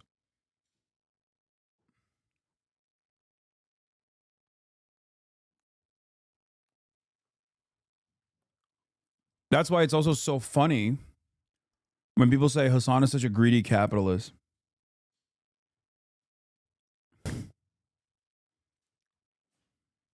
Up going, hey, shall I check if I have any coupon codes for you? Naturally, you say sure. He snatches your referral card without you ever noticing, looks for coupons, says sorry, no luck this time, but instead of handing back the original referral card, he hands back his own. PayPal didn't refer the customer to the store, they didn't promote any of the products, the salesman did that. PayPal provided absolutely zero value to the customer, yet they were rewarded for the sale. But because this is all happening online, buried behind clicks and cookies and tracking data, there's little to no transparency that this is ever happening. Okay, but what if Honey had found a working coupon code? Thank you, Purple Plasma, for the 20 gifted subs. Would that make it okay for them to claim the commission? Honestly, no, I don't think so. The fact remains that Honey didn't refer the customer to the store, nor did they promote the product. Look, don't get me wrong, I'm a consumer myself. Saving money matters, especially when money's tight. But this scam doesn't just affect wealthy influencers. There are hundreds of thousands of small creators, bloggers, artists who rely on affiliate commissions to support their craft. Sure, you could argue that Honey may have convinced the consumer to complete the purchase by providing a discount. But let's be real, if you're already at the checkout with your items Rainy draws a lot. Thank you for the 50 gifted. In your cart, you already have a high intent to purchase.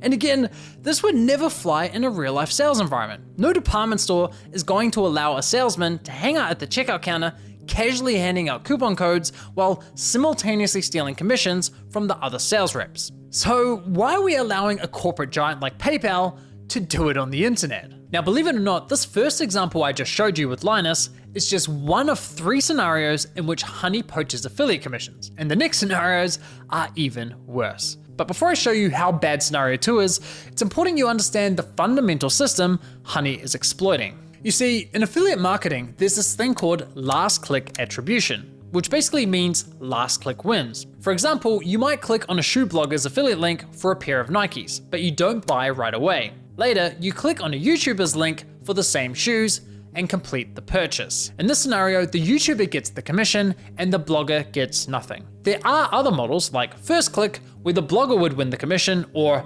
dynamic click, where the commission is shared. But the industry went with last click because while it's not always the fairest, it's the easiest to implement. Therefore, it became the industry standard. Now, when it's blogger versus YouTuber for a sale, honestly, I'd say last click is usually fair.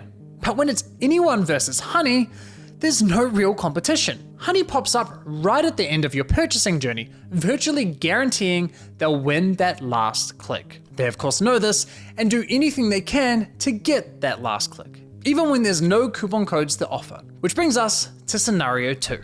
Honey Gold, which is now called PayPal Rewards. Here's how it works. When you get to the checkout and Honey Gold is available, Honey pops up and is essentially saying, hey you, consumer, click this button here so PayPal can claim the commission for the sale, and we'll share a portion of that commission money with you in the form of points. It's basically a lame cashback scheme. And it's genius because if there are no coupons to offer, but the store is participating in Honey Gold, it gives Honey another reason to get that last click. How can YouTubers, bloggers, or any other type of affiliate fairly compete against this type of mechanism? Of course I mean, the first 10 minutes of this video is like about how Honey scams the content creators. I suspect that the second half of this video is going to be about how Honey scams the public. Consumer's gonna click, and of course they're going. Sounds like Shopify. What? No, that doesn't. I'm not even fucking sponsored by Shopify, but that's not how What? No, dude. Shopify provides a service. Am I crazy? What are you guys talking about? Like, I use Shopify. Like, I completely unrelated to an ad or anything like that. I literally use Shopify for ideology.shop. Shopify is an e-commerce platform. It's a vendor.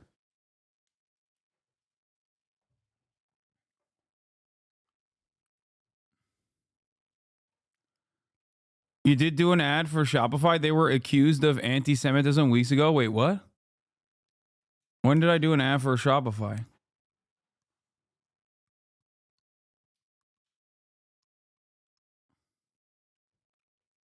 Are you talking about, on Fear and? Oh, yeah, that's true. That Fear and doesn't count. I don't have a say in who we take on as advertisers on Fear and, okay? Or rather, I only have 1/5 of a say. It is a democratically organized cooperative corporation.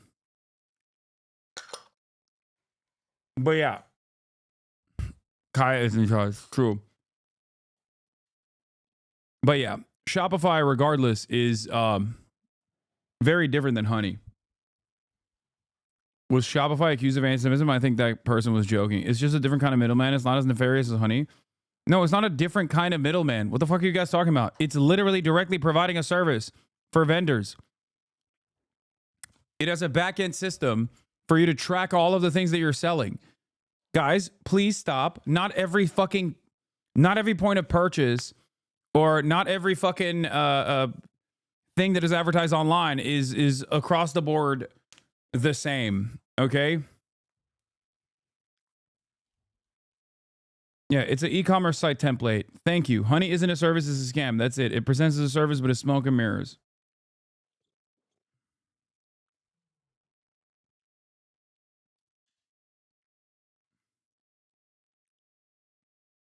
Wait, Shopify was accused? The official 1984 account has more than 200,000 followers on X and sells... oh my God, you weren't even joking. Sells apparel with designs that depict the Holocaust as make-believe and anti-Semitic propaganda. How the fuck is that Shopify's fault?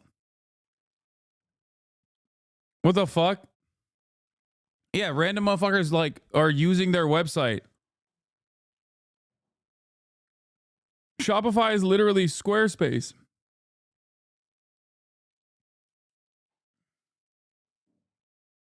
When you said Shopify was accused of being anti-Semitic, I thought I thought that they were doing something.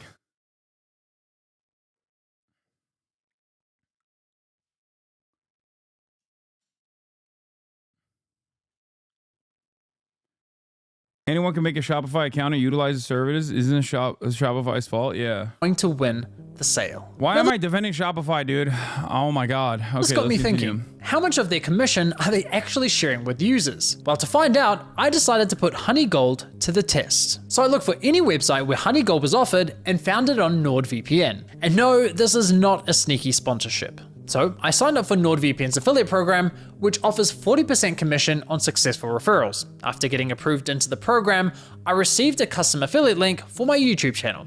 Using this link, I made 2 separate purchases. The guy who owns Shopify Super White Ring, he lives in my city, is quite the asshole. Okay, we're not talking about Shopify anymore. We're talking back to Honey. Back to Honey. Focus on Honey. For the first, I activated Honey Gold, and sure enough, you can see my affiliate cookie was replaced with Honey's. And for the second, I didn't activate Honey Gold. As expected, I was awarded a $35 commission for the sale where Honey Gold wasn't activated, and received nothing when Honey Gold was activated. For the first time, I experienced Honey poaching my own affiliate commission. So how much of my stolen $35 commission did PayPal sharers cash back with my Honey account, aka the consumer? Brace yourselves, 89 points, which is equivalent to 89 cents USD. That's right, Honey poached a $35 commission for doing nothing and rewarded me a grand total of 89 cents. Thanks, PayPal, you really shouldn't have. No, seriously, you really shouldn't have. Now, on to scenario 3. For you ladies out there, let's say you're looking for a new outfit. Your favorite influencer tries on something that slays, you click on their affiliate link and get to the checkout. But in this scenario, Honey knows it has nothing to offer. No coupon codes, no Honey Gold, yet it still pops up to announce absolutely nothing. Annoying as fuck. Naturally, you click the got it button to get rid of the annoying dancing coin, and whoa, what's that? PayPal takes the sale. Why? This is pretty crazy. So Shopify basically gave influencers upfront cash, most likely, and then used that upfront cash to just farm them for their affiliate links that they would end up inevitably getting very little money off of. And as the influencer, you're on, you're sitting there thinking, or not Shopify. Am I saying Shopify? Fuck. God damn it! You guys put the Shopify thing in my brain. Oh fuck! I mean Honey, not Shopify.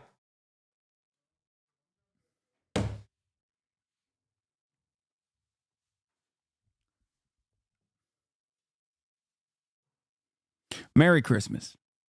Because fuck you, Mary. That's your commission.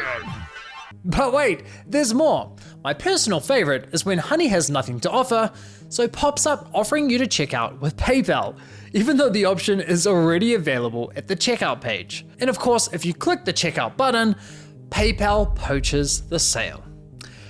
Classy. As I was saying, Honey uses any excuse possible to get that last click from the user. It's absolutely disgusting. I can't even begin to fathom how much money has been lost at the hands of this browser extension. Imagine being the influencers who promoted Honey, telling your audience, who by the way are the most likely to use your affiliate links, to download an app that poaches your affiliate sales. It's crazy. Now, to be clear, not every influencer who promoted Honey engages in affiliate marketing, so those who don't are obviously unaffected. But did any of the influencers who are engaging in affiliate marketing ever catch on to what Honey's been doing? Well, it turns out yes, at least one of them did. Linus Tech Tips, who have been promoting Honey since 2017. So here's how I found this out. You see, one day I was browsing Linus's forum to see if... I wonder how much money in commission that they literally took from Linus. Since 2017, that's crazy. That's gotta be like a couple mil, right? Like that's got, no, maybe like at least $1 million. I think at least $1 million. At minimum, it's gotta be $1 million that they just stole from him. Because like Linus also is specifically like he's doing tech review. It's like Marcus Brownlee, right? Like these guys are the best possible influencers to promote Honey over because they're constantly reviewing products.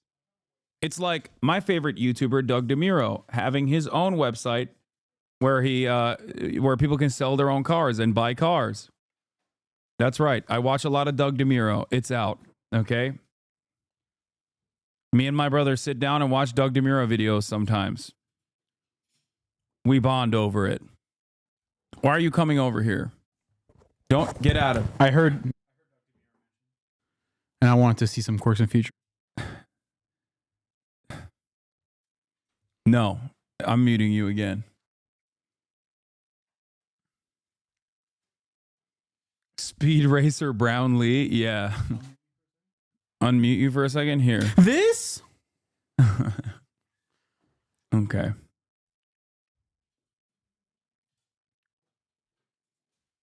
My suspicion, which they don't cover in this vid, probably part 2, is that Honey offsets it with a special side deal with the influencer sponsorship where they pay exorbitant amounts for the ad read in exchange for yoinking some of their affiliate clicks. Wait, that's what I said. That was what I originally said. I said maybe they have a separate deal with the influencer where they do a upfront, like a shit ton of money up front that they give to the influencers. So they don't give a fuck if they don't make money off of the commission. And they only care about tracking how many clicks it's actually driving to the website. Yeah. But everybody said I was wrong. But now Wife of Phonics is saying it, and you guys are like, well, he has a wife, so he must be right. I see how it is.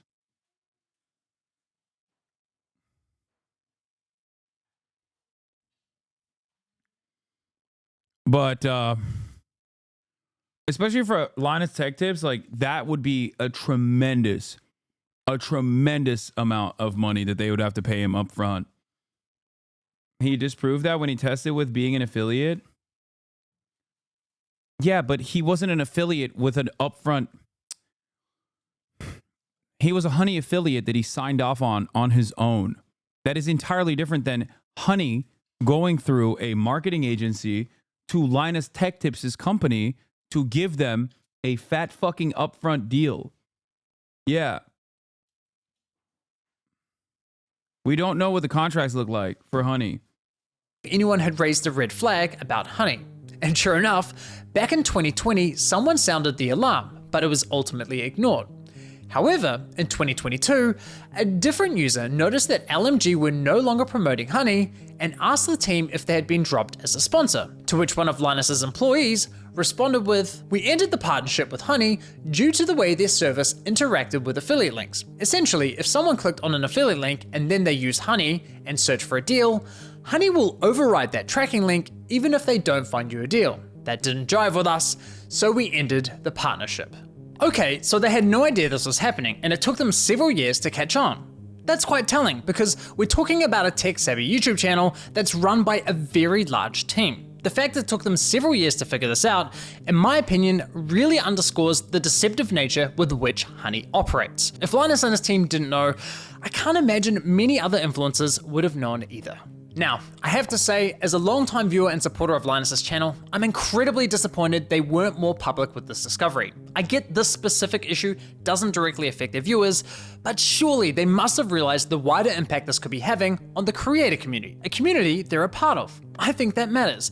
And it's not as though they only promoted Honey once or twice. They did approximately 160 sponsored segments, all of which remain live on YouTube. Those videos have accumulated around 194 million views. According to my data, that makes Linus's company LMG the third largest promoter of Honey on YouTube.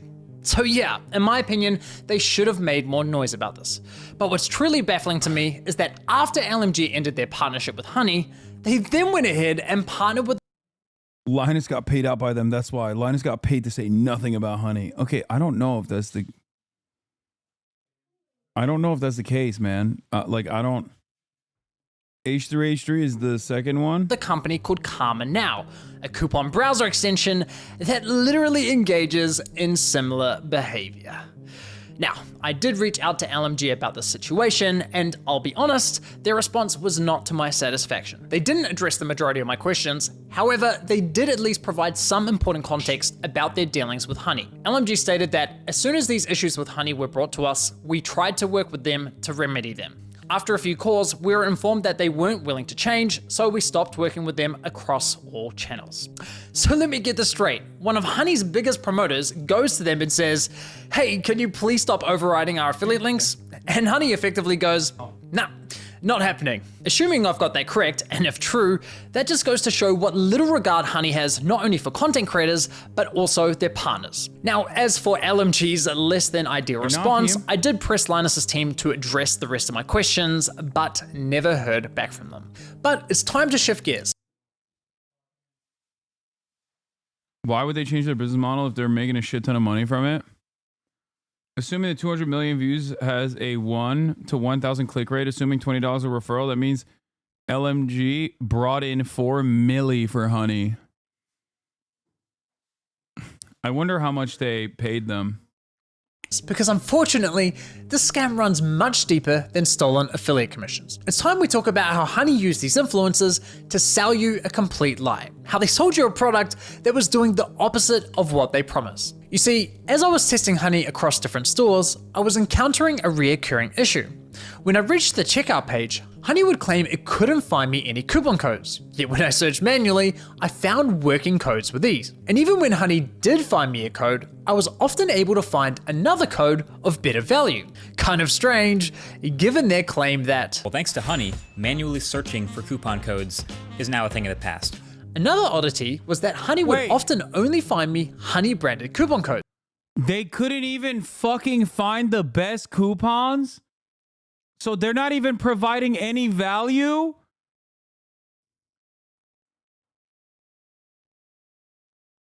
They actually hide the best coupons? Are you fucking joking? Such as Honey 5 or Honey 10. So they're quadruple booking. One, they're stealing affiliate links. So they're, one, generating revenue for themselves, making it seem like they're the ones who are bringing in all this traffic to the websites. So they're probably getting money from the websites. Okay. Two, they most likely have a separate partnership with all these websites where they offer their own personal coupons so that they're also getting money off of that. I mean, this is, oh my God. Oh my God. Every fucking company, dude. Every company is like this. Greed maxing. Why would a store only have Honey branded coupon codes? Kind of weird, right? But the biggest red flag was that when I tried submitting the better coupon codes I'd found, Honey wasn't adding them to their database. So why not? Well, eventually I figured out what was going on. It turns out that one of the key benefits for stores partnering with Honey is that they are given full control over which coupon codes go live on the platform, if any at all. I discovered this while listening to a podcast produced by Honey, which appears to be aimed at attracting new businesses to joining their platform. In this podcast, an employee from the Australian clothing store, Princess Polly, discusses the benefits of partnering with Honey. What would you say to any brand that is considered working with Honey but hasn't yet? I would say missing out on converting customers. Like I said before, Gen Z is super discount savvy. You can't ignore the fact that they will hunt for like discount codes and they might find a better deal. With Honey, you can also control the discount code percentage, which means like they will potentially find a higher discount code on the internet. It literally lets you control like the customer journey, convert and control like the discount code percentage as well.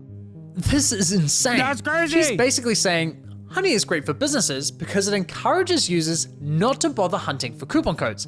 And it allows businesses to control which coupon codes are shared with consumers. That's now, insane. I was able to further verify this on Honey's website, specifically the FAQ page for partners, which clearly states, as a partner, you have control over the content hosted on the Honey platform. So yes, even if Honey knows of a coupon code that offers say 20% off, but a partnering store tells them, hey, only share a 5% off coupon. I had Honey on my computer for about a year during COVID and got 0 coupons that work. It's so fucked. More like Honey Pot, because that scam is wild. It's so cool that so much of capitalism works this way, where you're just like trying to create a middle manager that is not providing any value whatsoever and is simply presenting itself as like providing some kind of service or some kind of value. And that's it. That's it. And then they double book, triple book on every end. They try to profit off of every aspect of the process that they can.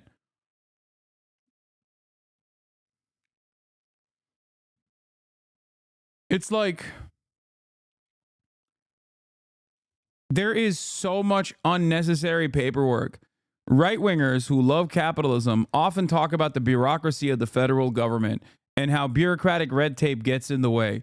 Meanwhile, like most corporations are run this way, okay? They try to present themselves as like, offering a service or having some sort of, creating some sort of like efficient initiative. They eliminate redundancy.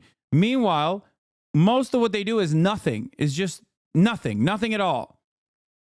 Like, what does Honey do? They just basically steal other people's affiliate codes. That's it.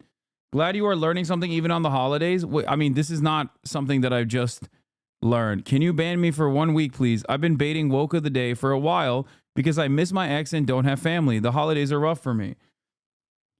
Oh my God. Holiday chatters, man. Holiday chatters. Shut up and watch the content. I'm not banning you, bitch. Okay? When you're here, you're like your family. McDonald's. Then that's the only discount Honey will apply to your cart at the checkout page. I mean, holy shit.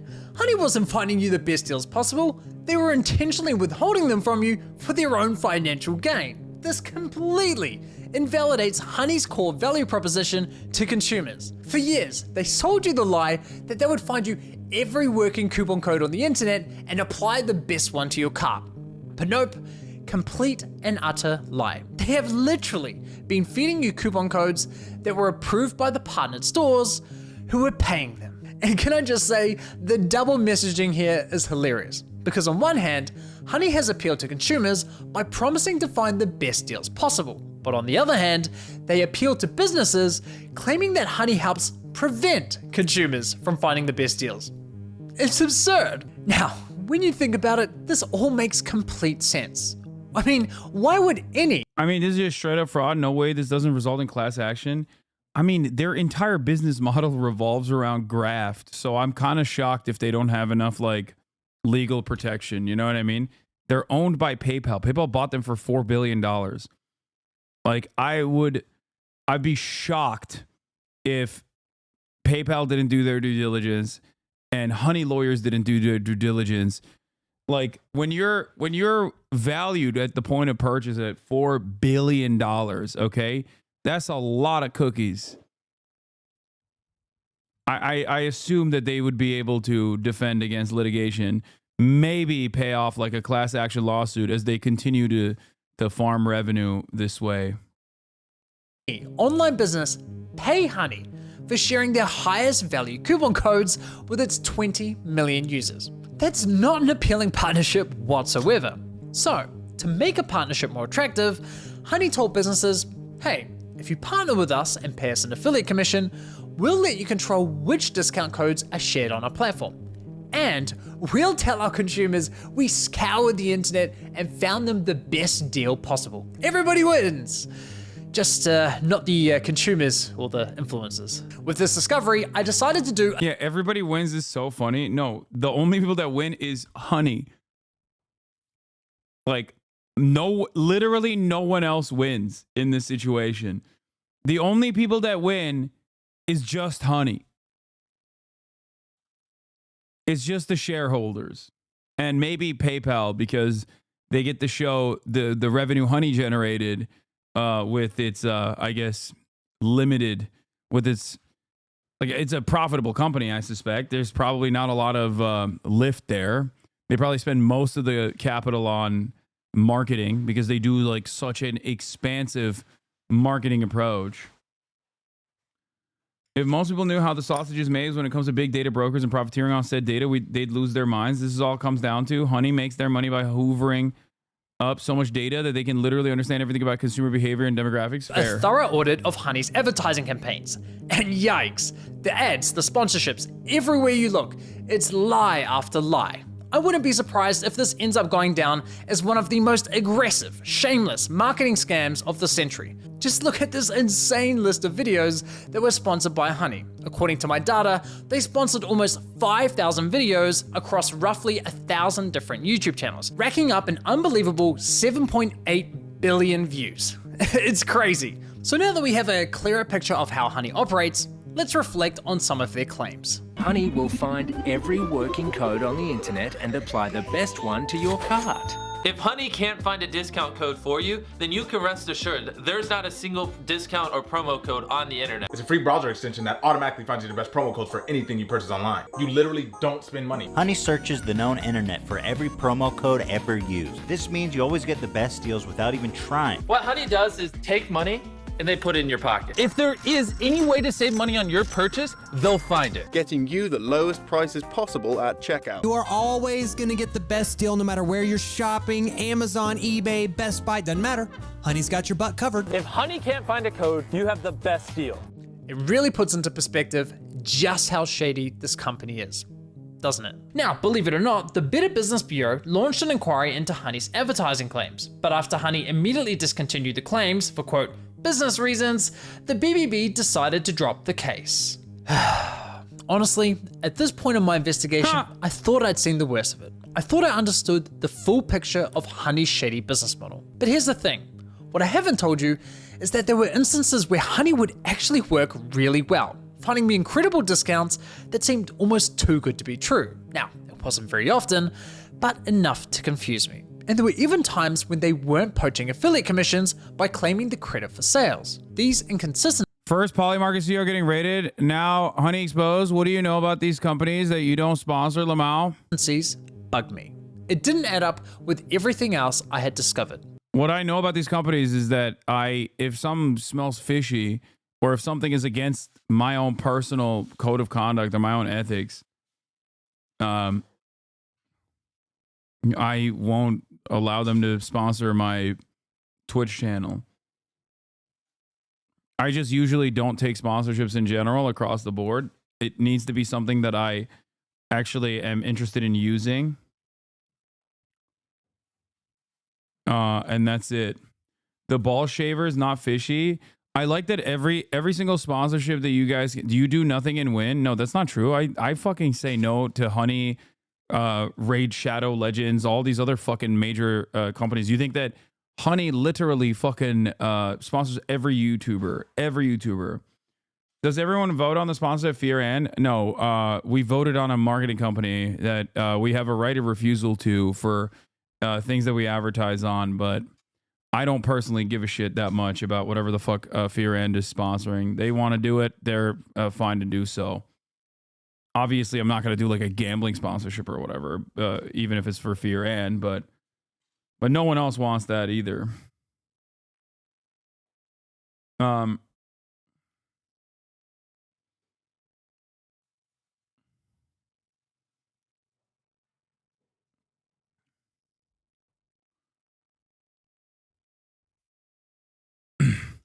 When Honey first came out, I remember they had a code for $1 pizza if you donated $1 to St. Jude's. I uninstalled when they got rid of that code since all they did was annoy me. Yeah. It was clear I was missing something. Well, once I finally figured out what that was, I uncovered an even darker side to PayPal scam. One that targeted an entirely new victim. We started having problems where customers would get in touch via our support saying, like, I don't have singular say over the sponsorship set on my cooperative podcast, my cooperatively owned podcast. Okay. But I do have singular say over my own personal channels, my own YouTube, my own Twitch stream. And that doesn't mean that like every now and then I'm sure that there will be something that gets slipped through. But overall for me, I'm usually very critical of the sponsorships that I take on. And I have said no to a shit ton of sponsorships, like a fuck ton.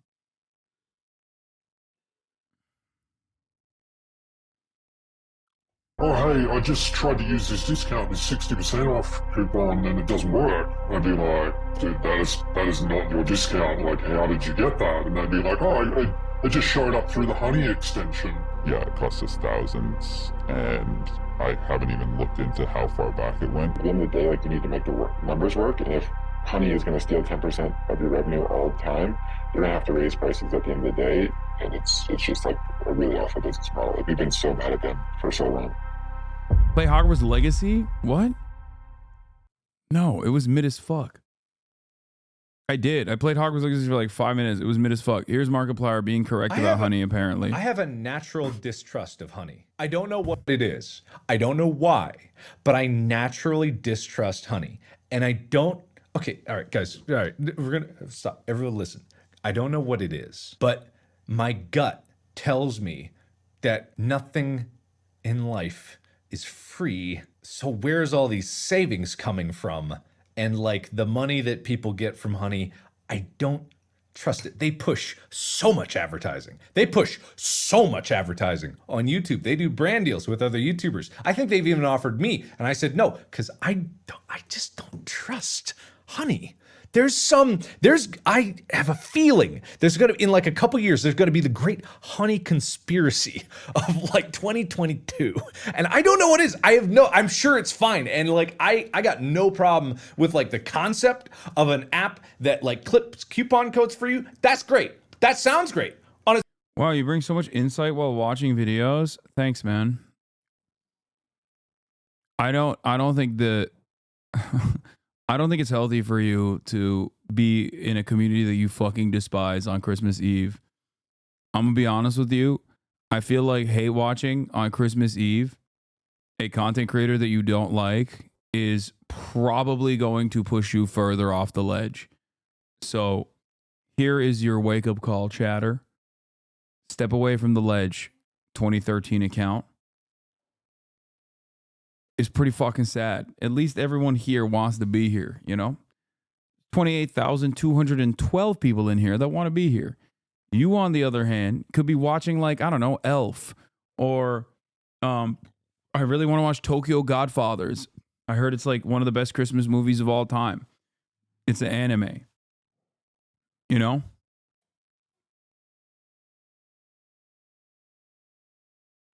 Like, watch a Christmas movie. Die Hard. People say that's a Christmas movie. I don't fully understand why it is, but you know, there's a much better way for you to use your time than to come in here and, you know, try to make the world a more negative place. You feel me? I promise. Being in here is probably not good for you. The surface, but there's some shady shit going on. I can't put my finger upon it. But why do they spend millions on advertising?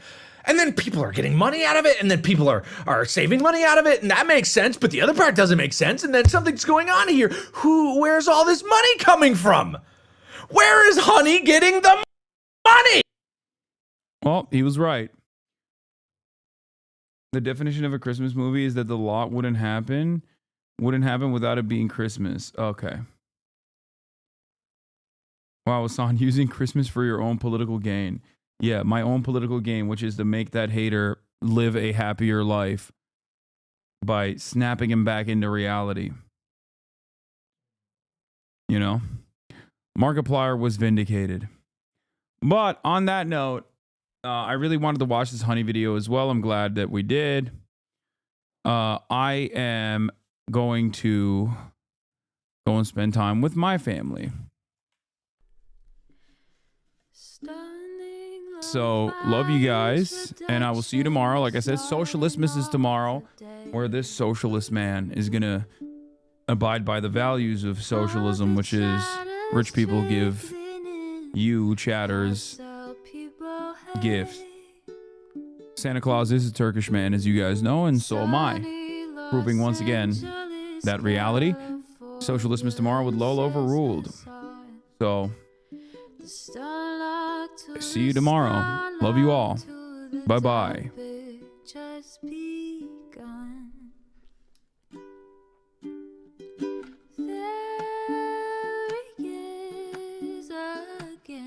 Hasan is streaming.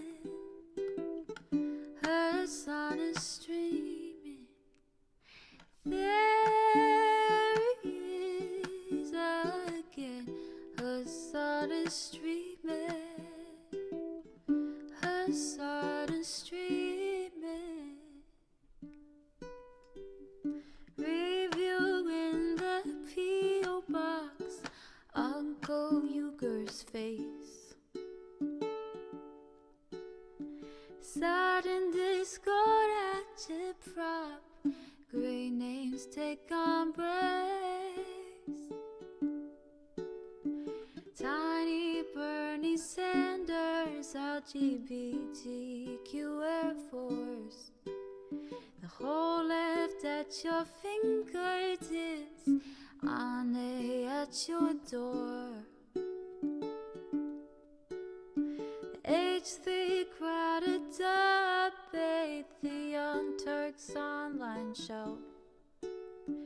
3 full fucking years of this, plenty more to go. 90-day fiance talks of champagne bourgeoisie. A Trump rally live reaction on mass riot at DC. There he is again, Hasan is sun is streaming.